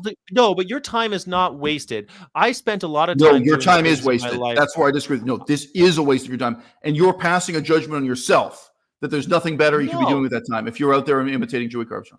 It is Well, it depends on absolutely how. a waste of time. It depends on a lot of things. A lot of people hear opportunity knocking and they don't answer the door. But you have to be in the situation where you can hear the door knocking. You have to be putting yourself out there and getting involved. Now, to say 8 years No, later, getting involved, assume there's something there to get involved in, and there isn't. Well, that's my perspective. Getting involved you with are what? involved. With Joey Carbstrong, with a bunch of losers who are imitating Joey Carbstrong? No, it's a disaster. Don't do it. That is my advice to everyone. I mean, I do not know anyone who is so my friend, mentally that's your disabled. role. That's your role in a Right, movement that's existing, is to tell people not to go down the path of iniquity right. that you've But my described. point is, look, to my knowledge, Joey Carbstrong hasn't done anything illegal. Maybe he has something minor. The vast majority of what Joey Carbstrong does is broken into some things, okay. and then The vast majority of broken what Joey Carbstrong does is legal. He stands on the sidewalk and talks to random strangers, right? So that's legal. yeah, he's done a Like, little what he's done a gonna little do now. trespassing. He's done a little Okay, bit of okay, let's just address the legal side of it because it's fine. But before you're talking about legal versus illegal, okay, legal versus illegal is one distinction. In good taste versus in bad taste is another. Pointless and a waste of your time versus a good use of time is another. These are just different categorical ways of looking at it. No, I would not tell anyone to get out and imitate Joey Armstrong. Would not tell anyone to do these same methods. I would. Sorry, you're talking to this one from New Orleans, Natalie. Is her name? Natalie I would Fulton, not tell anyone to do what Natalie Fulton does, and so on. No, and again, right. Natalie, I love, and I think that she's also evolved in her activism. She started out in doing something that I think that you might say is kind of your street Yeah. game show, I think you called it, which I think is funny Yes. because it is kind of like a involuntary game show. Mm-hmm. But what she's done now, she's going to college campuses and she talks to people that hopefully have open minds, and a lot of it is for the content, but a lot of it is trying to grow a movement on college campuses. And I think that's Okay. So let me ask perfectly. you. Let's say I don't think Brooklyn, it's New a waste of York. time. Let's say Brooklyn, New York, just to narrow it down as an example. I can go to college campuses in Brooklyn, New York. There's a large Jewish population in Brooklyn, New York. I am ethnically Jewish myself, by the way. and I can do the same act Natalie does. I can do the same act Joey Carbstrong. I can do this kind of interview about the immorality of circumcision again and again and again, and I will never win. I will never make any progress. The best case scenario, and this is what some people are motivated by, is that a small number of people who agree with me send me messages on Instagram, and I get some level of money, fame, power, respect, sex within that demi-monde. Not necessarily in that order. For most people doing the shit, sex is number one. Like there are someone who say, "Oh wow, I saw those videos of you confronting Orthodox Jews about circumcision, and that's so bold." And yeah, one thing is, yes, that exists. Okay, but being real with you, the vast majority of people are never successful as Joey Carbstrong. They're never successful as everything like that. They never even have a good sex life come out. They never do. I'm sorry, like the long tail of failure is hard to see on the internet. You see a couple of positive examples. Say, "Oh wow, this is successful." You have no idea how many people try to imitate freely, do exactly the same method as freely, exactly the same method as during whatever. And the vast majority of them never got more than 100 views on a video. And then you can look at how many people never got more than 1,000 views of it, never got the positives out of it, neither financially nor sexually, nor even in terms of having friends. I'm sorry, guys, like my YouTube channel was a failure, but I dwarf. Look at the other fucking people Sky interviews. I'm so much more successful than these other people you interview. Some of them have never gotten 100 views in a video. So that's one side of it. But my point is, even if you are successful in this sense, money, fame, power, respect, sex, you start having sex with your fans who hook up with you via YouTube comments or via Instagram, you get some kind of ego trip out of it or some kind of success. When you're actually talking about outcomes, no, it doesn't matter if you waste 10 years of your life. It doesn't matter if it's 20 years or 30 years. You are never going to budge the Jewish community of Brooklyn 1 inch through this method. You're never going to make a legislative difference. You're never going to influence the non-Jewish atheist community. You are going to make absolutely zero impact. And I can say to you, Sky, and you know it, because it's a cultural setting you're familiar with. Someone else who's watching this, I have one fan from Israel. "Oh yeah, imagine doing this shit in Jerusalem." No, the method doesn't work. The method never works. And the reason why people lie to themselves about it is that the very small number of people who benefit from it are exactly people like Wayne Sion and Stefania Ferrario, and they are so public. And the sense in which they benefit is radically unrelated to the actual political outcomes. Well, some of these game shows that you're referring to actually have so many soft returns for the movement that I think are still tangible in a way. So, for example, I listen to people like Joey Carbstrong's a good one. He's big enough. I think Natalie's is evolving in her outreach, and I think she's doing really interesting things. But we Joey, met her on the other hand, just mentioned Natalie and I. We know each other. We met her in New Orleans.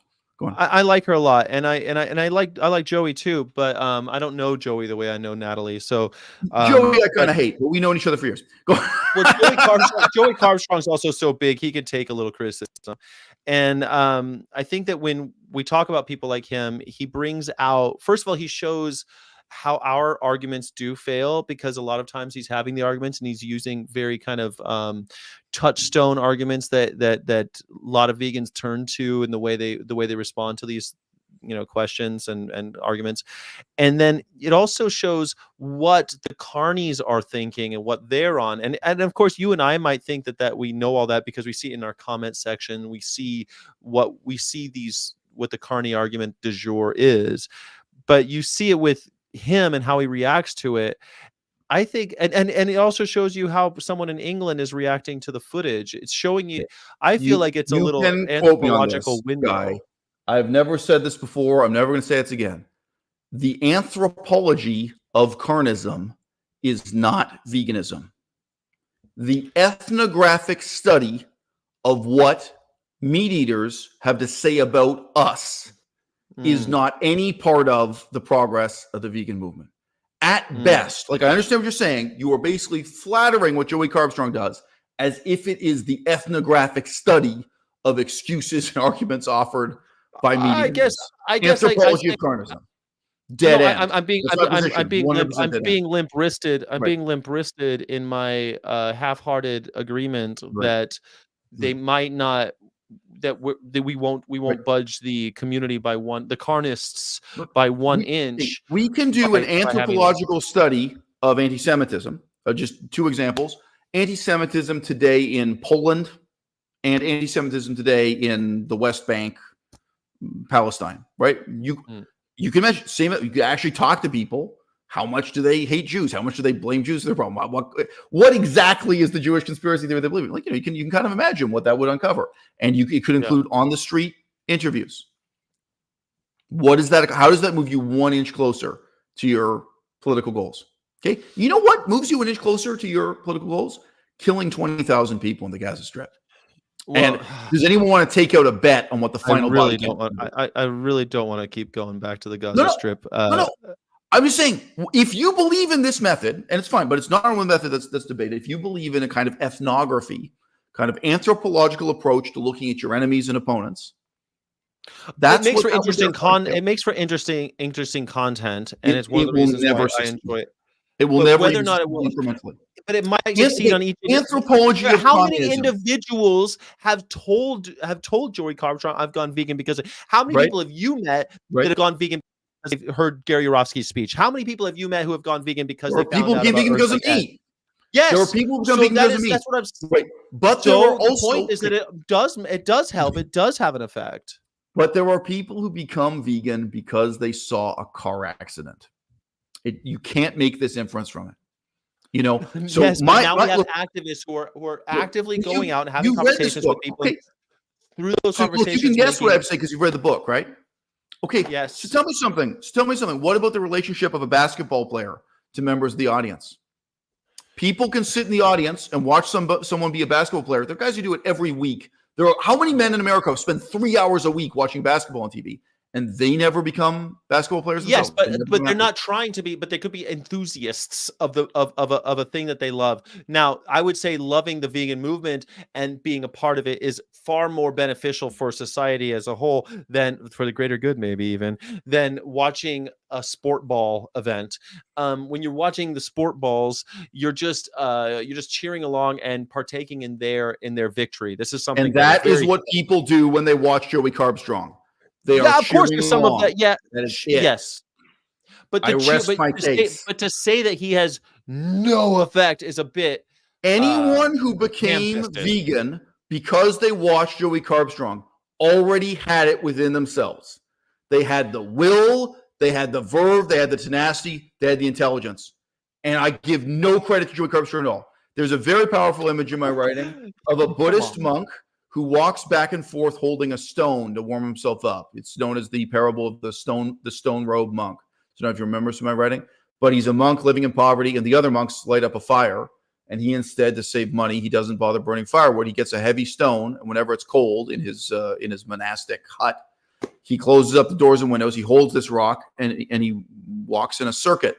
So you can imagine why that warms you up physically, and also if the doors and windows are closed, it warms up the air around you. Okay, now here's the error that you point to the rock and say, this is the source of heat in this room. Thanks to this rock, I'm not warm anymore. No, it's you. It's something in you. It's something you did.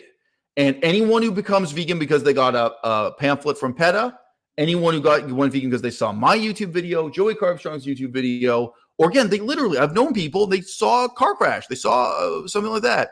They just saw something that made them reflect. Earthling Ed says you saw a car crash and he went vegan because of all the chickens or pigs on the road. Whatever it made him think about. So it could even just be a car crash with human corpses, human bodies. But now you have people though actively. But guess what? It's in you. And if you take this you and need to have those huge audience, 50,000 people watching a basketball game, it makes no difference because they don't have it in them. Epiphanic moments. You're right. Maybe watchers at home aren't having those epiphanies, but watching someone force the event to have that epiphany is what he's doing. He's showing people, and he's also inspiring others to get up and go and do this. I mean, I watch people like Cliff Grant, and he's having people are having epiphanies on the street. Do you have any brothers or sisters? No. Okay, well, so I used to have a brother. Most of us in this audience, we have brothers and sisters. They never become vegan. Yeah, I don't have anybody like that. Doesn't matter. Doesn't matter how much they see the benefits. Doesn't matter how much they see my YouTube videos. That's a whole different phenomenon. I mean, that's because brothers and sisters don't respect each other like they do strangers. If you have what it takes to be a basketball player, you cannot inspire even one person in the audience to become a basketball player. That's not how it works. Some people are couch potatoes someone forever. phenomenal. The vast majority of the audience will never develop the skill, the self-discipline, the athleticism to play competitive basketball. Doesn't matter how many hours they spend watching. They watch more and more hours, and it doesn't help them in any way. But Michael Jordan inspires people for greatness. By watching basketball, you only become more of a couch potato, not more of an athlete. The real athletes turn the TV off. And that's the idea. The people who have it in them to be vegan benefit nothing from Joey Carbstrong, and the people who are not vegan and never will be vegan also benefit nothing from Joey Carbstrong. So I am not saying there's absolutely zero value to anthropology. I've had sex with a huge number of anthropologists. He's also had a wonderful. He investigates. He's anthropologists are an important part of my sex life. Let me just say. But all right, but Joey Carbstrong. I'm all about anthropology. I used to know anthropology, but look, he's anthropology, hidden cameras and gas chambers. Look, he's done. So right now, there's a military dictatorship that rules Myanmar, and you could ask the question: the people who support the military dictatorship, what are their excuses? What are their reasoning? Interesting area of anthropology. Like, we can go out and study that. The people who make excuses for communism in China and support the we can go out and study that. You know what I mean? That's a form of study. Is that a movement? Is that a revolutionary movement that is going to challenge or overturn that political regime? And even at this lower level, is that something that's going to bring about the type of cultural change that I'm preaching? The book is $1. No, neither incrementally nor in large measure. It's neither one. It's just anthropology. It's just ethnography. Yeah, I get it's also kind of navel gazing. So everyone who doesn't know, anthropology can be great. Joey Carbstrong's a moron. He's an idiot. I've known Joey Carbstrong. I've spoken to Joey Carbstrong. He is dumb. Okay, he ain't got nothing to offer the vegan movement, intellectual otherwise. All right, just real talk. Okay, but no, a brilliant, insightful, intelligent person with his talk. He talks about animal rights. He talks about some things that maybe he wasn't talking about before. Look, an intelligent person could do interesting ethnography. Anthropology could study this stuff, but in my opinion, that's unrelated to the real topic of discussion. Mr. Mazard does not subscribe to the common pronunciation of acronyms. He thinks that each letter in the it should be PETA. Actually, he says PETA, but it should be PETA because ethical animal. I have a bone to pick here. Last time you suggested to me that if I believe PETA can instead be pronounced PETA, that therefore FBI can be pronounced FBI. Right? Yeah. No, but this is a false analogy. You see the problem? Because FBI is based on the pronunciation of each letter, right? It's the pronunciation of each consonant and vowel sound. Whereas PETA is the pronunciation of the acronym as if it were a word as a whole. So I've got you there. Okay. Well, MAD, Mothers Against Drunk Driving, should be MUD. It could be made, for all I know. Yes, there could be a different pronunciation. Against. Right. It's Mothers Against, so it'd be MUD. Well, mide or made or something, a long A sound. I don't know. Some other. How do you say the word against? Against. It's mud. Look, my point was the E in PETA is pronounced as in ethical. Therefore, I pronounce it PETA. So then why isn't the A pronounced as in animal? Do you want to be? Do you want to be on the right side of history? Do you want to look back and think you were on the wrong side? Think about the abolition of slavery. Okay, when you're telling your grandchildren you were one of the people who pronounced it PETA, you will be on the wrong side of it. You might come on, man. Get on the winning team, guys. I will not be. Social changes that we got to support.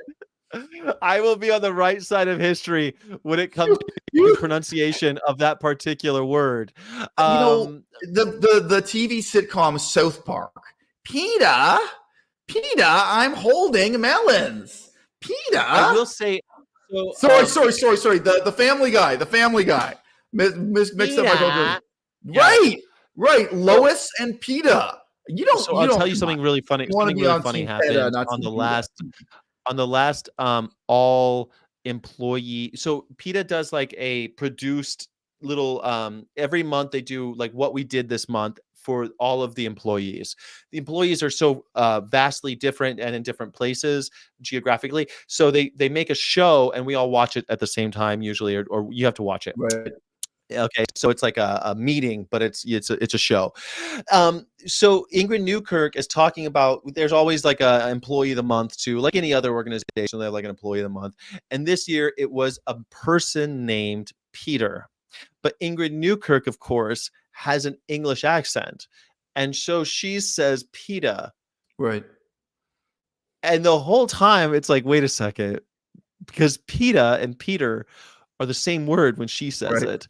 Right. But But here we go. Her name is Ingrid Newkirk. She started the damn thing, and she pronounced it PETA.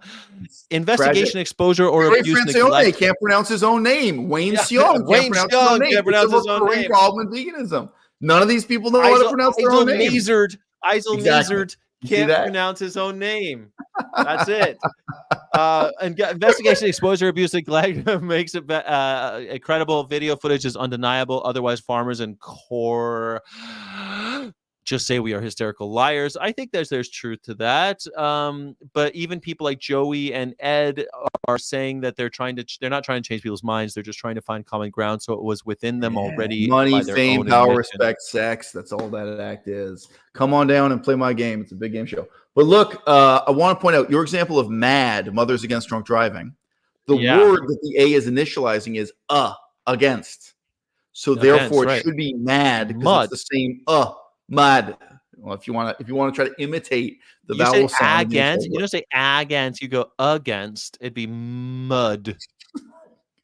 Mud. Mothers against drunk driving. Mud. Can we do a poll? People in this comment section have not read Veganism, Future of the. What's that, a poll? A poll. It's mad. Everyone knows it's bad. So I mean, everybody. There have been a few people who have wanted concrete ideas. I think the only way to resolve this issue is to abolish PETA. Junto a la Benjamin Franklin. I'm like, well, what can we all do? Start a junto. Start the Leather Apron Society. Right. Become Benjamin Franklin. And I'm sorry, not just become Benjamin Franklin. Right. It's easy. Everybody. Not everyone can become a medical doctor. If everyone became a medical doctor, we would starve to death. There'd be no one working on the farms. That's right. Not everyone can be an NBA basketball player. Okay. But the question I'm asking, you write this great book with that's right. I would say 50% a real hard look, Caliban's mirror, one might say, Caliban's mirror, if you're going to be pretentious about it. One might say a Caliban's mirror for the vegan movement, which I think if you read Eisel's book and only got that out of it, I would still say it's a great read. It is a great read for that reason alone. But you also have a thesis, which is through the creative pursuits through the humanities, let's even say, through the humanities, we might actually make a cultural impact and have a future movement. Otherwise, we're doomed. But what it's lacking is like a call to arms. Working men of the world unite, or whatever. I feel like chapter 5. I feel like it is a call to arms. I think it's very clearly sets out.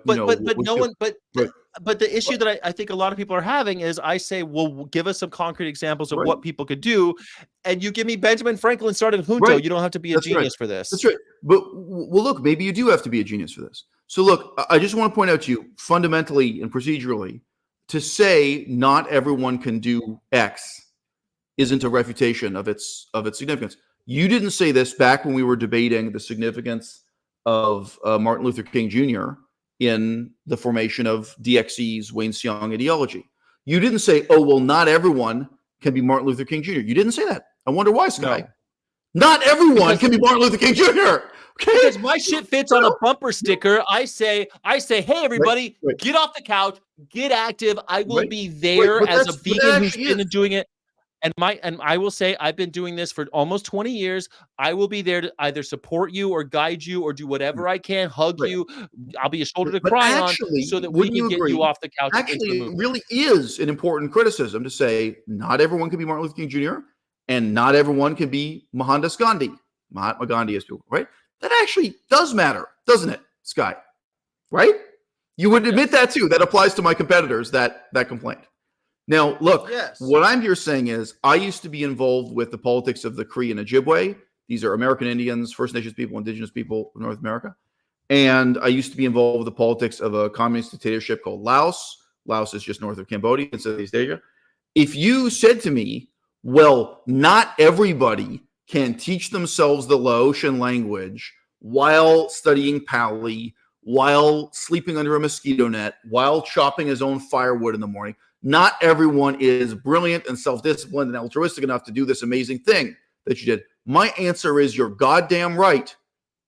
And the question I have to ask is, if not you, then who? Right, Stop kidding yourself. Wait. I got more sense.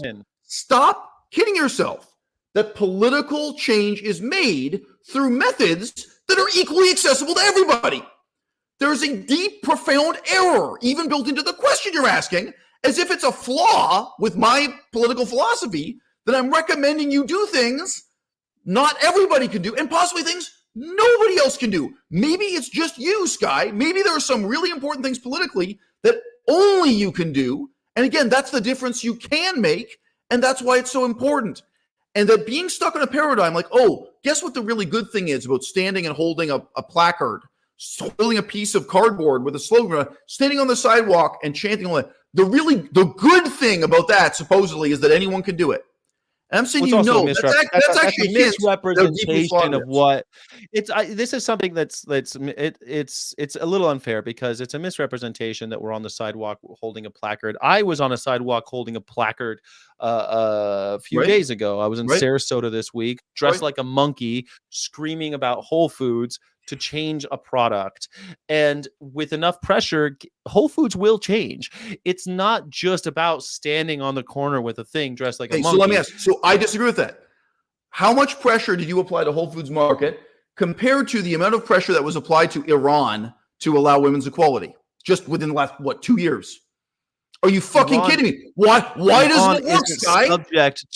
Iran isn't subject to shareholders and bad press. Iran doesn't give a shit about their bad press. They murdered by the million. They don't care. They buy ink by the barrel. I'll tell you something. From a vegan perspective, Whole Foods murders by a million too, and they don't care. We do care. This is the whole fucking Whole Foods doesn't care. Whole Foods management doesn't care how many million pigs they killed. They don't give a fuck. No, so I'm saying no. I think they're actually more relevant examples than you want to admit they are. No. So I just say that model of activism, I'm totally opposed to. And the fact that anyone can do it. I mean, look, again, not everyone can be a medical doctor. And people have to ask themselves questions. Maybe I'm going to be a terrible medical doctor. There has to be something that you could say to people saying, hey, please do this. Right. I know when you're Sky, it's not a long book. And that's exactly what the book says. But it's not one sentence long either. That's right. That's true.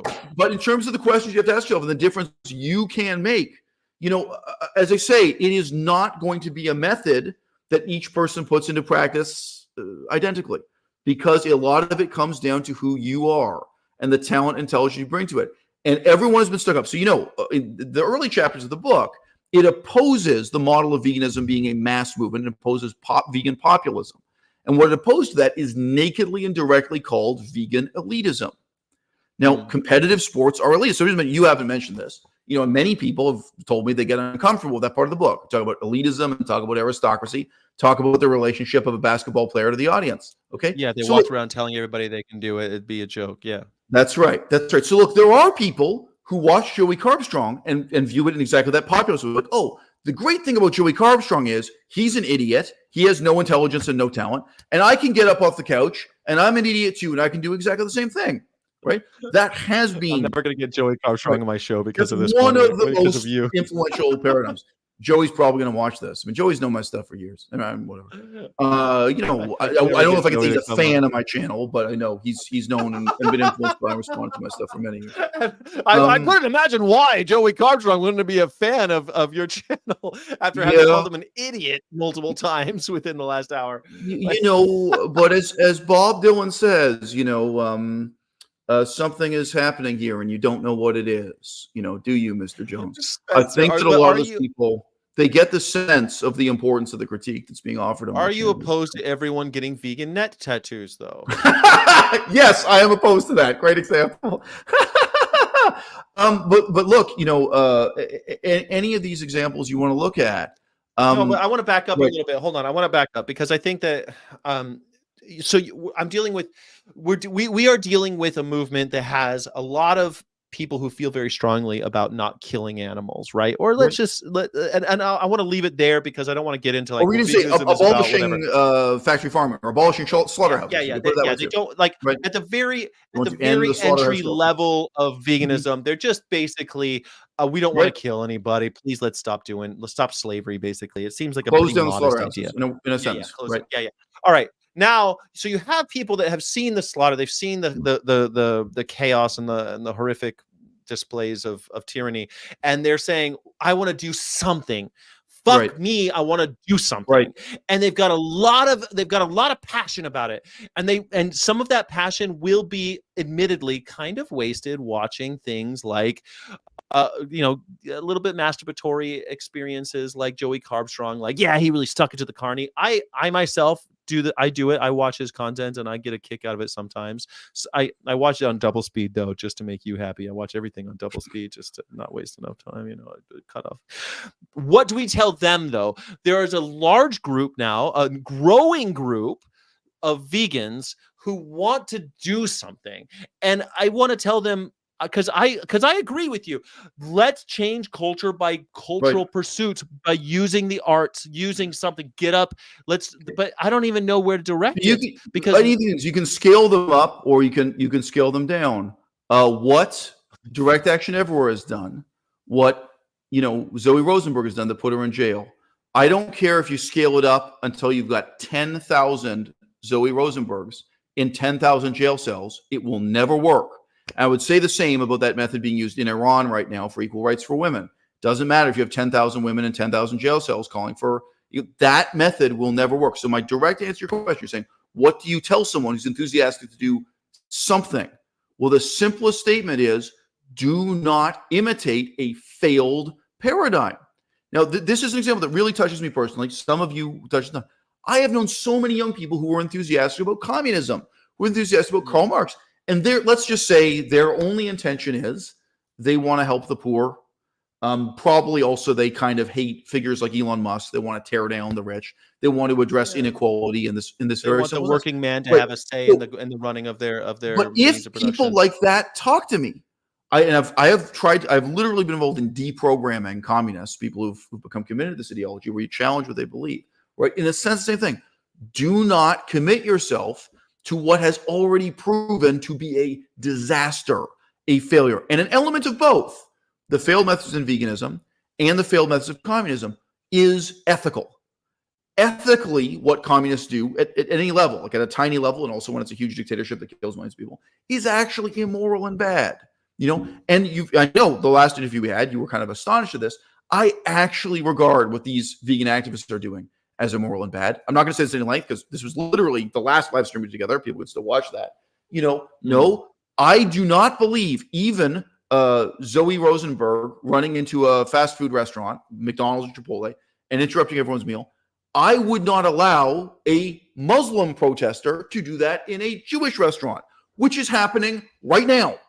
If you agree that that method is permissible for us, for our political movement, it's permissible for every political movement, including the anti-abortion movement. Form of activism, but you paint them all with the same brush. Look, because I don't want the conversation to be 10 hours long. I'm not going to give you 10 examples. I am giving you one example, but that is my direct answer. Is look, the book is short. I think you read it in 2 or 3 days. You could read it in one day. I could have read it in a sitting. It's not hard to read. It is well written as well. But no, I do have an answer. My answer is fundamentally different from what I've already proven to be false paradigms. And I just want to say, so I gave you one. You're right. It's one example. Zoe Rosenberg going to jail by ruining people's lunch at a fast food restaurant. That is one example. You haven't even mentioned all the people who tried to do this through fitness, bodybuilding, nutrition. We can talk about a lot of examples. But that is my position. And again, these are examples that are not illegal. The position, I understand the position. What I don't understand is the call to arms, the call to action, the CTA, if you want to get, right. What is our CTA? Right. So, if you thought you were going to change the world by playing basketball, if you thought I am playing basketball so that all these people in the audience will get up off the couch, you use this phrase, get up, that's literally getting up off the couch, and so that they'll become athletes too. you have to realize this isn't working. In fact, all you're doing is reinforcing the culture of being a couch potato. You are providing a kind of entertainment for the complacent masses. This is fundamentally getting rid of that mass movement participatory paradigm and instead looking at an elitist and frankly conspiratorial paradigm where you realize that you are part of a despised minority that will always be despised. Veganism is not going to be respected in California, and it's not going to be respected in Mongolia or Germany or France either. And then you start to organize on that basis to pursue, in the pursuit of the difference you can make. Now, when I give you an example, like one related to filmmaking, you agreed with me probably. You weren't hostile to that. But what you said back is, not everyone can be a filmmaker. And I agreed. And then we went through a whole bunch of other examples. So I'm just saying, it's not the case that you could say, I didn't give you. We've, within this conversation for however many hours, we've furnished the audience with tons of examples. And again, my point is, no, the best answer for you, the difference you can make, if you're an architect, is going to be different from someone else who's a high school dropout or who's a filmmaker or who's a comedian who takes some other creative approach.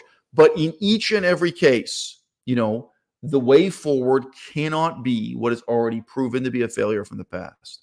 It's so weird that you think that that sports just gets people to be, because I'm not a couch potato and I still need people to relate to. Yeah, I think that when I think of Arnold Schwarzenegger and his Get Up and Move America, or I think of people like these major stars in athletics who have actually inspired people, maybe not to be elite athletes, but they've gotten people into basketball and they want to go out and play and get active and work out and better their health and maybe develop camaraderie, and there's all the other soft returns that happen. Here's the thing, right? What if the effect? So Carrie in your audience has a good comment hitting the nail on the head here. She says, quote, he or she says, quote, I'm not a couch potato and I still need people to relate to. Right.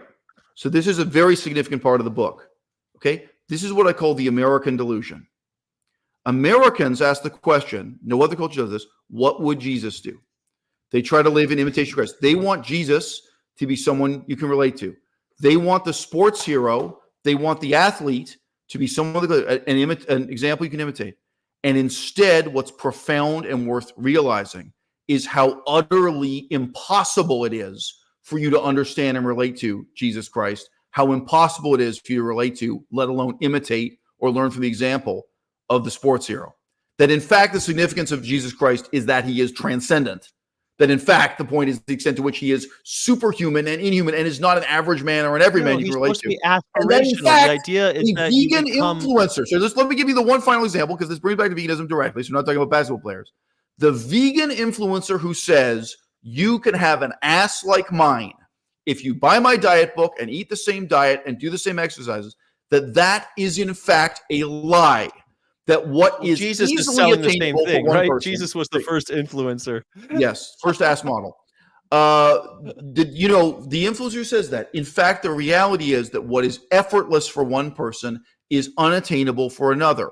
And it's easier for us to talk about it when the examples are athletic or physical. And it's harder for us to talk about it when the issues are intellectual and ethical. Okay? Again, Sky doesn't have any brothers and sisters, so maybe Sky is fun to start to relate to. Every single one of you in this audience, you have a brother, you have a father, an uncle. There's someone in your family you love and care about, and they can't be vegan. They never can. And you've tried and tried and tried. Maybe they've tried too, and they don't have what it takes intellectually, or they don't have what it takes ethically. So why do you think the same song and dance, when it's presented to a complete stranger on the sidewalk, is going to be more effective than when it is with your own husband, your own wife, your own brother, your own sister, someone where you've had years of in-depth experience? Okay, so the type of inequality we're working with here, and then the type of elitism that it entails, right? This is radically, fundamentally different than the approach to veganism that has ever been proposed by any other philosopher of the vegan movement, including Gary Francione. I just say, yeah, you can compare me to Joey Carbstrong, but of course, coming close to someone on my level would be Gary Francione. Gary Francione, an idiot, by the way. So look, let me ask you, Sky, do you actually apply the method? So when you're talking about this, when you get up off the couch, the method Gary Francione recommends, a lot of people won't know this. Like Gary Francione, no offense, he talks a lot. But if you ask Gary Francione the same question you put to me, which is a good one. Okay, so what is the actual, how do you take this philosophy and put it into practice. And again, I do think the book answers this, and so I'm happy to talk. Gary Francione's method actually is when you go to the gas station and you have an interaction with a complete stranger, just strike up conversation and tell them about our Lord and Savior, veganism. Right. When you're at the restaurant, sitting next to a stranger or talking to the waitress, explain to them veganism. And his example, it's his favorite example he's given many times. When he's shopping for clothes, I don't know, at Target, I don't know where he buys his clothes, but he's at some kind of, mixed gender, miscellaneous, haberdashery, that he will actually, just with random strangers, he will stop them. He's at a mixed gendered haberdashery. He will stop them and explain to them. Francione, where he will stop them and explain to them that wool is just as immoral as veal and fur. He will do this with random strangers. Now, does everybody have a minute? Right. And there are worse in the history of the vegan movement. I can't say this is the worst method. This is a method all of you could start. If you want a method that anyone can practice, go ahead and have the heartbreaking, demoralizing experience of practicing this method for a few years and see what it gets you. So, okay, in terms of the leading philosophers of the vegan movement, okay, so Gary Francione, Gary Yourofsky, me. No, I've got to tell you something. I don't think they're half right and I'm half wrong. I am here to tell you, like Jesus Christ, I am the way and the light. I am the way. Nobody is going to pass through the gates of heaven except by me. I am telling you that the methodology I've set out is 100% correct. And what Wayne Seong is trying to sell you, even what PETA is trying to sell you, what Paul Bashir is trying to say, it's 100% wrong. Now, Sky, there are people you've never interviewed on your channel who fall you can reflect on this. You could seek out these people. You could interview them in the future. You have never interviewed someone who's willing to sit there and say, man, I lost 10 years of my life with Anonymous for the Voiceless, and I regret it so much. Some of those people, well, I'm not talking people who went to jail. Some of those people are now ex-vegan. They were so disillusioned. And some of them still eat a vegan diet, but they've lost all faith and hope in the movement. They've been disillusioned in another way, right? So just say, if you start, now again, you've probably met some of those people in your life. That's not who you're interviewing. You are not interviewing the brokenhearted, disillusioned people that the last 20 years of vegan activism have left in their path. No. That's a huge part of the fate of the movement, right? Well, I think another huge part of the fate of the movement is is how many people are saying that what they're doing doesn't matter or is ineffective, because there is a long line of people who are saying, like yourself, who are saying, well, this is useless, that doesn't work, that doesn't work, that doesn't work, that doesn't. Within PETA, I've encountered people, well, that department doesn't do anything because that doesn't actually accomplish anything, or they're talking shit on each other. That is something that I try not to engage with, because I want to give Sky, people I want to put a question to you. I'm doing this out of respect. I'm doing this because I respect your opinion. So right now, the movement Extinction Rebellion is in a period of crisis. They got a couple $1 million. They have way less money than people for the ethical treatment of animals, whether you pronounce it PETA or PETA. But they have a couple $1 million thing. And they're in a period of crisis where, their leader quit, and they are a little bit open to thinking about a new direction. A little bit. Wait, which group are we talking about? This is Extinction Rebellion, known as XR. Oh, Extinction Rebellion England. Yeah. This is the question I put to you, Sky. What would you recommend Extinction Rebellion do? And I am willing to bet, whatever your recommendation may be, it will not be to follow in Gary Francione's footsteps, and it will not be Paul Bashir's footsteps, and it won't be Wayne Seong's footsteps. But I can ask you genuinely. So this is addressing fundamentally carbon dioxide levels in the atmosphere. That's fundamentally what this is about, is carbon dioxide in the atmosphere. Yes. What do you have to say to whether there are, so there's two types of people here. People who are currently diehard supporters of Extinction Rebellion, and people who are disillusioned. People who say, look, I care about climate change, I care about ecology, and I've been in and out of this movement for years. I've been trying different things. And like you just said earlier, seems like nothing works. I've been to different kinds of events. What is the methodology you recommend to those people? Okay, so all of a sudden I inherit a group that is about so let's say you're brought in as a consultant. It's not that you become dictator, but you're brought in as a consultant to give a feasibility study and a proposal. And they say, okay, what do you want to do with these millions of dollars that we have? We're going to refund, we're going to readdress and refigure out. You have a couple $1 million, and you have a certain level of notoriety in the mainstream press, and a certain number of people who are willing to listen to the new direction you're going to propose, which is based on a recognition what you've been doing for the past several years either hasn't been working or has been this much positive and this much, it's not working enough, right? That's the situation. That is a very fair assessment of what's been going on in climate change politics the last 5 years. Sure. What would I do with my millions of dollars? Well, yeah, you're making a proposal. You're not the dictator. You don't just get to decide. Well, I would propose that I'll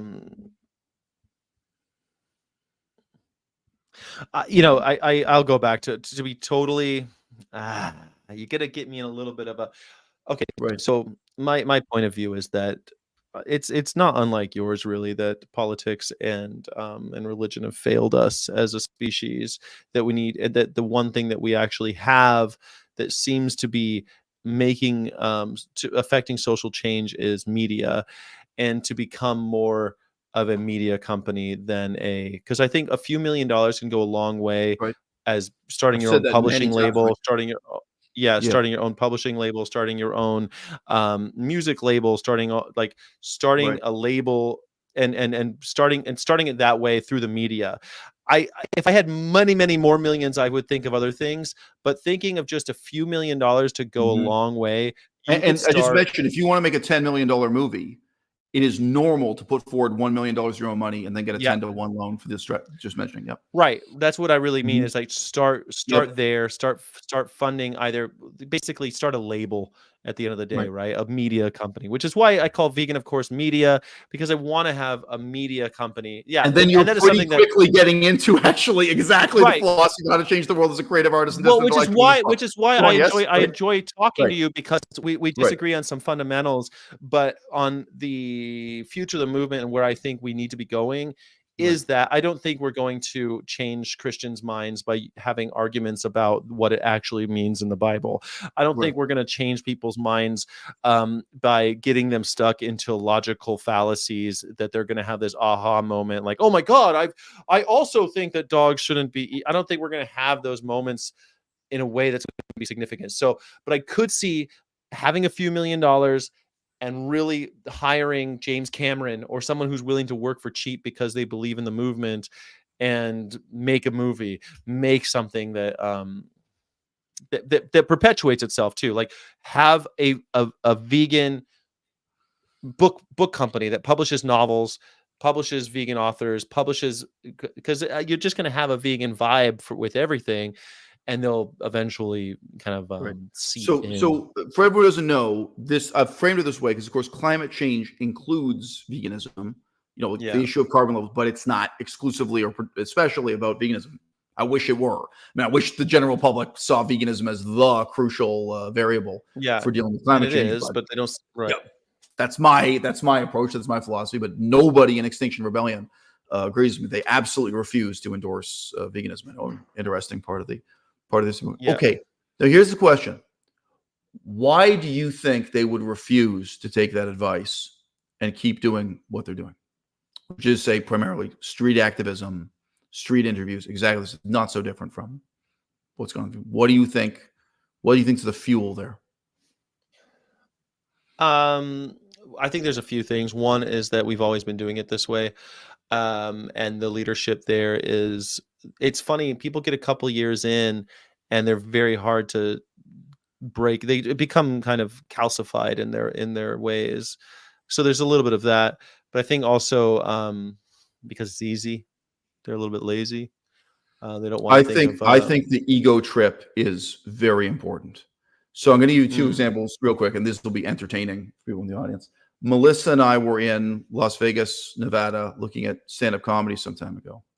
And I only saw this woman for like 5 seconds, but there was an incredibly beautiful young woman trying to convert me to some crazy form of Christianity, just literally as I walked past her. It was on one of those bridges in Vegas. It wasn't on the sidewalk, but it's like a sidewalk going over a highway. And sorry, but I'm just saying, Melissa commented also after about, wow, she was really good looking. I think she was really cute or something. But to me, this was an incredibly attractive young woman. And I said to her in a very charismatic way, she came up to me with whatever pamphlets and Bibles and stuff. I said, I've got bad news for you. I'm working for the other side. And, and she went for it. She really, I mean, she was, I'm sure I could have asked her to come to a coffee shop or have a conversation with her, or I could have stood there on the sidewalk at a coffee shop with her. Okay. I know I've seen you recently criticizing Wayne Xiong for the extent to which his sidewalk demeanor may be pickup artistry, talking to these people, so before I met Melissa, back when I was actually single, there was a Mormon missionary, so good-looking Mormon. She actually looked a lot like Melissa, truth be told. But I was incredibly attracted. I could tell she was attracted to me. That girl, the girl in Vegas, I only saw for 10 seconds. So who knows if she was attracted to me? But she responded to the kind of charismatic and jokey way. That was what she responded to in those few seconds.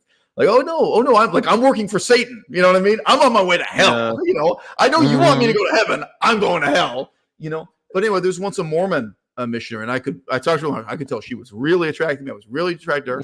And too bad she's Mormon. Okay, do I want to invite this person in where she tries to convert me to Mormonism and I'm trying to convert her to nihilism? Okay, there's an ego trip. Okay, now I have resisted the temptation to devote my life to deprogramming cult members in this way, but there's an ego trip. And I would say all of the popular YouTubers who deal with atheism, the ego trip is very powerful. And, I've said this in so many ways. We have this culture where everyone wants to be the realest N-word. And the definition of what's real is the street. It's getting out on the street. And it sounds hilarious to me when I hear these people with British accents who have a university degree from Cambridge and Oxford saying this. But they say to you, oh, yes, we have to take it to the streets. We have to take this fight we have to take it to the streets, ladies and gentlemen. It's like this sissy ass motherfucker with a PhD telling you to be. It's like fucking the Rolling Stones, street fighting man. Oh, yeah, the Rolling Stones. The whole pose of the phony revolutionary. As I say in the book, it's my own favorite line from the book, is that these people wrap the scarf of a revolutionary around the neck of a bureaucrat. Okay, my answer, the main reason why Extinction Rebellion would be resistant to or refuse or dismiss your advice is because they want to be in the streets. They want to be a hero, just like they imagine Martin Luther King, just like they imagine Gandhi. Well, they want to be Che Guevara, don't they? Yeah. Sure. Well, yeah, some. That's even more dangerous. Or just like they imagine the sexy teenagers who were peace protesters opposing the Vietnam War. And they want that thrill and that ego trip, whether it's on camera or not. Like sometimes these conversations are on camera for YouTube, like Joey Carbstrong. Sometimes they're just personal, right? But I can walk up to one beautiful woman after another. If it's a woman, one handsome man after another. And you have this ego-affirming doubt where you're the one who's smart. You're the one who knows the truth. You're the one who represents this religious doctrine. And where you're like, there is an ego trip here. And that's even when there isn't money involved. Again, I'm not hating for this guy, but even for you, Sky, there's money involved. You've probably made more money out of the vegan movement than I have. If you had up all the money I made out of the vegan movement. And no, but there are other people for whom it's hundreds of thousands of dollars or millions of dollars. So I've not made money off a vegan movie. I guess if you count the fact that I work for PETA. Yeah. Right. You paid a salary. I assume your airplane tickets are paid for, hotels are paid for. It's a lot of money. Well, yeah. I pay for my own hotels and airplane tickets.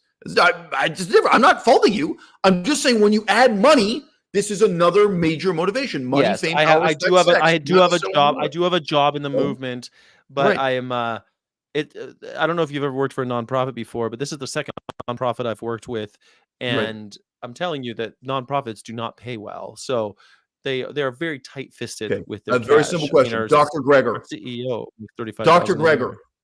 Greger, you think nonprofits don't pay well? Freely and Durian Writer.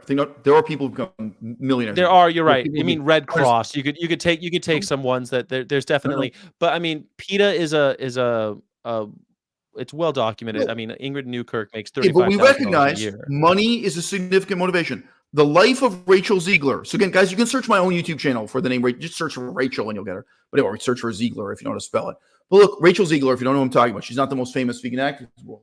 She was working at Chipotle. Now, again, I don't know if that's a minimum wage job or something, but she had a normal job for a person with no education and no hope and no career prospects. The little bit of money that was paid to her by DXC is a lot for her. So like it's easy for you to say, oh, well, the nonprofit sector doesn't pay well. Oh, well, compared to a dead-end job at Chipotle, and this massively motivated her and influenced her for 8 years of her life. So $2,000 a month is real money to people who need it. And there are enough people. I'm sorry. How much money do you think Peter Singer has made out of this movement? He is a multimillionaire. I know about an award he received with the award. I mean, this is something like one Gary award was $1 million. He made $1 million in one day. Okay, Peter Singer is a multimillionaire. Yeah, and Peter Singer doesn't have anything. How much money has James Aspie made out of this movement? What would he be doing? Like, would he be working at Chipotle? Well, like, the money matters. The money is real. Money and the fame and the power and the respect. Well, the mission needs money.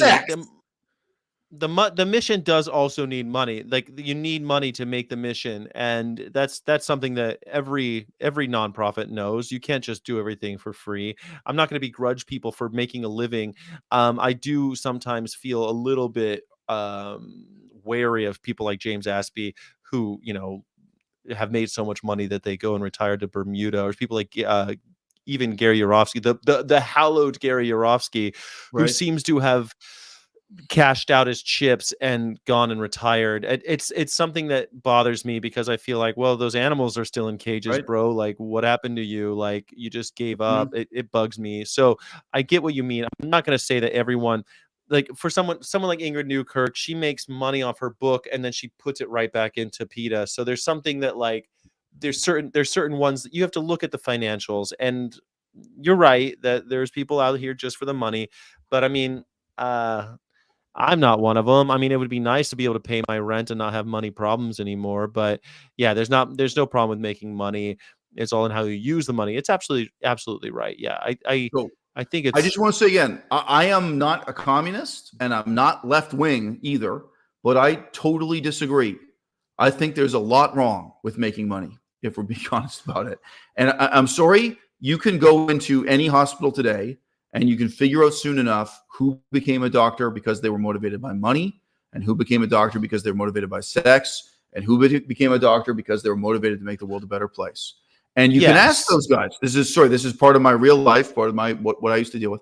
You say, hey, we're looking for doctors who are willing to volunteer to go to Myanmar and work, on the edge of a mine site. Okay, but I've known people with Doctors Without Borders who did a lot of time in that, and I'm like, wow, this person's really kind of altruistic, and yet they still had money for their house at home. They still had enough to live, and to say that money wasn't a consideration would be a lie. When money is the motive, which is like to quote Lil Wayne, money is the motive.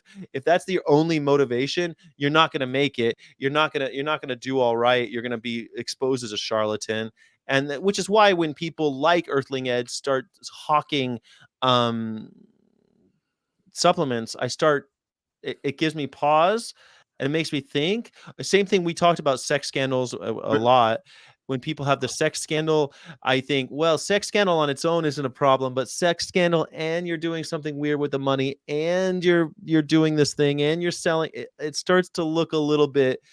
I think people expose themselves. They evince their own nefarious intentions. Wait, I go much further than that. No, I do think the money motive fundamentally is a problem. I think it's fundamentally always bad and evil and wrong. Now, without getting into Doctors Without Borders, and by the way, I think nothing else is sex. A lot of people in the vegan movement want to treat sex addiction as being like drug addiction, like they treat, they kind of treat it as the same thing. No, I just don't think it's, without getting into a monologue about it, I don't think you can examine human sexuality as something equivalent to cocaine or marijuana or alcohol. Nothing else is love. Nothing else is sex. And I definitely do not think you can put money and sex together the same way either. But, for some people, veganism is a money-losing endeavor. And for some people, it is a money-making endeavor. And no, I am not even going to make this kind of blanket generalization of acceptance that you've made. I wouldn't say any of that at all. I wouldn't just say, well, the movement needs money, so therefore there. No. To me, I am completely morally opposed to all of these vegan foundations. So FARM, there are two organizations of veganism called FARM. One is called Farm Animal Rights Movement, and one is called Farm Animal Sanctuary. so they get confused a lot. As I recall, farm animal rights movement, their annual budget tanked from $4 million a year to $1 million a year or so. We could bring up. I've sent Sky the statistic. What's his Alex name? Right. As I recall, farm animal sanctuary is more like $15 million a year. PETA, multi-million-dollar a year organization. DXE, $1 million a year organization, roughly. They have $4 million in the bank, $1 million per annum being spent. No, these are millions and millions of dollars, and I am not here to say to you, well, it's 50% legitimate and 50% illegitimate. No, I'm pointing my finger at it and saying this is all entirely bad and evil and wrong. Now, Dr. Greger is a great comparison for me. So if you guys know, Dr. Greger is associated with the brand name Nutrition Facts, but he's also his own brand name. He has a hit book. His hit book, I think, could pay for him to retire. He made enough money from that book. What are you asking for donations for? He wants to have a multi-million-dollar budget to do less work than I do. He has described his own methodology. So he has described exactly how little work he does per video, and it shows. He sits and casually leafs through peer-reviewed studies, which he doesn't have a good understanding of. He really doesn't. Someone with my level of expertise has caught him on major factual errors in his own videos. But he describes them with he sits there and for 5 minutes flips through a couple of new peer-reviewed studies, and then records his voice, and then someone edits, just zoomed in shots of the text. You're telling me, look at how many thousand YouTube videos I've done. At this point, you've done a couple hundred yourself, Sky. Oh, you are telling me you need millions of dollars per annum to do this. Okay. And that's what the whole vegan movement is like. Okay. It seems that way. Yeah. I think that people, if you're full-time, you should be able to, try to make ends meet and do your thing. But this idea of getting rich seems a bit. Starbucks makes. Look at how much a barista at Starbucks makes and double it. That's the maximum salary for any vegan activist. Nobody should be, including Earthling Ed. Earthling Ed is a wealthy man. Earthling Ed got rich off the movement. How much does a barista make? It can be in London, England. It can be in Chicago. That is all you need to live. There are no Starbucks baristas. What if the barista writes a book? Okay, it's indexed. A Starbucks barista makes enough to live. If you're a Starbucks barista in Chicago, in London, that's the way the company operates. You can say they're evil. You can say they're good. But Starbucks pays more than minimum wage basically everywhere. When I worked at Starbucks, I was paid more than minimum wage. They give you a living wage. That's their company policy. If you take the wage from Starbucks, a full-time worker at Starbucks, until if it's full-time, but most of these people, most of the vegan actors are not remotely working full-time. They're on permanent vacation. They live like James Aspey. They live like Freely. And fucking how many hours a week do you even think Dr. Greger puts into it? So no, to me, it's a scam within a scam within a scam. And that's who's been leading the movement. How many hours does Stefania Ferrario put into it? She can't even be bothered to fucking work out at the gym and lose weight. Stefania Ferrario was hotter before she became vegan. Her body has deteriorated and looks like shit since she got on a vegan diet. And she thinks this is great propaganda. It's the fucking truth. You're going to be vegan deterioration now. Professional bikini model. She can't stay in shape. Oh, yeah, this is a full-time job. Donate to my OnlyFans now. Donate to bullshit. So this has become, we already discussed in the first 2 hours or something, this discussion, that this movement was bad to begin with. But then the role of the money motive, right, just becomes a scam within a scam. And look, again, anyone who disbelieves me, because very often people are like, whoa, really? You don't support Earthling Ed? The question I ask is, what do you think Earthling Ed is going to accomplish in the next 5 years? Because from my perspective, I can look back at what he did in the last 5 years, and I can look at it in the next 5 years, and I can tell you nothing. Earthling Ed is doing absolutely nothing except getting richer and richer. He's going to buy a bigger house in the London suburbs, and that's about it, bro. That's the leadership of your movement. What do you think Dr. Greger is going to accomplish in the next 5 years? Okay. Well, I think Earthling Ed will take some kind of. I think Earthling Ed will take some kind of job at Cambridge or something like that. Well, I think in the next 5 years we'll see him. We've already seen him as like a part-time professor at some of these universities. I think that he'll take some professorship and get some honorary PhD, and he'll be. That's what he'll do. He'll be an academic. I think he's kind of positioned himself quite nicely for that. Is he the leader of our movement? Is Earthling Ed the leader of our movement? He's a contender. Yeah, I don't know if we have a leader of this movement, but Yeah. we're No, kind at of the moment, that's leaderless. what makes it dynamic. I think we're between periods. I think there was a period when you could say Gary Francione and the abolitionist paradigm Mm. really was the dominant model of the movement. But at this moment, it's part of why you have so few viewers. This is really a period. This is a low ebb for veganism, and the question is, what now? What next? So there's a question from someone in the audience called Hannah Moon Vegan. Okay, Yeah, I like her. Where's she asked, she at? I'm gonna find her. Hannah Moon Vegan. okay, what is wrong with making money for doing something right? Okay. Anyone who is a member of a cult regards what they're doing as morally right. Okay. What the Scientologists do every day standing on the sidewalk, and they don't question how much money their leaders get, how much money their boss gets. They do fundraising, don't question where the money goes, and they earn a salary themselves. Believe, believe, believe. And they would say the same thing. Hey, through Scientology, through Dianetics, they believe they're making the world a better place. Now, Hmm. I'll tell you something. Within my lifetime, Scientology and Dianetics has shrunk. It's been, like, in its own terms, it's been failing. It's been failing to achieve its own objectives. It's also failing to achieve what would be my objectives in the world. Like, it's not making the world a better place. It's bad. So I'm glad that they're failing, right? But nobody within that movement can look around and say, hey, guys, what we're doing here is failing in every conceivable way except for making our leaders wealthy and providing them with a certain kind of jet-setting lifestyle. Again, money, fame, power, respect, sex. It's all of the above. That, in fact, that's all they've accomplished. Look back at the last 20 years of Scientology. Look at the next 20 years. What do you think they're going to accomplish? That is the situation we as vegans are in. Hannah, I don't know you. If you want to talk to me, I'm just saying, it's not hard to get. You can talk to me through Patreon. You can talk to me through Instagram. I am willing to talk. But, like, if that really is sincerely your view of it, I've got to tell you, you are as blind to what's wrong with the movement as someone who's supporting Scientology as it Well, gets you're deeper talking and deeper about. into a dead end. I mean, I think there's a lot to. We're talking about these major influencers and stuff like that. Right. I Well, so mine are too. Sorry. I mean, the woman I mentioned, Rachel Ziegler, she's not a mate. She's nobody. Go on. Yeah, I'm including little people whose lives are ruined. Sure, Well, go on. yeah. I mean, I don't think I'm ruining my life by working at PETA, and I think that I'm doing something that I enjoy, something that I'm good at, and finding a way to work in a field for a nonprofit. How I don't think that it's the same thing as somebody getting rich off of the movement, like a James Aspie or something like that. And if I were to overnight get rich like James Aspie, I could totally I would start a media company that published other people. I don't think James Aspie's doing anything like that with the money. And this is the thing. We keep giving money to leaders in the movement that kind of squander it, which I think is really the insult. It's not the fact that they're making money, it's the fact that they're using it for such frivolous idiocy. I think that's really the offense, you know. Okay. Uh, You made the statement that what you're doing is not the same as James Aspie.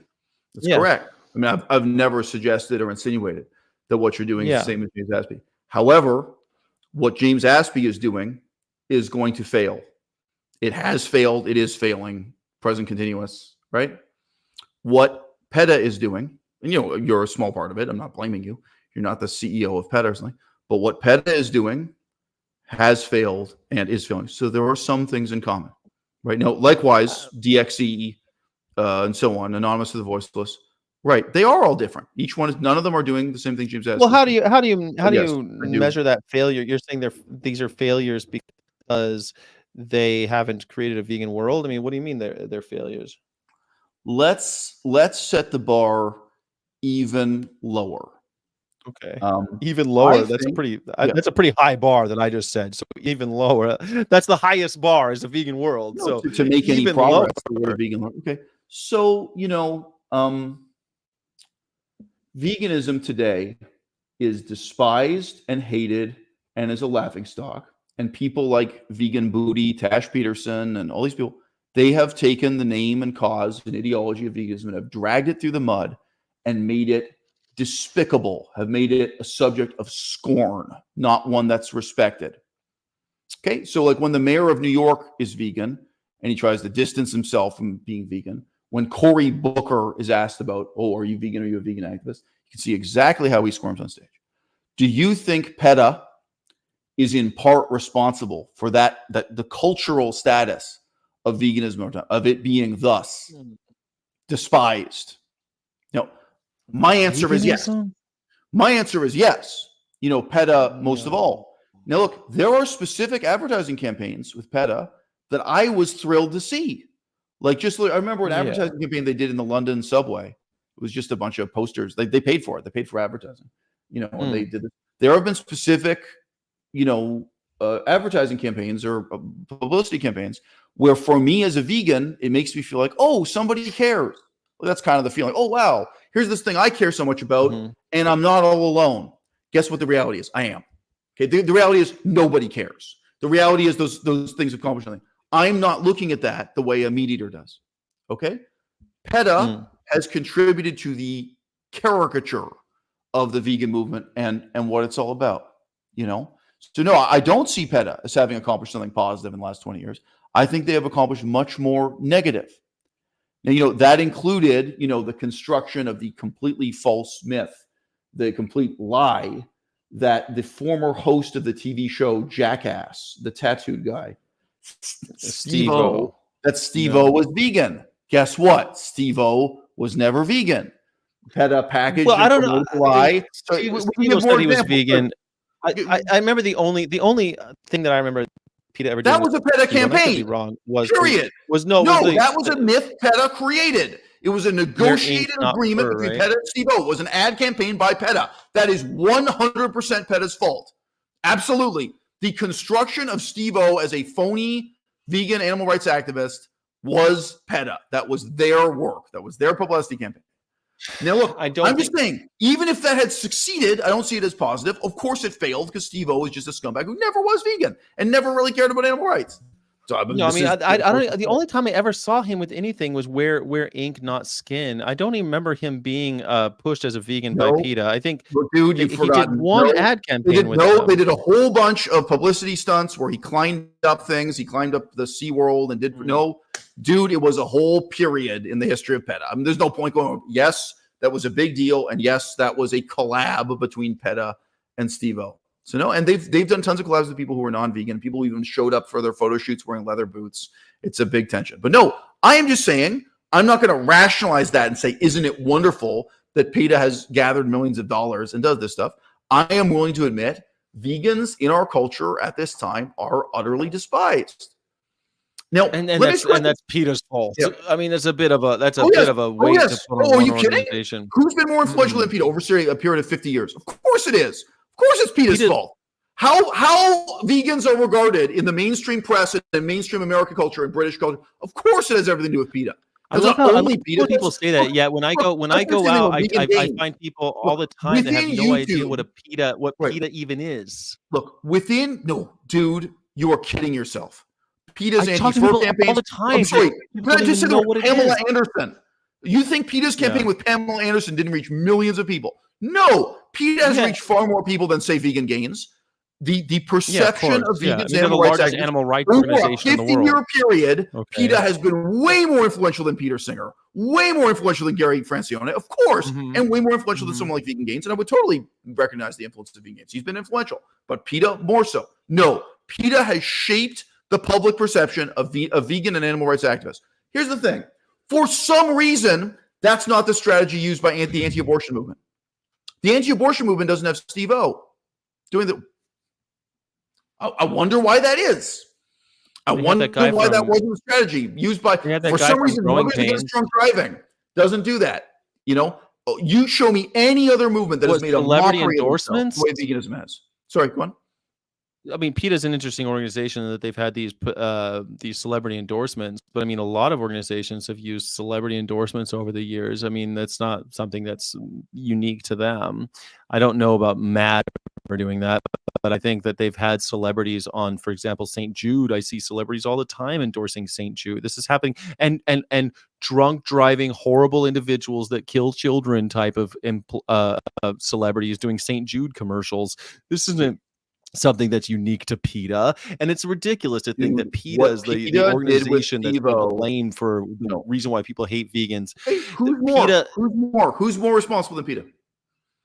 Sorry, do you I think think that the Humane Society of the United States is responsible?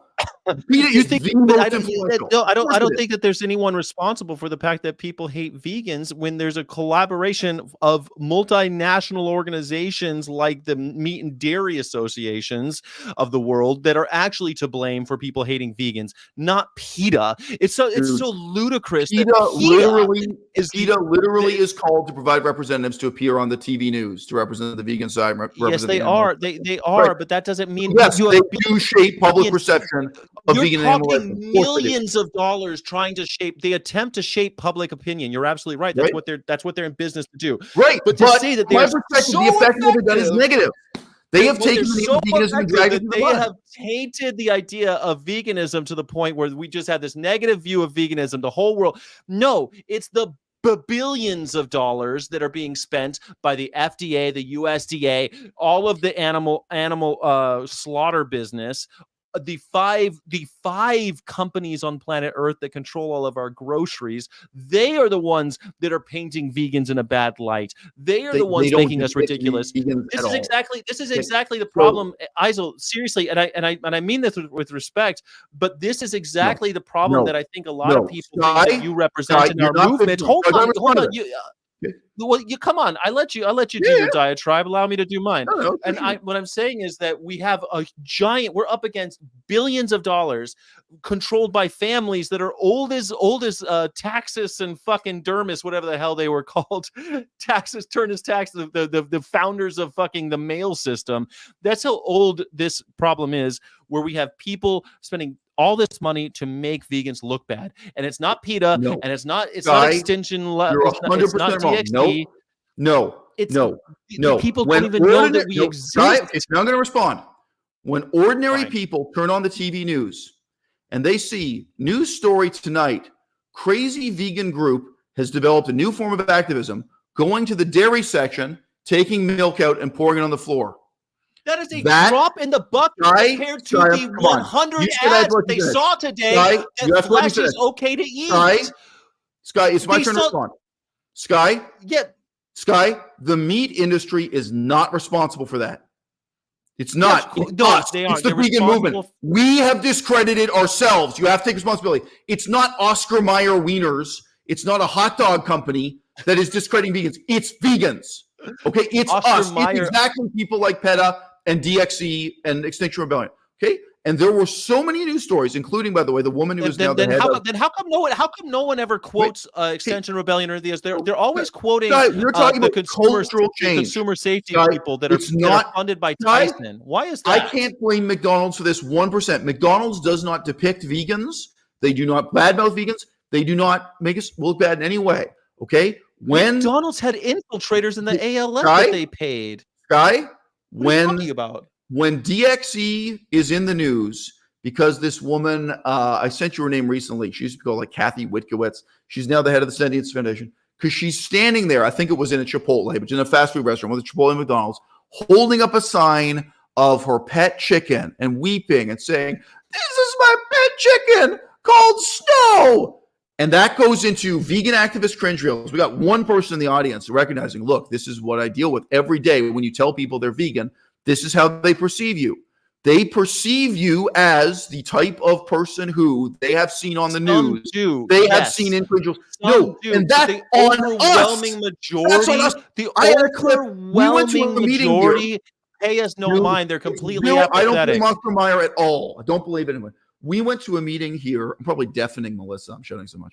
We went to a meeting here in Victoria of vegan activists. So by the way, in case people think I don't do any in real life activism. And there were people sitting around the table. It was a huge table. And one of them just said, and it was a total non sequitur in this meeting, said, can we use a word other than vegan for like who we are and what we're doing? Because I just don't want to be in the same category of vegan gains. Because at the time, it's a couple years ago, that was when Vegan Gains was at the height of his fame. And when this person when this person was doing outreach and activism, they said, "Oh yeah, I'm vegan," or "I'm a vegan activist," and right away there's, "Oh, so you mean like that crazy guy I've seen on the internet?" And dude, it's not one guy. It's not one protest. It's not just the pouring milk on the floor. It is a freak show that vegans have put on, and that PETA has been the biggest, best funded freak show of all. And over the last 20 years, it has totally discredited the vegan cause. I don't know why you can't see that. If the movement against circumcision has done this, I've heard this from the likes of Roger Yates, where people always say this shit where it's like people slam the door in our face because of PETA. I am on college campuses. I've been traveling America talking to everyday folks, and let me tell you, about 25% of them have no clue who PETA even is. They are so oblivious to our movement. People don't matter. So this idea, what you're saying is we made a mockery of our movement, but I'm saying most people don't even know about our fucking movement because they are being inundated with billions of dollars of ad revenue coming right into their faces to say that eating animals is good for you. I'm going to tell you right now who did the most good for the vegan movement in contrast to PETA. Oprah Winfrey. I knew you were going to say Oprah. She did do a good job. Yeah. And because she this claim you're making that most people have never heard of PETA, never heard of veganism. Okay, look, I've been to New Orleans. There are some people who think the world is flat. Okay, they don't matter politically. There are people living in a state of total ignorance and no connection to politics, but they don't matter. They've opted out of political reality. Okay, however many million they are, whatever percentage. Dude, the people who matter, the people who watch the news at all, they know what veganism is, they know what PETA is, and they're against it, and they despise us. And they despise us for a good reason. And that's not the fault of Oscar Mayer. It's not the fault of McDonald's. Because we're challenging the status quo of vegans. We have made ourselves despicable. We have discredited ourselves. When we rock the boat, they will discredit us. When we rock the boat, they will say, why are you messing with the status quo?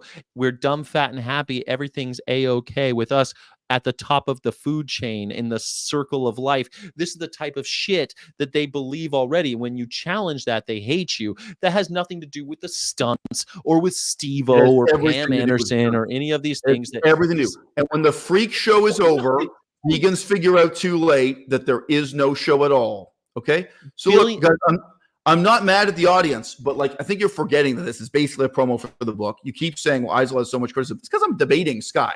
Eisel should. Sky and I are friends. We don't actually hate each other. Yes, and we're having a debate. It is what it is. We're disputing. Well, I think you and I actually agree on more than we disagree on. Exactly. And I do. And we are disputing the things we disagree about. So by definition, this is exaggerating the difference between us, and we're having the debate.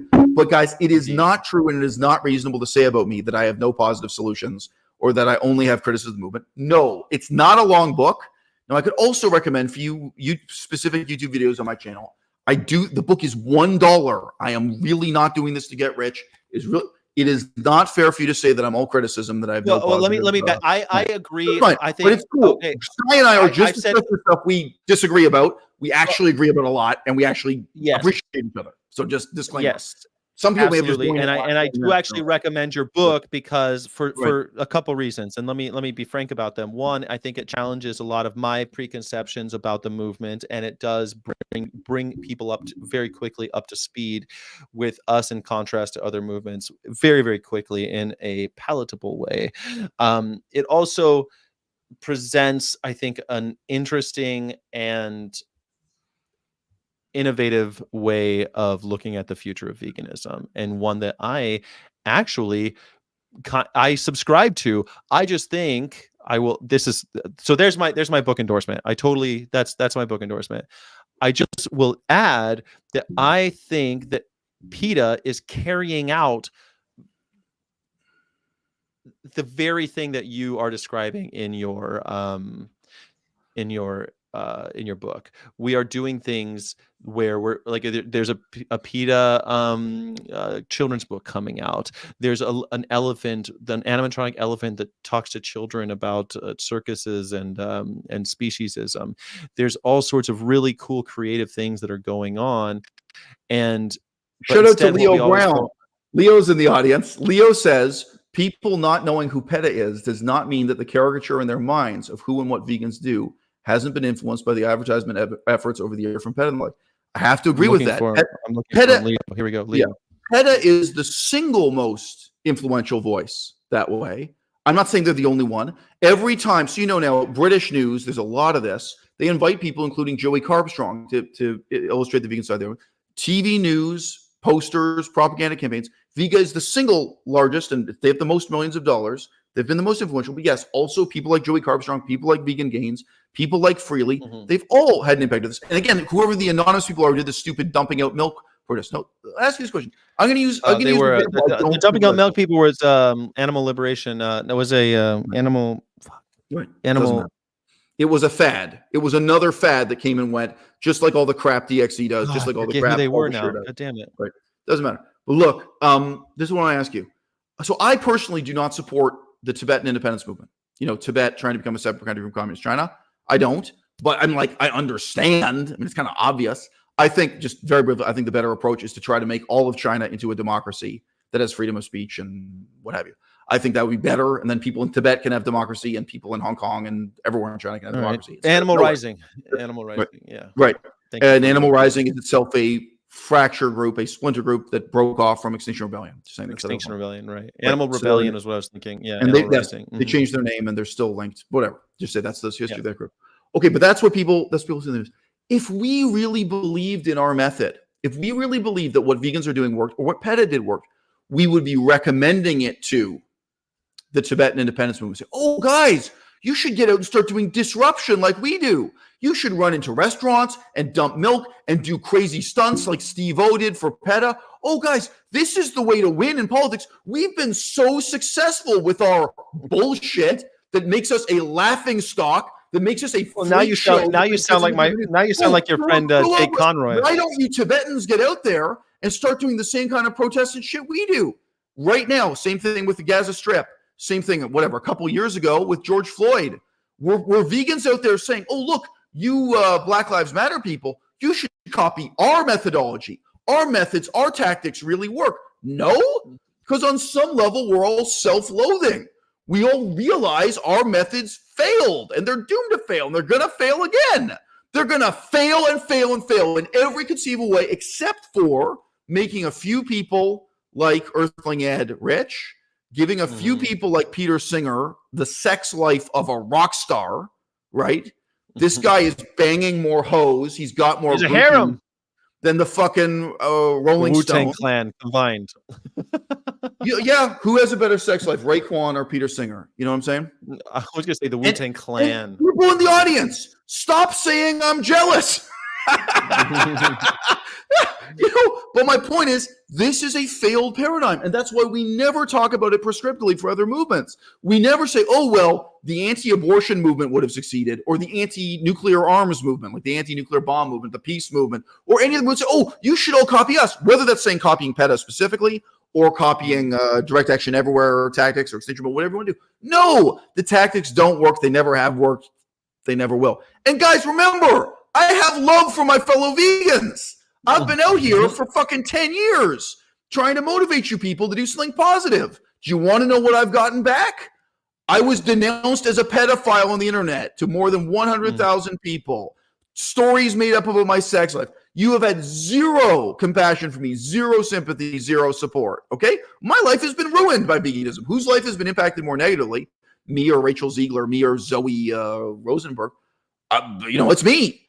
My life has been, it would be so much better if I had never got involved with this terrible movement with you terrible people who are so busy patting yourself on the back for being compassionate. When in my experience, you have no compassion at all. You have no intellect at all. So the whole movement is going nowhere. Let's be real. Can you have a good movement that's comprised of Merry bad Christmas, people? everybody.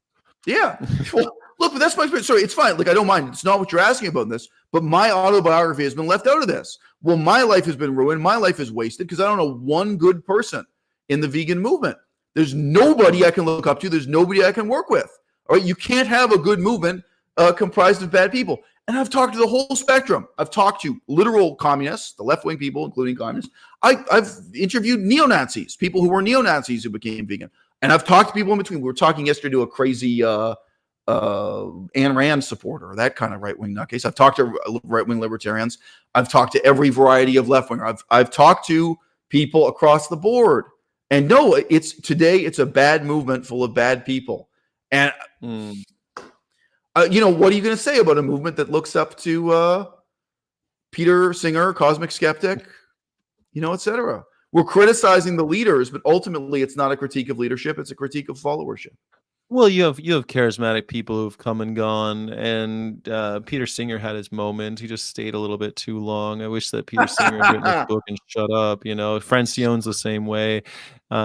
He just Yeah. Their staying power turns into this.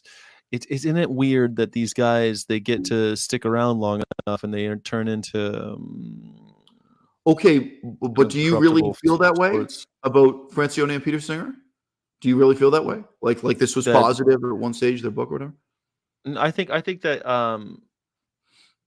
Animal Liberation was when it came out, Yeah. one of the most important books for a movement, See, for sure.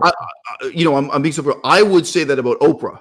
Like what Oprah did for the vegan movement is positive, Well, Oprah but I Oprah wouldn't Oprah say was that about Peter so Singer. positive for a while, but then Right? she went back to eating animals. No, She no, went of back course. to gaining No, more she's weight not back. vegan. She did, No, she's never been yeah. vegan. She's never been vegan. No, that's right. That's Well, right. But that's she why sort of went that's why I said plant-based this for a comparison. while and lost a bunch of weight, and she said that she's never eating animals again because of the BSE or the mad cow. Oprah did this experiment for people who don't know, where everyone in her office became vegan for like a week or something. It Mhm. wasn't for that long, but they provided all vegan food at the office, and did this whole thing, and they reviewed and discussed different vegan books, as I recall, including Skinny Bitch, the fad Mhm. diet book of the day that's promoted in Oprah. But I met Oprah's people I met approach, people who went vegan because of right? Skinny Bitch. And they may not want to admit it. They may want to conceal that. But no, Oprah's approach was that she was an idiot who doesn't know anything, and like she just sat there doing these interviews and talking about things. Oh, that's interesting. I don't know whatever. That was her approach, and she did something very positive. Again, that's also before I mentioned it, because it was, look, you can't claim average people don't already know about veganism and don't already know about PETA. They do, and like Oprah is a litmus test for that. The extent to which this has already been mainstream, already been well known for so long. But no, for me, so just very briefly, because people who've been watching this whole live stream already know this, I cannot look at the role of utilitarianism within the vegan movement as positive. I see it as totally Oh, negative. it's funny So because, like I said, likewise, yeah, when I read Peter Singer, I think when most people originally read Peter Singer, it didn't come off as this manifesto of utilitarianism.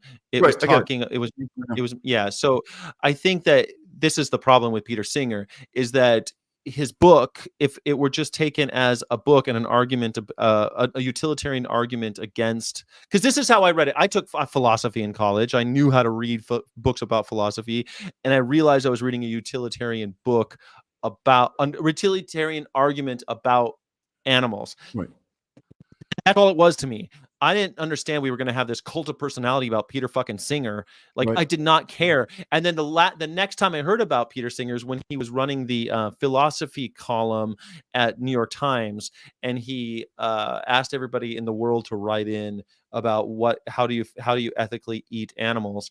And I thought that was fascinating. And that was right when I went vegan, 2005.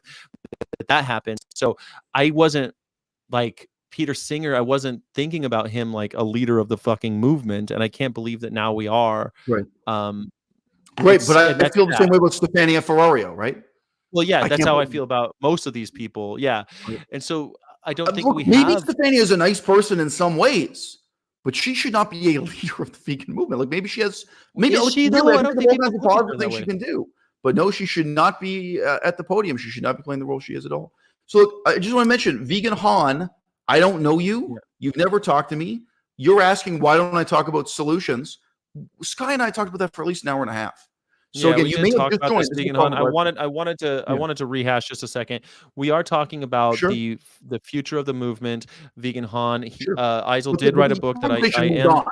Yeah. And I am, Yeah. yeah, and I am going to say that I think everyone should read the book. I think it's short and sweet and great to read. I think it's a good look at the vegan movement and a movement towards, and a idea for the future of our movement, and something that might Right. be hard to read for a lot of people, because he does. I mean, I would be the first to admit that he's a bit divisive, and and is challenging a lot of the conceptions that we have in this movement. So, Right. meanwhile, Right. the But solution being that right. we will create that we, through creative pursuits, can make cultural change with cultural movement, like a cultural through the humanities, make a cultural Right. change like But every look, let me other just movement. respond directly to Vegan Han. So I have taken maybe 3 hours out of my day to answer exactly that question. Like honestly, I'd Yes. be happy for my conversation with Sky to move on to other topics. But like, if you go back and watch this live stream from the beginning, that question is answered in is discussed at length and depth. And when someone in the audience says to you, buy the book, your response is LOL. And then you at the person who said, buy the book. Why? What the fuck is wrong with people in this movement when they are told the complicated answer to a complicated question cannot be covered in a Twitter statement? It cannot be one sentence or one soundbite. Yes, I have an answer to that question. Yes, we've talked about it. I would say at least an hour and a half. We talked about exactly the answer to that question. This person may have joined us so late. But why is that a laughing matter? I'm sorry, what kind of movement do you think you're a part of? Like, again, people say I'm a cult leader. I'm not a cult leader. I'm not going to pretend that there's some cliche in one sentence that I can sell you on. And again, this book, it is pretty brief, but I'll admit, that's a complicated question with a complicated answer. Respect it or check it. You're going to have to take a whole hour to think about it. I am not going to sell you a cliche, which is what Wayne Xiong does. Oh, you know what the solution is? Chanting, it's not food, it's violence, again and again. Okay? Now, look, to give a slightly deeper parallel, we've talked a lot about Gary Francione. You guys may not know. Gary Francione's thought-terminating cliche, his one-sentence answer, is that the solution is to move animals out of the category of property and to refuse to treat them legally as property. Now, I actually have made videos criticizing that I think his whole approach is limited. But that's his solution. That's one sentence. So if you say to Gary Francione, okay, well, what's your solution? How is what you want to do different from PETA? He says, oh, well, because my approach is fundamentally based on the premise that the problem with slavery is that people were property. The problem with the way we treat animals is that animals are property. So therefore, as soon as you remove animals from the category of property, then the problem is solved.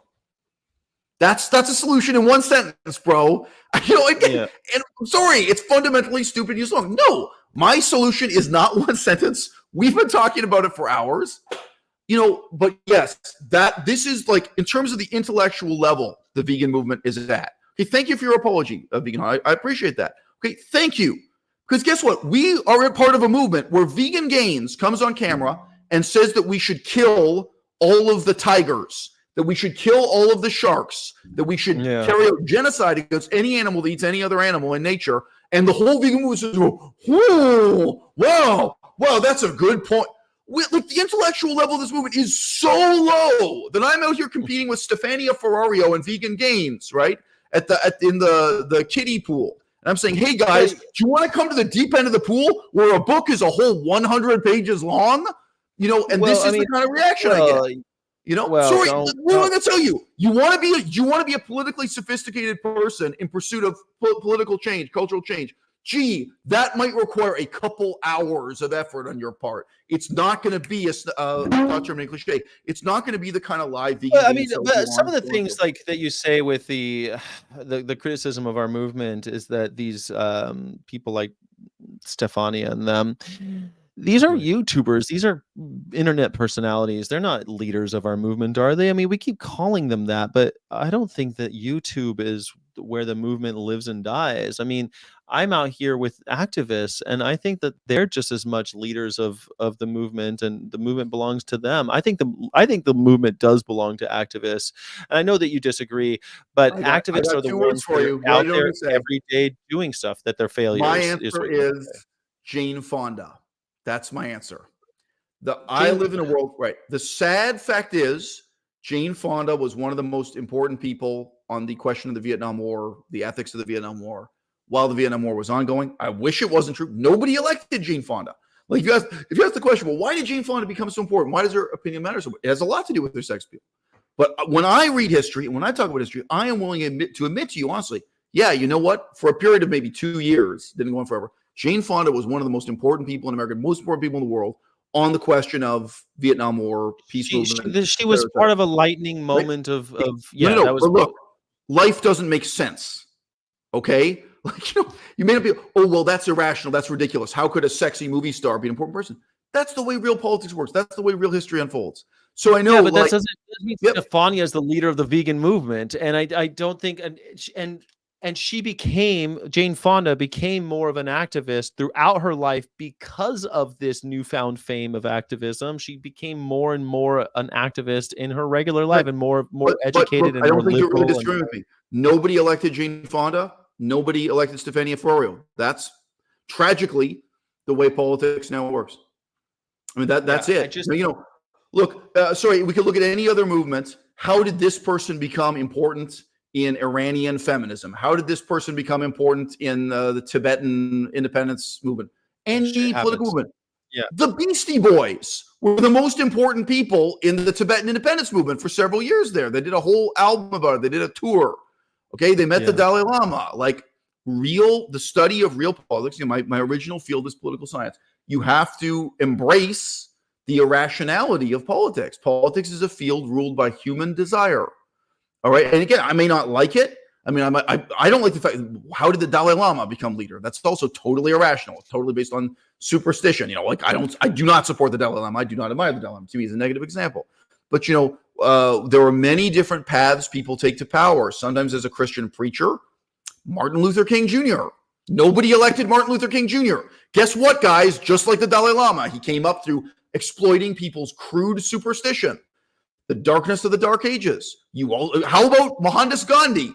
Do you want to look at how you're right? Religious leaders. I mean, don't get me. That is real politics. Real politics includes people like Jane Fonda. It includes people like Martin Luther King Jr. Of course, it does. So no, it doesn't. All right, I think we're agreeing with each other. Okay, but the movement doesn't live and die inside of YouTube. I'm with people in the streets all the time, every single day, really, and I'm not. I would say that the movement is alive and well. We are having these conversations. It's not just. This is the other thing about this. This belittling of the activist as just someone who holds a placard on the sidewalk. Someone holds a placard on the sidewalk for an hour while I crack coconuts in front of a Whole Foods, and we chant for an hour. But so much happens before and after. There's so much organization and conversations and real solidification of our movement that happens in the surrounding of those actions. The action itself isn't necessarily going to change people walking by, but you wouldn't believe how many conversations I've had with people that I would not imagine that when you make a lot of noise, people want to have conversations about why the hell are you making all this noise. I can't believe that you think someone like well, it's funny because we'll talk about the curse of celebrity endorsements, and yet at the same time we're saying that someone like Oprah, not even talking about veganism, talking about vegetarianism and vegan for a week type no, shit. She did. It was veganism per se. She talked about her show. Let's give her credit. Yeah, but it was like plant-based. It was basically veganuary type shit. Right. And, absolutely. And that is even really veganism, right? And so it's not really animal rights or anything like that. It's about weight loss and living healthy and that type of shit and environmentalism. No. So she dealt with the animal ethics and stuff too. I mean, she did because of and animal farming. That's how she got in hot water in Texas. Skinny Bitch also deals with the ethics and animals. Yeah, you're right. No. But but this celebrity endorsements and collaborations. Who did a better job for the vegan movement? Oprah or Vegan Gains? Oprah or PETA? That's the only limited sense in which I introduced Oprah into this conversation. Yeah, but I think that's the point. The point isn't that Oprah is ideal. PETA, yeah. The point is that what vegans did a lot more for the is movement. so terrible. Absolutely. Oprah seems good by contrast. Yep. I mean, PETA is not horrible. PETA is the one actually doing anything, making sure that this all goes on. So I mean, she's not even vegan. At least PETA's out there popularizing terms like speciesism and abolition and creating environments where activists feel safe in order to put some of their energy to try to change the world. And I know that you question the efficacy of every tactic, but you have to do something. Melissa, maybe you'll help me out on this person's name. I think her name was Stella, and she's in L.A. She was best friends with that Stella Ray. Thank you. Okay. So I was in Florida. I was in Sarasota, Florida. Stella Ray. Why did PETA take the time and spend the money to reach out to and collaborate with and support Stella Ray, of all people? I can look up right now what her numbers are on YouTube. I think she probably has lower numbers than I do. At a time when Stella Ray was ex-vegan and anti-vegan. That is what PETA does. That's what they've done for 50 years. And PETA, as I'm sure you know, they have absolutely refused to ever work with me, cooperate with me, even talk to me, even acknowledge my existence for all these years. Okay? PETA is systematically reaching out to and working with So her last video has 1,000 views. The one before that, 1,200. She's doing better than last time I looked at her YouTube channel. And her videos are about nothing more than buying a fancy purse, buying fancy shoes. Occasionally she talks about her plastic surgery. It is the life of the body, not the life of the mind. And now that includes leather products. She eats eggs, she eats meat, she eats milk. There's nothing ethical about her act. There never was. And PETA looks at Stella Ray and says, wow, there's some talent we can work with. Okay? And not me. So, Sky, again, you're not unbiased with this. You're working with PETA. Now, look, the competition is low here. Okay? You can, guys, go ahead. Someone could do a review comparing my book to the much longer book written by Earthling Ed. If I claim that I'm the most important intellectual in the vegan movement right now, you look on Amazon, that's what you're comparing my book to. You're comparing me to Earthling Ed. I don't think Joey Carpstrong has a book. I'm sorry, but you can't really compare me to Peter Singer, someone from a whole generation earlier, or Francine. That's over, right? In terms of the current generation of intellectuals in the vegan movement, I have a pretty good claim to being the most important intellectual in the vegan movement because my competition is pathetic. All right? And we all know the reality of what PETA is doing and why. PETA are a bunch of fame whores, period. And all they have done, aside from discrediting veganism as a movement, drag its name through the mud, making us a laughingstock. Again, I've already described that earlier, maybe an hour ago now, right? They have conditioned and trained the whole vegan movement to be manned by, to be staffed by, to consist entirely of fame whores. The ambulance you're taking one style of activism. Again, you're cherry picking in a way that's pretty dishonest because there's all sorts. A telling example. No, because that's one thing that they do. You discount all of the actions that they've had, all of the campaigns that all the victories that they've accomplished. You're completely ignoring all of those legislative action that they've enabled. You're discrediting all of the scientific documents that have been published by PETA scientists, all of the work they do in rural America, neutering and spaying animals. Olivia Munn. Cruelty and Olivia investigation. Munn. You're always talking about these celebrities. Okay, so that that's what PETA has done. Olivia Munn, who comes to a vegan event wearing leather boots, never been vegan, not Olivia Munn. They got Apple to go vegan. They got Tesla to go vegan. They've gotten all of these companies to go vegan and provide vegan options or vegan exclusively vegan products now. I mean, this is something that no other organization has been able to do. They also convinced Dove to be completely vegan and put the vegan logo on their shit. This is something and all the anti-Viv, oh my God, to popularize the idea that animals aren't ours to experiment on. That's PETA. Like, to say, well, they made some missteps with some fucking celebrities. The fact that you can't trust celebrities is something that I talk about a lot on my channel. And I think you and I have had private conversations about how much I despise celebrities, especially the ones that claim to be vegan are full of shit. This is something that we deal with in our movement. The fact that PETA has been victim to it is not that they caused it. They didn't cause this problem. There are two types of people influenced by what PETA does, to simplify. There are people who are aspiring vegan activists themselves, and then there are people who are members of the general public and have no interest in veganism or animal rights. So just to simplify, obviously we could have other categories. Okay, the people who are aspiring to be vegan activists themselves, when they look at PETA, do you think they look at PETA and think, oh, PETA hired a legal team to challenge Dove Soap Company about their use of non-vegan ingredients? I can do that too. No. They are looking at the stuff I'm criticizing. They're seeing the fame whoring and ambulance chasing, and then they imitate that in part because they can, and in part because that is the influential aspect of what they do. This is taking one part and calling it the whole. This is what this is a logical fallacy. You're taking one part, you're saying the whole. What have you said, No, it isn't. It's like calling Adidas a bunch of Nazis because they gave Kanye West money. How do you feel when someone makes excuses for Hamas on the grounds that Hamas operates hospitals and daycare centers and TV stations? They say, well, you can't judge Hamas by this one thing they do that's bad. Of course I can. I can say what Hamas is doing is bad. I think likening a nonprofit animal rights organization to Hamas is a little bit of making a logical fallacy. There's nothing fallacious about that. It is fallacious to say that the entire organization is a failure. You called them a failure. You called them a failure because of missteps made with celebrities that you can't trust. Now, every organization, if you're selling tennis shoes or cars, have had to deal with this. We've had this. Every type of business has had to deal with this because they endorse. They take celebrity endorsements.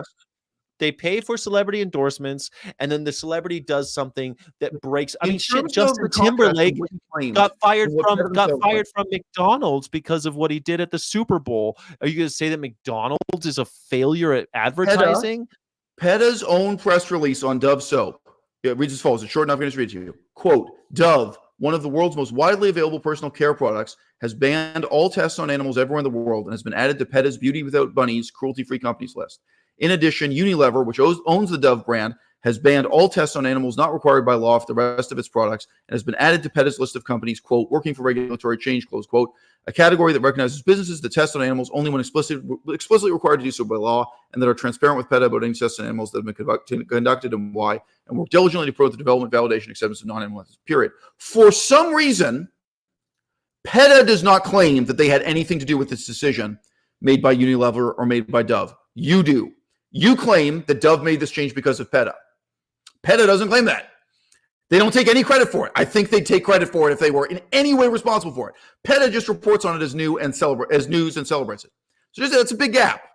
You claim that they're responsible for that. And for the sake of the conversation, I said, okay, what if it's true that PETA hired a legal team that forced Unilever to make decisions? Didn't happen. Well, I didn't say that. I didn't say they forced them. Fiction. PETA did nothing to force Dove soap to become vegan friendly. Nothing. That's a lie you told me, probably because people within PETA told it to you. Okay? No. But even if it were true, even if we pretend that Dove soap did this because they were forced to by PETA, which again, PETA themselves. I did not say that PETA cannot force anybody. PETA has negotiations with organizations, and that is what they do. They had the same thing with Wyndham, where they got them to stop putting down in pillows. These are things that happen all the time. My claim is both the dedicated vegan activist and the member of the hoi polloi, like both just someone who wants to be a vegan activist and someone who just doesn't care at all. Both of them, what they are influenced by is, in plain English, the bullshit side of what PETA does. They are influenced by the ambulance chasing, the fame whoring, and so on and so forth. And they think, me too, because that's something they can join on and that's something they can participate in. Whereas, whatever, elite level legal negotiations, cases of this kind of something, they can't. That's inaccessible to them. And of course, they may not even know about them. They're not visible to the public in the same way. A lot of that happens, but the thing is, you're saying that because of their advertising campaigns with celebrities, that then it's just a lost cause. No, I'm not. You're misrepresenting my position.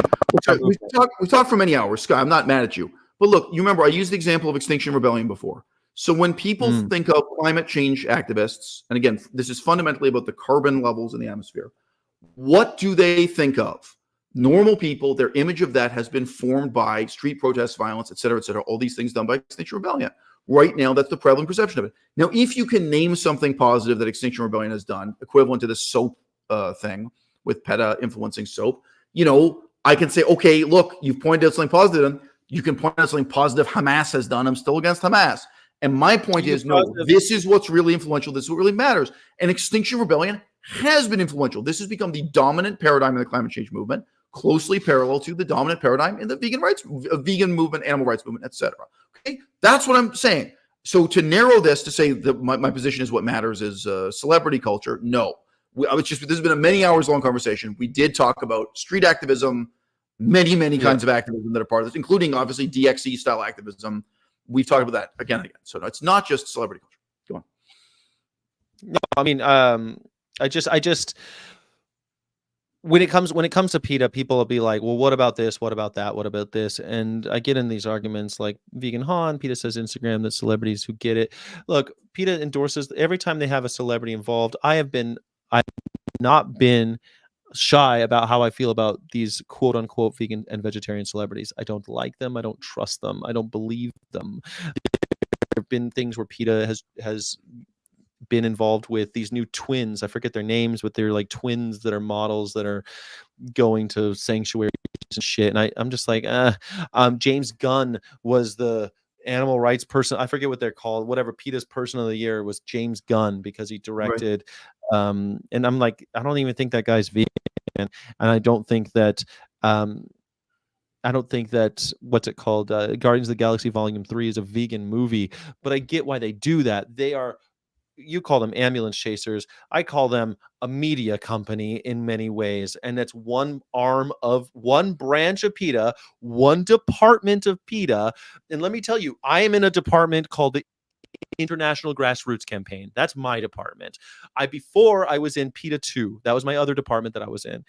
There are all these departments within this organization, this mega organization, and to say that like I'm going to agree with everything that's done, I worked for Disney. I don't agree with everything Disney did. I don't agree with anything anybody does.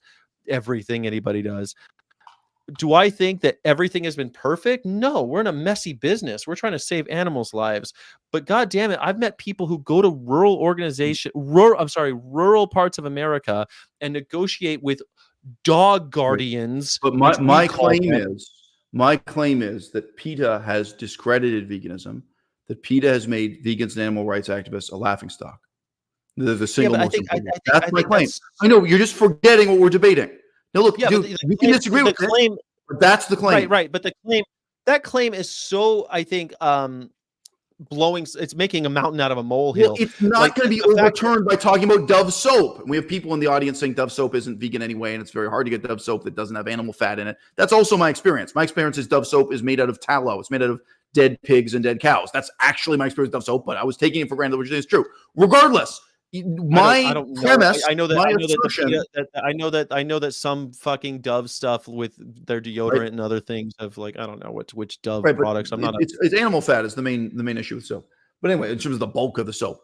But look, my perspective is, as I say, I think PETA has discredited the vegan movement. They have made us into a laughingstock. They've made us despicable in our own culture. Okay, so you're not going to overturn that with saying, "Oh, but here's something positive they did with Dove soap." No, I've already overturned it because PETA spends millions of dollars, and the animal slaughter industry spends billions of dollars. The billions of dollars not about us, is bro. what makes this look like nothing making a laughing When people think what is a vegan or what is a climate change protester, it's us. We have discredited ourselves.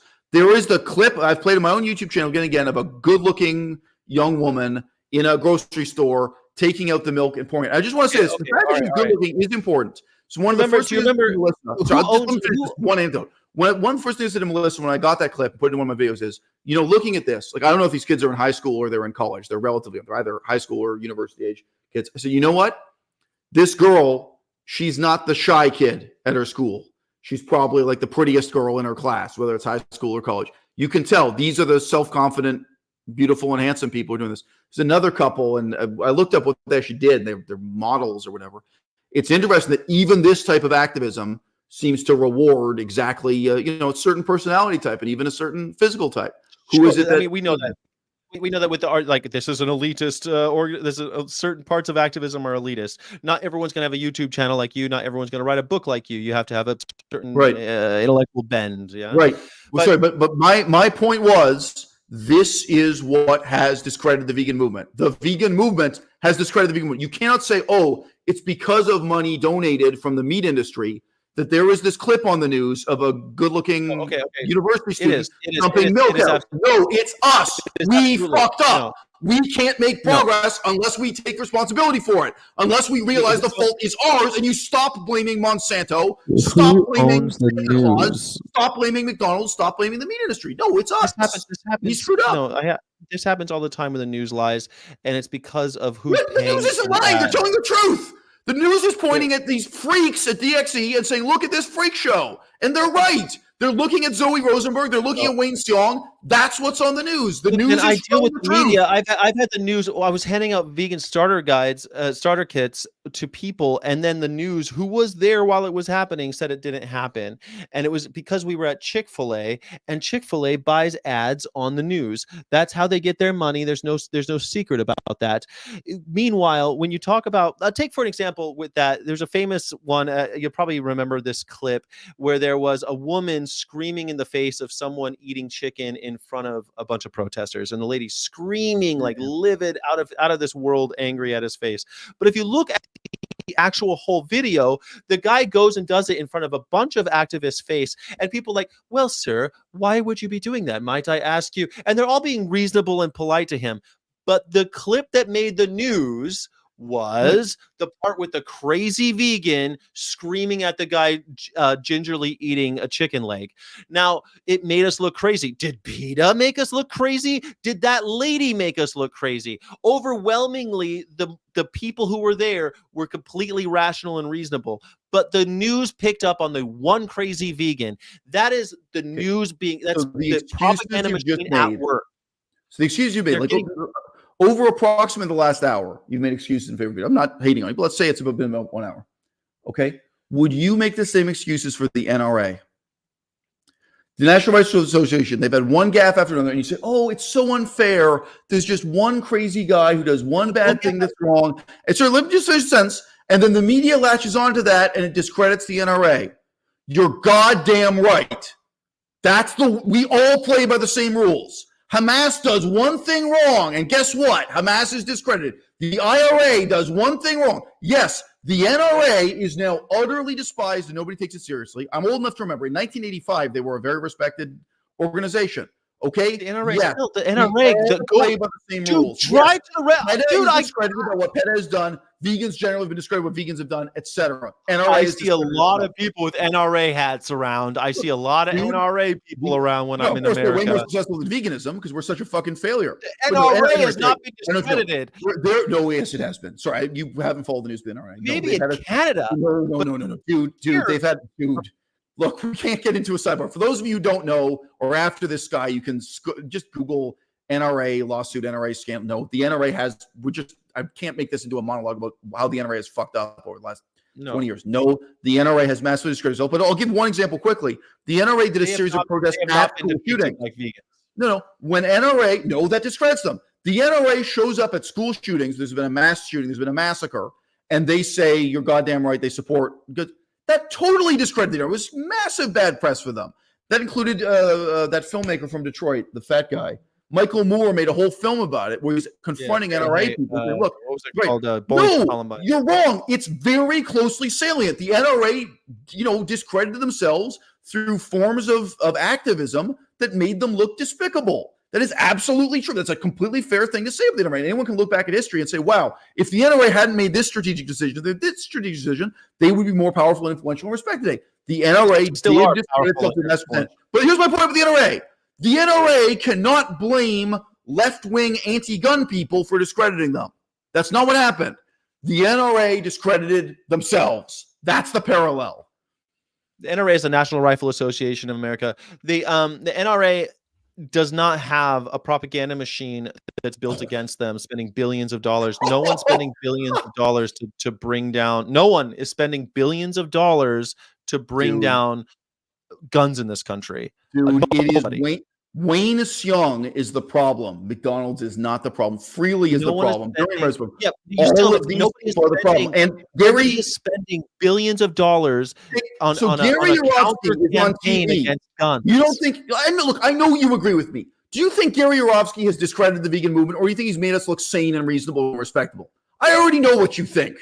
I'm not calling you out here. We've talked about it off camera. I know you're not someone who's going to be like, oh, no, it was really good for Gary Yourofsky to make this rant about Palestinians. It was really good for Gary Yourofsky to make this rant telling the world that vegans should take out guns and go into slaughterhouses and hold the workers at gunpoint. I also don't think it was a very vegan thing to say, to tell people to get into violence as form of activism. So I can quote Gary Yourofsky verbatim. Gary Yourofsky said the ALF is not violent enough. That is his position. He is pro-terrorism. Okay? Yeah. And you want to blame the meat industry. You want to blame a multi-billion-dollar conspiracy because no, it's Gary Yourofsky. Vegans discredited veganism across the board, wait a including second. PETA. Guess who fired him when he started talking Gary like that? Yourofsky. Oh yeah, and guess who created him? PETA. Guess who fucking put it on stage in the first place? Gary Yourofsky was Gary created by Yourofsky PETA. giving an interview to PETA the Israeli hired news. and fired. Gary Yourofsky hired and fired Gary Yourofsky. Gary Yourofsky goes to Israel and gives an interview to the Israeli news. He seems like a complete psychopath. Oh yeah, well, we're going to blame the meat industry for that. No, and look, bring it down to the current year, 2023. What has been the net impact of our boy Cosmic Skeptic, now known as Alex O'Connor? Again, he was vegan. He's not paid by the meat industry. It's not a multi-million-dollar campaign from Monsanto or McDonald's. No, it's on us. Just all I'm saying is we have to take responsibility. Okay? Fine, but I'm not saying that. I'm saying we take responsibility, but blaming PETA is not helping anybody. I think it's a little bit of a. But from my perspective, it is, because I am here fundamentally saying, no, I have a better method. I have a better way to the future. And I'm saying PETA's method has already failed. If they keep doing the same thing for another 20 years, they're going to get the same kind of outcomes they had in the last 20 years. That's my prediction about PETA. I think that's a pretty hard prediction to challenge. You've done this already for 20 years. Next 20 years is going to be more of the same. Property destruction is something that I'm pro-activist. I would call Eisel kind of anti-activist. Yep. But I am pro-activist. I want people to get off the couch and get involved in the movement and try to get to where Eisel says we should be, which is creating artistic movements in order to get our message disseminated to more people and inspire people more. I think that you get into activism, maybe you can end up there. Property destruction. I am not going to tell you to go out and do something that's going to get you arrested. But I have been involved. I'm involved with an organization that does carry out property destruction. So it's something that I do not feel comfortable destroying property because I don't want to do real time. I'll be happy to get arrested. I don't want to do real time for something like this. And by real time, I mean 6 months to a year. I don't want to get in trouble like that. Does that mean that I'm not as much of an activist as somebody else? Maybe you can judge me, but I think I would be. Eisel said something a while back that made me, I'm going to paraphrase it in a way that I'm going to make it my own. I would be really upset if I had a daughter and she joined up with DXE because she would be led down a path where she's being encouraged to go out and get arrested. I would be perfectly happy if my daughter was hired by PETA and was given a career in a cause that she believed in. That is a difference that's the difference between those organizations right there. I think I'd be very upset if my daughter or any of my progeny went with DXE. But if they join up with PETA, I'd be perfectly acceptive of that. Now, look, I want to make a very simple point. This is not in response to one person's comment, but several comments that have come in. Look at the names you guys are raising. So Gary Yourofsky, Jamie's Corner, so on. Let's say you had $10,000 in your pocket. If you give $10,000 to Gary Yourofsky, you might as well be flushing your money down the toilet. It is not going to make any difference whatsoever. I'm now going to say the same thing about PETA. If you have $10,000 to give away, do not give it to PETA. You might as well be flushing it down the toilet. And that piece of shit, Jamie's Corner, what the fuck do you think that moron is going to accomplish in the next 5 years with your $10,000 that she can't accomplish without it? Okay. Now we could list off all kinds of other names that have come and gone. What do you think you're going to accomplish by giving $10,000 to High Carb Hannah? What do you think you're going to accomplish by giving $10,000 to Henia Mania or anyone else? And it's not even getting to the ex-vegans. No, do not donate money to any of these people. So someone asked, in what sense is Eisel an anti-activist? Okay, do not give your money to Dr. Greger.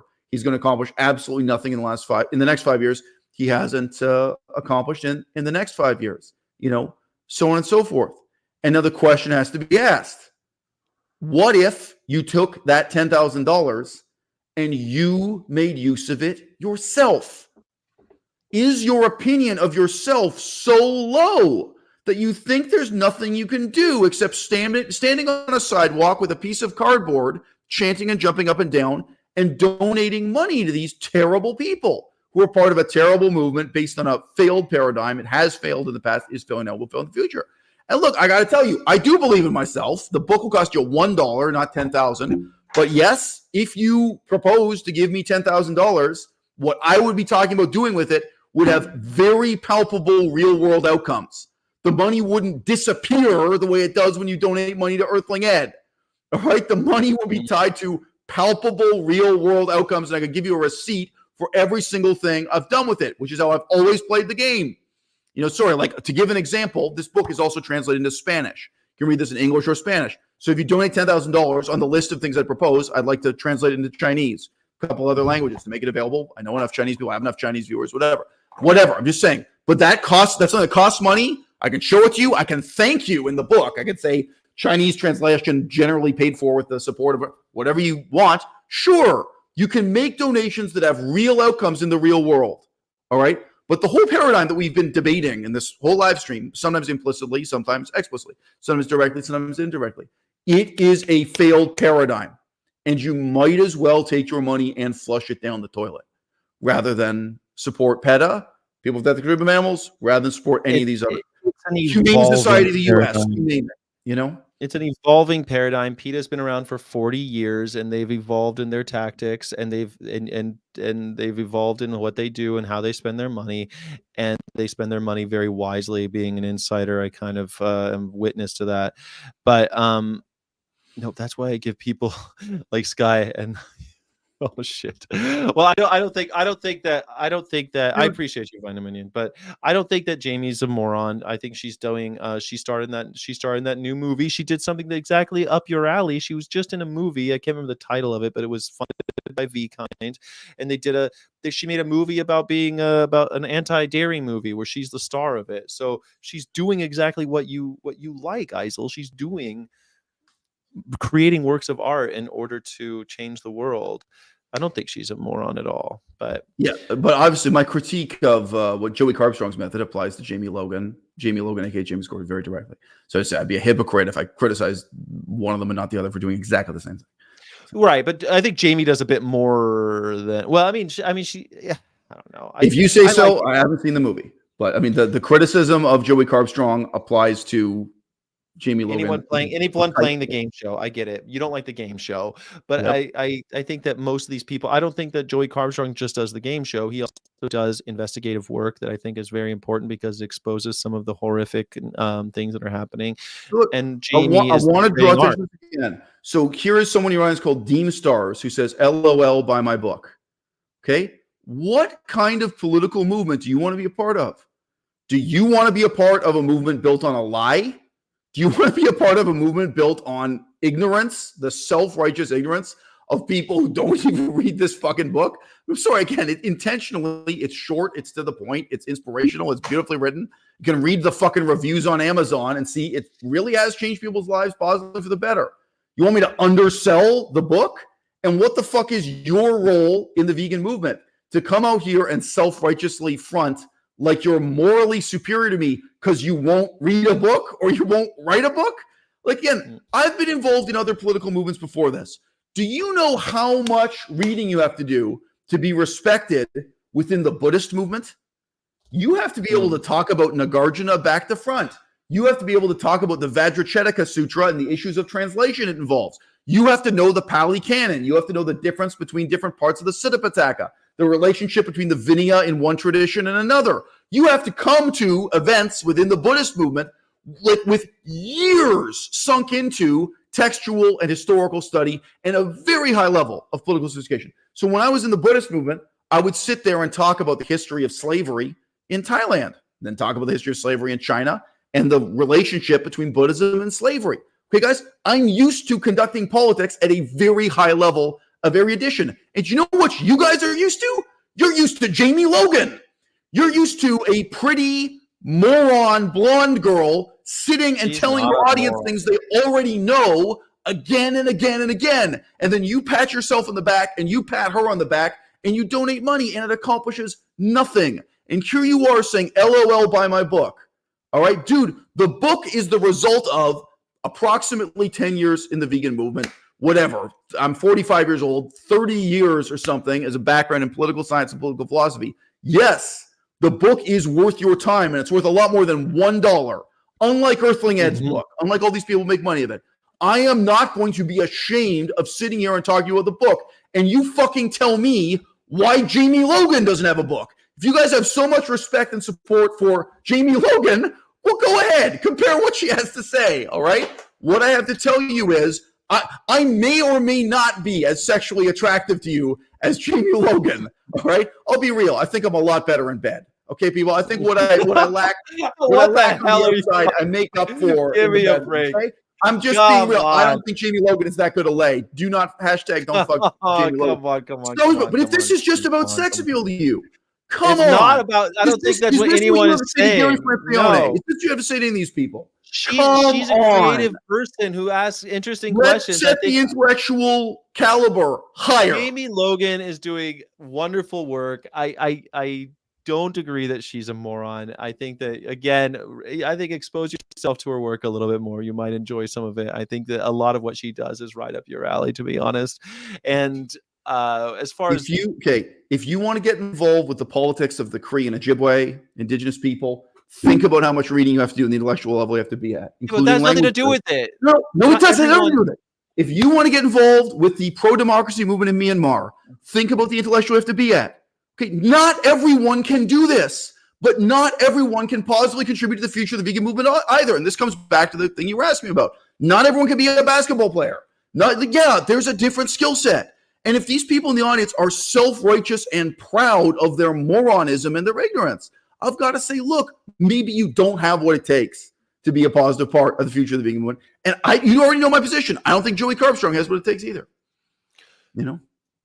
I think his investigative work is incredibly important, and I think that he has evolved in his activism as well.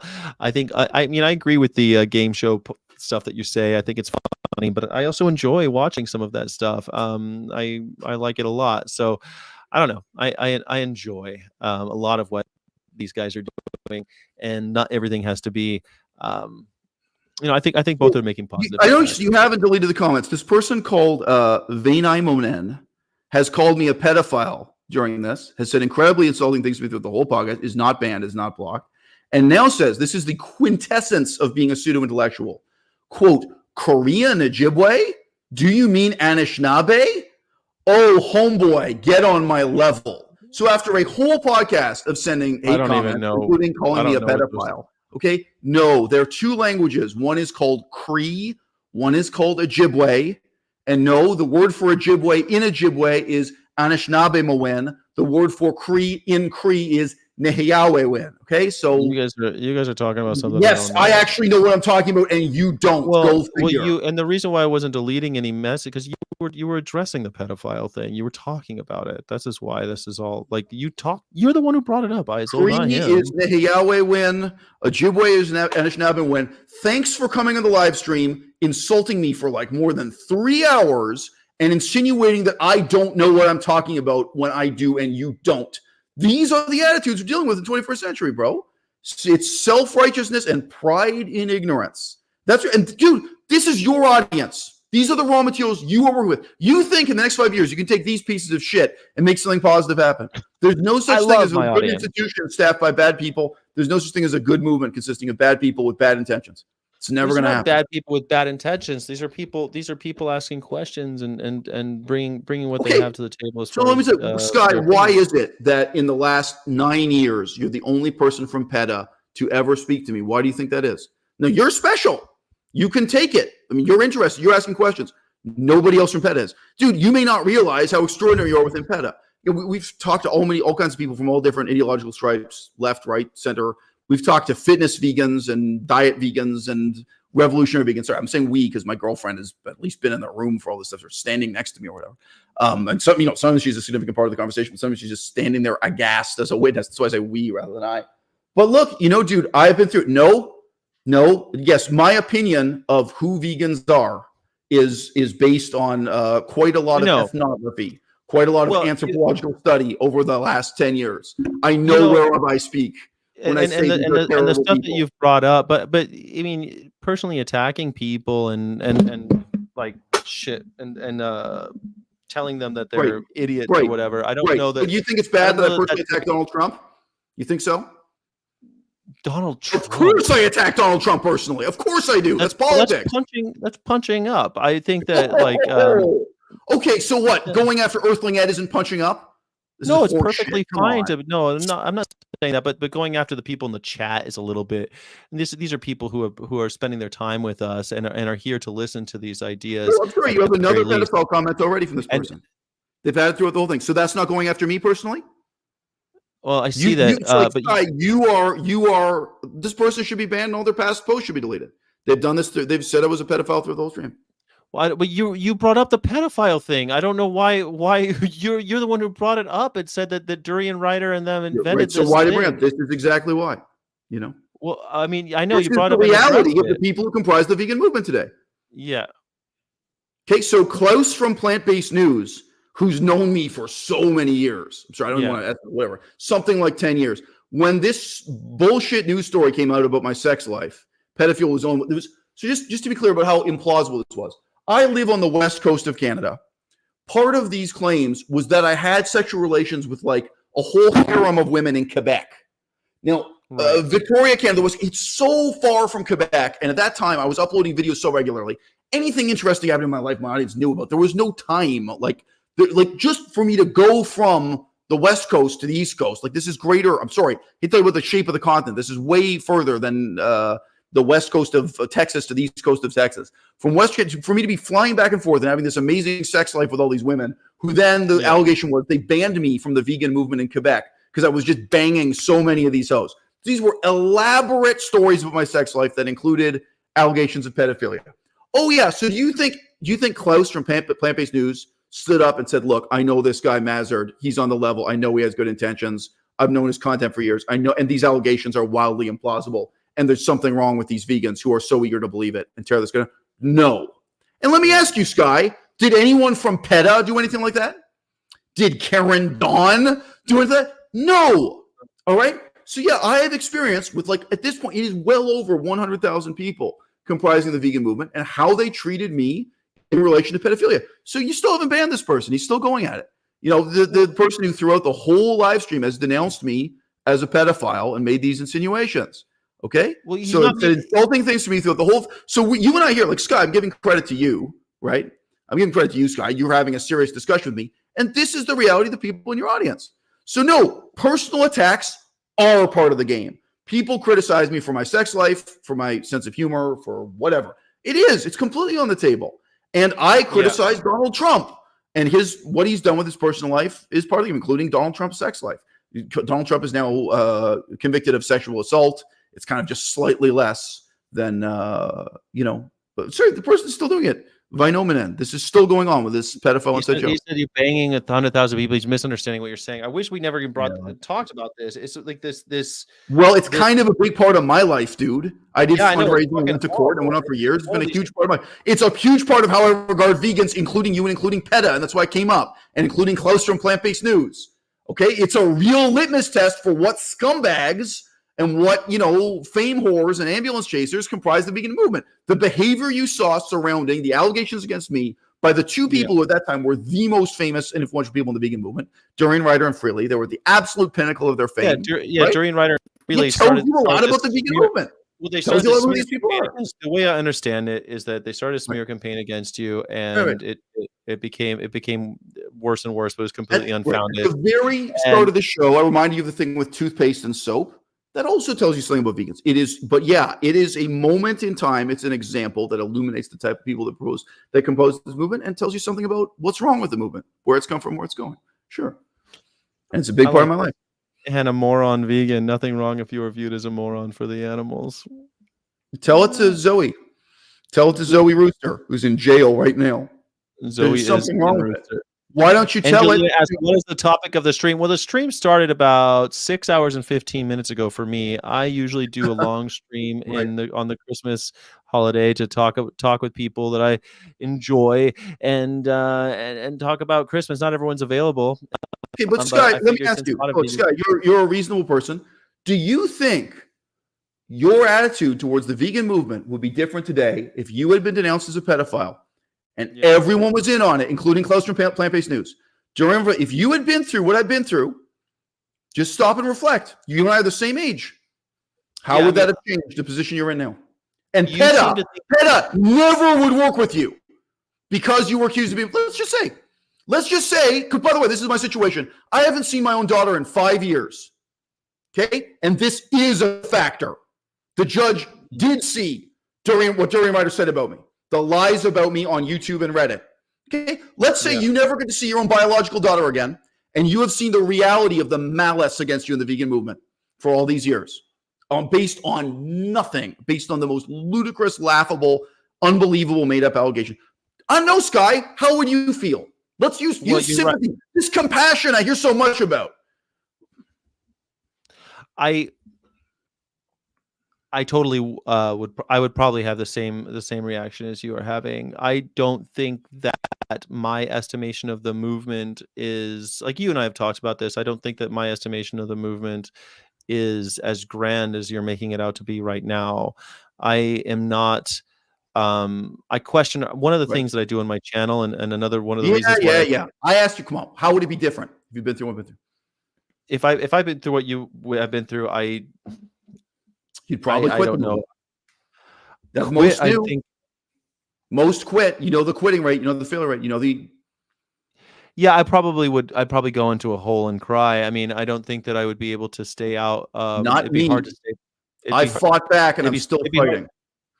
Yeah, and you are, and that's something I think is commendable. I don't think that I would. I don't know, man. It's hard to put myself in that situation at all. I can't. Shout out to Carrie. Carrie in the audience says she loves it, and she's been here for the whole stream.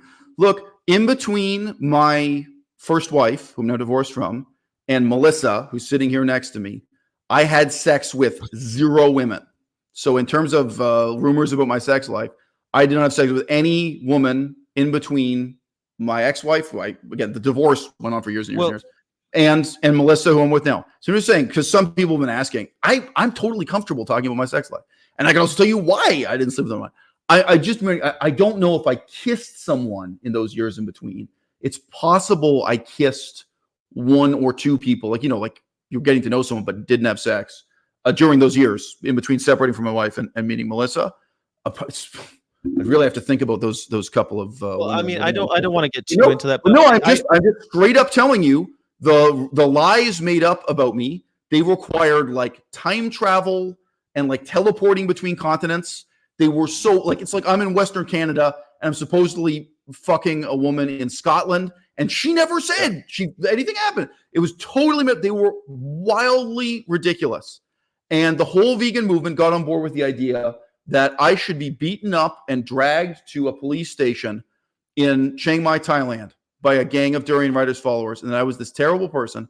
And then this was followed up with by more lies that Klaus on Plant-Based News broadcast, that the fundraising so I could hire a lawyer and fight this in court, that was a scam, and that I had stolen the money, and that I had spent the money on KFC because I'm not even really vegan. Dude, I have seen it all. So I have been in the game in a way that you haven't. That's cool. You have. You're right. You're right. And you say this shit to me like you talk to random strangers on the street and they're so wonderful. Well, that's not my experience.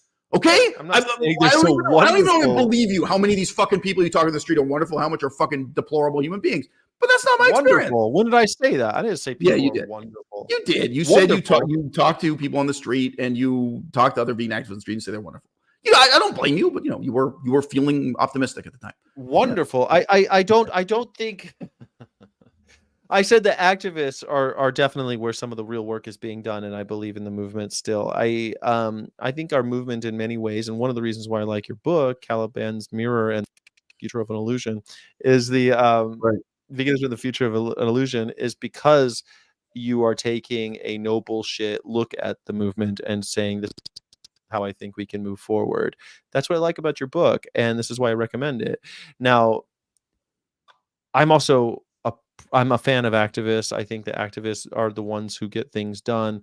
I know you disagree with that, but if I were to answer your question in your situation, I don't know how I would react.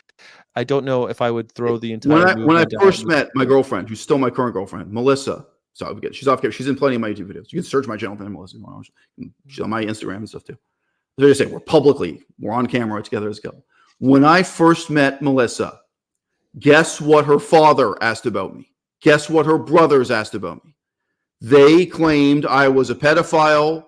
They repeated these false allegations made up on YouTube and on Reddit and repeated by other vegan activists. And I had to have a conversation with my girlfriend's father about allegations about my sex life. Has anyone here in the audience been through that? You all claim you're compassionate people. You all claim you're sympathetic people. You're not. And again, don't you think it would have meant something? So let me say, my story, my court case was covered by Gawker Media, right? So they were at that time a fairly big media outlet. I used to have a friend who worked there. Right, but they went big now, yeah. Right. So Gawker Media covered the story, not PETA. Why? Why didn't PETA give a short text article just like it had there for Dove soap for this bullshit? Why didn't PETA write an article and say, look, this guy Azam Azar is a legitimate vegan activist, and we need to stop and reflect on how the movement is tearing itself apart when totally spurious allegations like this can be made and ruin someone's life? And then he never gets to see his daughter again. He never gets to have a job again. He applies for a job as a school teacher, which I was at the time, teaching English as a second language in China. And there were allegations that I'm a pedophile on the internet and a sex offender, 6 other ways. Total myth made up. Oh, gee, maybe that's something PETA could have taken a stand on. Maybe PETA could have reached out to me positively. Maybe that would have mattered or made a difference. But no, they have time for Stella Ray, who is less famous than I am, who's a smaller YouTuber that always has, and who is not vegan and who is ex-vegan and anti-vegan. It's Stella Ray. You got time. And for all this bullshit ambulance chasing, there was a time when PETA could have taken a stand. And again, of course, I'd say this about Klaus. Klaus knew me for years. It was ridiculous. Klaus could have just talked to me. Like, if Klaus had any doubts, like if Klaus wanted to know, is the court case here? I could be like, yeah, sure. Here are the legal documents from the lawyer. Like, here's the receipt from me. Like, it would have been incredibly easy. But I would have talked to him in a totally casual, down-to-earth way if he'd wanted to do fact-checking. If he'd said, hey, look, we're going to do a story. Can I do some fact-checking? No problem. Klaus knew me for years before that. Okay? Yeah. Yes, what PETA did and didn't do matters. Okay? And here's the thing. I'm not the only one. I'm not. The other people just didn't have the balls to stand up to Durian Rider and not back down. And of course, they didn't have the balls to stand up against the whole rest of the vegan movement the way I've done. What was I've stood up against Publisher and everyone else. What was their beef with you in the first place, this Durian Rider fucker? Because I don't even know this guy. Just selling a weight loss miracle. That's all they were doing. It's just nonsense. I mean, what they were mad about was that, I mean, I think, because I've talked to Durian Rider about this. You know, we have talked. I made a video that was criticizing the scientific basis of some specific claims they made. One about Crohn's disease, that a vegan diet cures Crohn's disease, which it does not. It's not true. And 2, I edited together clips about exactly what they say about eating unlimited calories. They can eat an infinite number of calories and still lose weight. And just even by putting those clips together, that was showing the flaw in their reasoning. And then I sat there and explained, look, this is not true. Now, just a funny twist to this. And part of the problem was it undermined the basic premise of veganism. Veganism is a normal diet. Like, cows can eat a vegan diet and get fat. Like, if you feed a cow too much vegan food, like any mammal in a laboratory or a zoo, if you overfeed it, even though it's vegan food, it gets fat. And same with you. Like, how did we get committed to this magical mode of thinking that you only get fat if you eat non-vegan food and you lose weight if you eat vegan food? So, like, I was getting at that element, like, not just, so it was dealing with the scientific thing, but also the sort of the implications for the movement as a whole. So they just responded to that the stupidest way imaginable by claiming that I was a pedophile. So, again, I mean, that's how they responded to, again, I'm not boasting to say this is legitimate scientific criticism. And to some extent, it's legitimate, like, political criticism. But at the time, they had hundreds of thousands of subscribers. Yes. And millions of views per month. At that time, they scared, but they were getting like tens of millions of views per month. There was a story recently about... They were the most famous people in the vegan movement at that time. I think there's an argument they were the most famous vegans of all time, if you get into the quantification. Go on. There's what's that guy, the Russell Brand, famous vegan? He recently had some allegations against him, and before he had any kind of like formally accused or anything, it was that he became that he lost his YouTube channel. He lost everything before he was even accused, and it's just really interesting to me that something small can happen, and all of a sudden it spins out of control now because people with hundreds of thousands of subscribers. This wasn't small. This started big and it ended big, and PETA didn't do the right thing, and neither did Klaus, and neither did anyone else. So yeah, well, someone asked the audience, did you sue them, Eisel? Yes, we had a court case that went on for many years, and it was paid for by donations from the audience. I just point again, this person, Vainamoyen, whatever, again says, he keeps up, you can see the pedophile. So you think that's a funny joke, bro? So you're the moderator, unless you have someone else moderating. We have moderators. Your movement is your audience. To me, that's a bannable offense. This person is still doing it after it's been addressed, and this is what's considered normal. I don't want to ban. I usually just ban carnies and accept everything else. Please, let's just move on for the so you're cool with that. Please. So Sky, I'm going to go after you the same way. I'm going to make a video the same way, saying the same thing about you. That person in the comments just said about me, Sky, and you're cool with that? I'm a pedophile? Yes. So that person said it about me more than 15 times. I don't know, more than 20 times. And you're cool with that. So I'm going to make a video calling you a pedophile 15, 20 times. You're cool with that, Sky? Why? Public statement on the record. Okay with that. Visible to everyone who watches the video in future. So you tell me, what's the point of banning someone? All right, fine. He's banned. Sky, we all play by the same rules. What can I tell you? I think you banned me. In it. Huh? I think I can't see the comments anymore. I think you clicked on me accidentally because I can't see the chat anymore for whatever. Oh, there you go. No. Okay, so now it says Vinelman is banned the comments. We can all play by the same rules, Sky. Now look, I have a video arguing that Donald Trump actually did have sex with underage prostitutes, and it deals with real evidence, real witness statements. There is evidence of Donald Trump. I don't like banning fellow vegans from my chat. I'm sorry that I wasn't faster, but you were the one who broached the subject, and I didn't realize it was going to go on as long as it did. I am not saying that that's off limits. If there is real evidence, again, I've phrased things very carefully. I've talked about a number of sex scandals in veganism. Some of them are involving rape allegations or what have you. And I live by a moral code. I take it very seriously, every word I say. Even the word scam. I do not lightly accuse a vegan of running a scam. Okay, is this a scam or was it just a bad idea that failed? Like it lost, not everything should be called a scam. Not everything should be called rape. So on. You have to be very careful in handling these things. And I live up to my own hype in that respect, even on live streams. I don't misspeak about that stuff, especially when you're talking about criminal allegations. Yes, it's an ad hominem argument. Exactly. When someone makes an argument against your idea and someone attacks you personally, that is exactly what an ad hominem. But ad hominem arguments are not fallacious and they're not irrelevant. What is the moral character of Donald Trump? That's ad hominem. But that may be really worth thinking about. What kind of a man is Donald Trump? Can you trust Donald Trump? No, that's also worth talking about. So no, ad hominem arguments are not off limits. The problem is when it's irrelevant. I mean, when it's like, okay, we're trying to decide whether or not, whether or not this book is better than Earthling Ed's book, and then you bring up my private sex life. Well, it's kind of an ad hominem digression. But I'm completely happy to talk about my private sex life. I'd rather we skip the subject. Maybe project. They're talking about projecting images onto a large building. There was the Stop Gas Chambers. The Stop Gas Chambers ones did that. They did that one in, on a Whole Foods, not a Whole Foods, a Costco. Which I thought was a really good. Oliver in the audience pointed out that actually the person in the audience was calling me a pedophile before I mentioned it. That is correct. I think that went back so far in the conversation before I even mentioned the fact that I've had to deal with these allegations.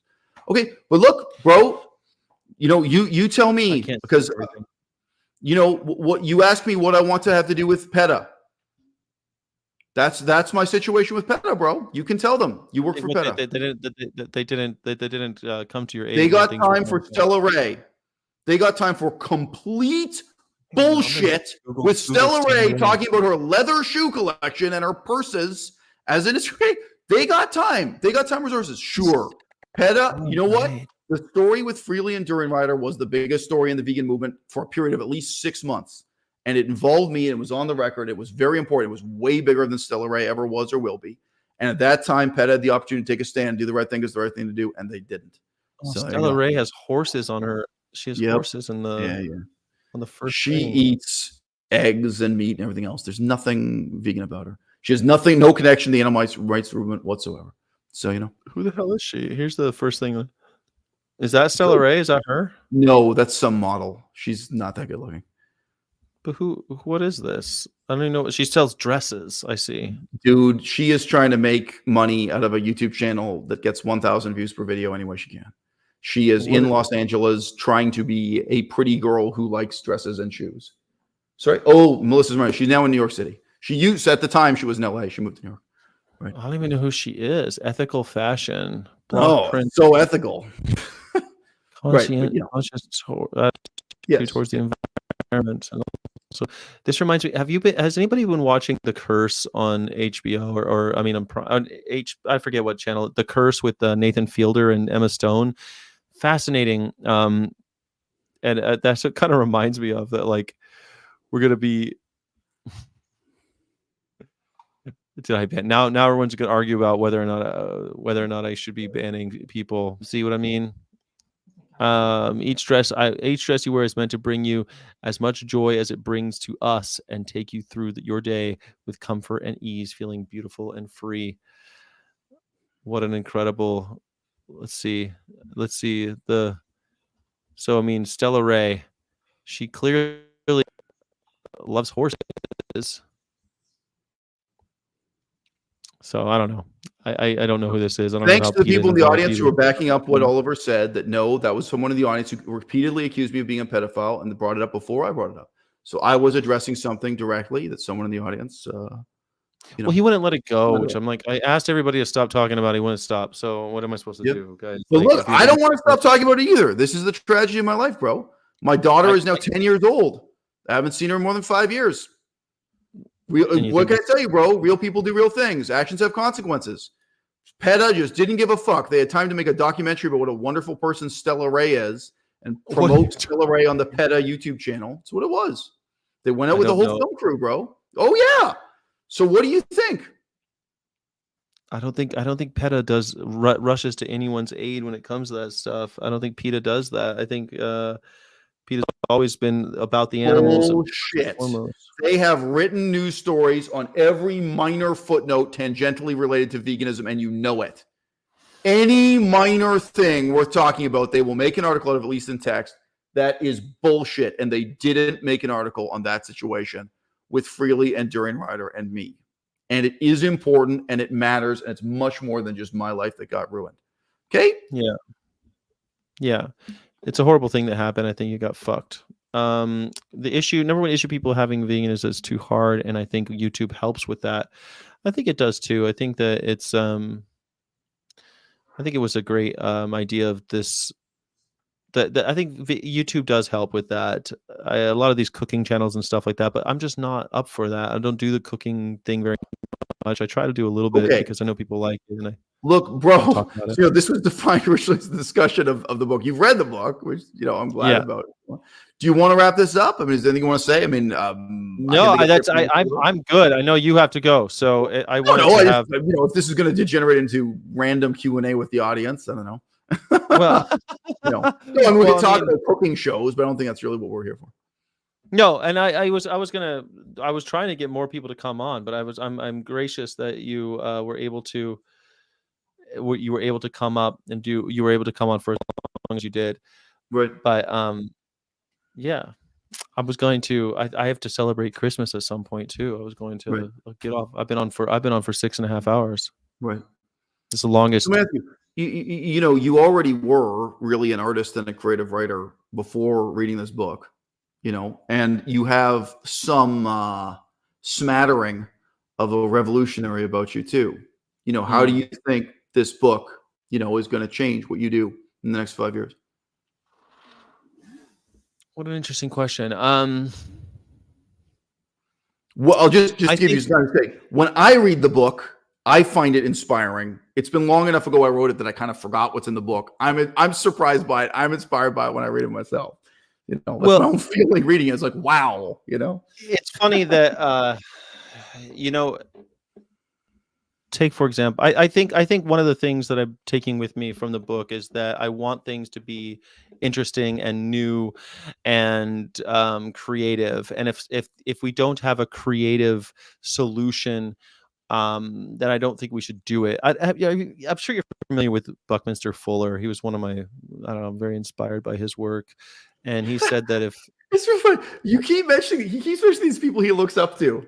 I think if you made a list of all the people Sky like admires and considers a role model, they're all people I despise. It's just funny. Last time you Buckminster mentioned, Fuller. well, you remember Henry Ford last time, right? Like, it's just I funny. don't Like, look up to Henry Ford. well, wasn't Henry Ford one of the ones on the list last time? Anyways, No, no Henry big deal. But like, you often mention these people. I'm really not going after you. It's just a funny thing about the difference between us. Like, Henry the way you Ford, regard I always say is like, Mahatma I always say Gandhi and Henry the way you Ford is. regard Henry Ford is so different from me. Anyway, No, go I, on. Yeah. you seem to think that because I like certain things about people that Yeah, I yeah. admire them in their entirety, and I Well, don't. I think you were But just saying you admire Buckminster Fuller, but go on. It's just I think it's just a funny difference for us. Buckminster Go on. Fuller, I do admire a lot of the things that he said. I think that he's a very interesting person. Trim Tab, I think even his own self-evaluation about his own influence on the world, that he doesn't steer the plane, he's just the trim tab. But he said that he doesn't go looking for beautiful solutions, but if the solution to the problem isn't beautiful, he knows it's probably wrong.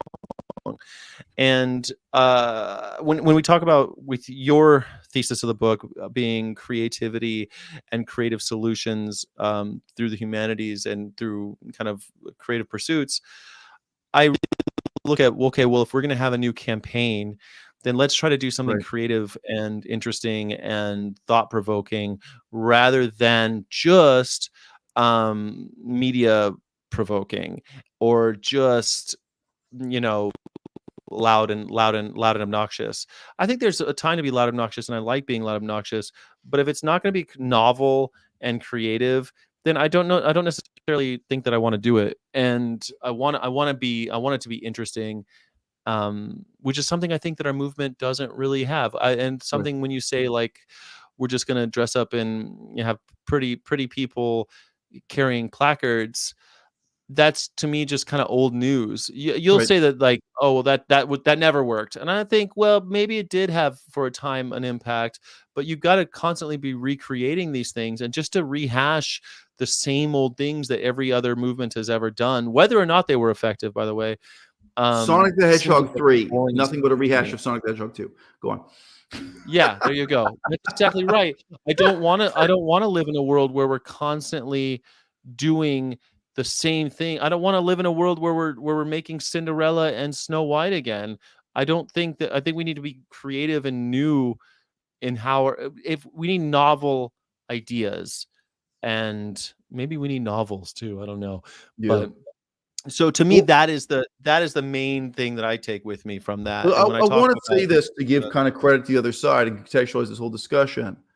If someone asks me what is wrong with a teenage girl, namely Cassie King, what is wrong with a teenage girl putting on a flesh-colored bikini? So it's a bikini that makes her look naked, and covering herself with red paint that looks like blood, and lying down in a freezer in a grocery store. What's wrong with that? Okay. As a form of activism for the future of the vegan movement. This is more what we talked about during our last stream. We didn't actually talk about this stuff so much in this stream. I have to tell you, what's wrong about it, what's bad about it, is subtle. It's not obvious. You have to think about it. You have to reason it through. You have to think not just short term, but also long term. And that's why so many people fail to see what's bad and evil and wrong here. Like, again, as short as this book is, right? And again, you've seen how many people in the audience just scoff at the idea of reading a book that costs $1. If you care about the future of the vegan movement, like how, again, 2 chapters of this are available as YouTube videos you can see for free, and you've listened to us talking for hours. Okay, but the whole movement is so anti-intellectual that it's like, no, you have to dumb this down to a slogan that can be held up on a placard. One sentence. That has to be your solution for the future of veganism. Otherwise, it's just, there's no way anyone can read a fucking 100-page book and really put something on this. But look, I've got to tell you, the people who are my enemies in the vegan movement, all right, they have a point. Their point is up on the surface. What's good about their method, what's advantageous about their method, you can see immediately, right? So, for example, teenage girl in a bikini covered with blood. It gets attention. It may even get newspaper headlines, right? It gets a reaction. It may get donations. It may now donations come in many forms. It may get OnlyFans supporters. It may get Instagram DMs. There is a positive feedback loop right away when you do that. Okay? Yeah. And the kind of method I'm talking about requires that you think, okay, if this teenage girl does this now, what is she going to be doing 5 years from now? And what is the whole vegan movement going to be doing? And what is it going to become 5 years from now? And how do the non-vegans perceive us 5 years from now? It is subtle. Okay. So I know we've been talking and sometimes shouting for dramatic effect. I mean, again, Sky and I don't actually hate each other. We only hate each other on TV. We play characters on TV that hate each other. We there really is no anger between me and Sky whatsoever. No. But like, I have to say, on the surface, like if Stefania Ferrario, Vegan Booty, DXE, what they're doing right, what works is obvious. And what's wrong and ruinous about it, right? You have to think about more long-term. Now, again, the other thing you raised, I do think it's a legitimate critique of my position. The types of things I'm recommending, they don't work for everyone. Not everyone can do them. Let's say a specific young woman. Let's say she's 19 years old and she's gorgeous. And she says she wants to start an OnlyFans. And let's say specifically she wants to put a dildo in her vagina. So she's not actually going to have sex with men. She's just going to take off her clothes and put in a dildo. That's her act. Okay. So here's the thing. This particular young woman. Yeah. So you say, look, so you're 19 now. Let's just say she's gorgeous. If you do this, you can never be a school teacher. If you do this, you can never be a political leader. Like, this comes at a cost, right? Now, I could list off a whole bunch of other careers you can never do. I'm being real with you. There was an example of a woman who was just a mechanic, fixing cars, and she lost her job because she was also doing porn. And like, come on, can't you work as a mechanic and be a porn star? I mean, I'm not that I agree with this. This is just the reality of the society we live in. Maybe a better society if you could be a porn star and do all kinds of things, but you can't. You can't. So you're allowed to do whatever you want, really. But yeah. Okay, but there are consequences. Yeah, you get to do what you want, and you get to live with the consequences. Okay, but like, so this particular woman, we're not talking about general, we're talking about all women, right? The particular young woman may say to you, in fact, look, I've made a judgment about myself. I don't have it in me to go to law school and become a lawyer. I don't have it in me to go into politics. I don't have what it takes to be a medical doctor. I don't want to have what it takes to, make a difference in the world in any of these ways. I don't want to study medicine. I don't want any of that. So the point is, this is a judgment about herself and her own human potential, right? And which road she's going to take. Now, we are making those choices as individual vegan activists. And when you aggregate it, right, we're de facto making that choice as a movement. Now, again, I don't know Stefania that well. I mean, I don't know her at all. Basically, I know her from what she says about herself, basically in her own monologues or lectures. Someone in the audience is calling me a misogynist repeatedly. I'm not. I actually think women have the same intellectual potential as men. That's what makes it so tragic. I look at Stefania. Well, it's funny. Let me finish about Stefania. I look at Stefania and think, you're not this stupid. You can do better. You shouldn't limit yourself this way. You're capable of something more. And again, nobody's equal to anyone else. You can take the position, hey, some people, they should just do hardcore porn and that's it. That's all they can do in this world. Again, when you're talking about an individual person on a particular level, I am very reluctant to say Stefania is that stupid. That's not my impression of her. I just don't think she's that dumb. I think there's something better she can do as an individual, and then you scale it up. And I think there's something better we can do as a movement. From my perspective, Cassie King's life is ruined. Rachel Ziegler's life is ruined. Life is long. Maybe in the next 10, 20 years, they can turn it around. But no, what they could have done with the last 10 years, the position they could be in now, they could have become a doctor. They could have become a lawyer. They could have done anything. They could have joined the military and shot people. But right, they did none of that. So that is the kind of thing we're doing here. It's subtle.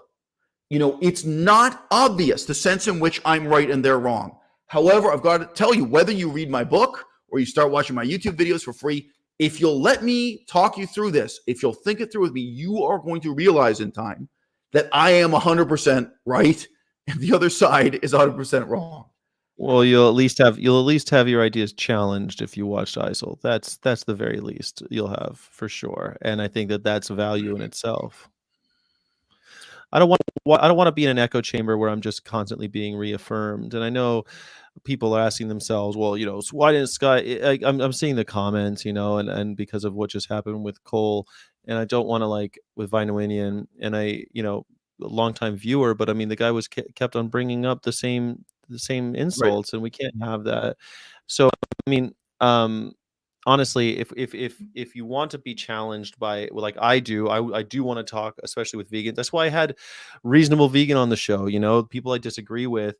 I want to try to find interesting things in our movement to talk about and ways that we might move forward. I don't think that if we're not going to scrutinize our movement, that I don't think it's worth having one. I've said that many times. And every single that's why you'll never get person along with Wayne Young, right? I mean, it's sad. This is also my thing with Wayne Young. He should be scrutinized. If you can't stand up to scrutiny, then you don't deserve to be someone who is calling themselves a leader of our movement. And Wayne Young does scrutinize everyone else, just not himself as a movement, just to be fair. But no, the world would be a better place if Wayne could come on your channel and talk about these things. And have a conversation about. I think so too. I totally agree. Right. I would love to have a conversation with. I think the world would be a better place if Stefania could come on my channel and talk to me too. And again, you know, the equality and inequality I'm talking about is intellectual. It's not physical. It's not about who can make the most money providing softcore porn to help men masturbate. And that is very literally what the vegan movement has become. It's a pulchritocracy. It's rule of the most beautiful. And it's not even established through election. It's who is making the most money by. Did you just say pulchritocracy? Pulchritocracy. So this is pulchritude. Interesting. I've never heard pulchritocracy. For a second, I thought you meant to say plutocracy, and then I went, "Wait a second, did he just say pulchritocracy?" Yep. I don't think I'm familiar with the term. I know exactly what it means by pulchritude, meaning beauty, and ocracy, meaning rule by. But rule by beauty. Really, the banana girl became the most powerful person in the vegan movement for about 2 years, not for that long, because men masturbated looking at photographs of her, and because women wanted to buy an overpriced PDF that would help them look more like her. That is the reality. Nobody elected freely. I'm sorry, these people are saying these wonderful things about Stefania. Why do you think Stefania is on stage at that vegan event and not me? Why do you think Freely is on stage at that vegan event and not me? These people are literally put at the podium. They're put on stage. They're held up as leaders of the vegan movement for a reason, but it's not a good reason. It's really not. And, on the male side, it's the same. Again, I talk about this in my book, James Aspie and so on too. But no, the outright pornographic element of, the vegan movement. Sure. It gets sexier than that. I'll tell you. Freely the banana girl. I don't even really know who she is. There she is holding a banana. She's the banana girl, huh? Doesn't even ring any bells. This is how quickly she came and went, I suppose. Freely and Gary Yourofsky controversy. No, I don't know. So I know there's Caroline Deisler now is also, she's a big one, but I don't know these vegan resets. See, they do the reset PDF, and I you're exactly right. Overpriced PDFs. I only know about her because of this one, of Unnatural Vegan talking so much trash on Caroline Deisler, but she's got the same kind of thing where it's like get skinny with veganism and wear a bikini. That seems to be a big part of what our movement is, and you're right. It's kind of sad. I don't think it's misogynistic to say that that's kind of I think I'm more sad about that, because I don't think that objectifying our bodies and saying that veganism is going to make you skinny is the right way to go. I don't think that has anything to do with it. We have a movement that is comprised of the wrong people doing the wrong things for the wrong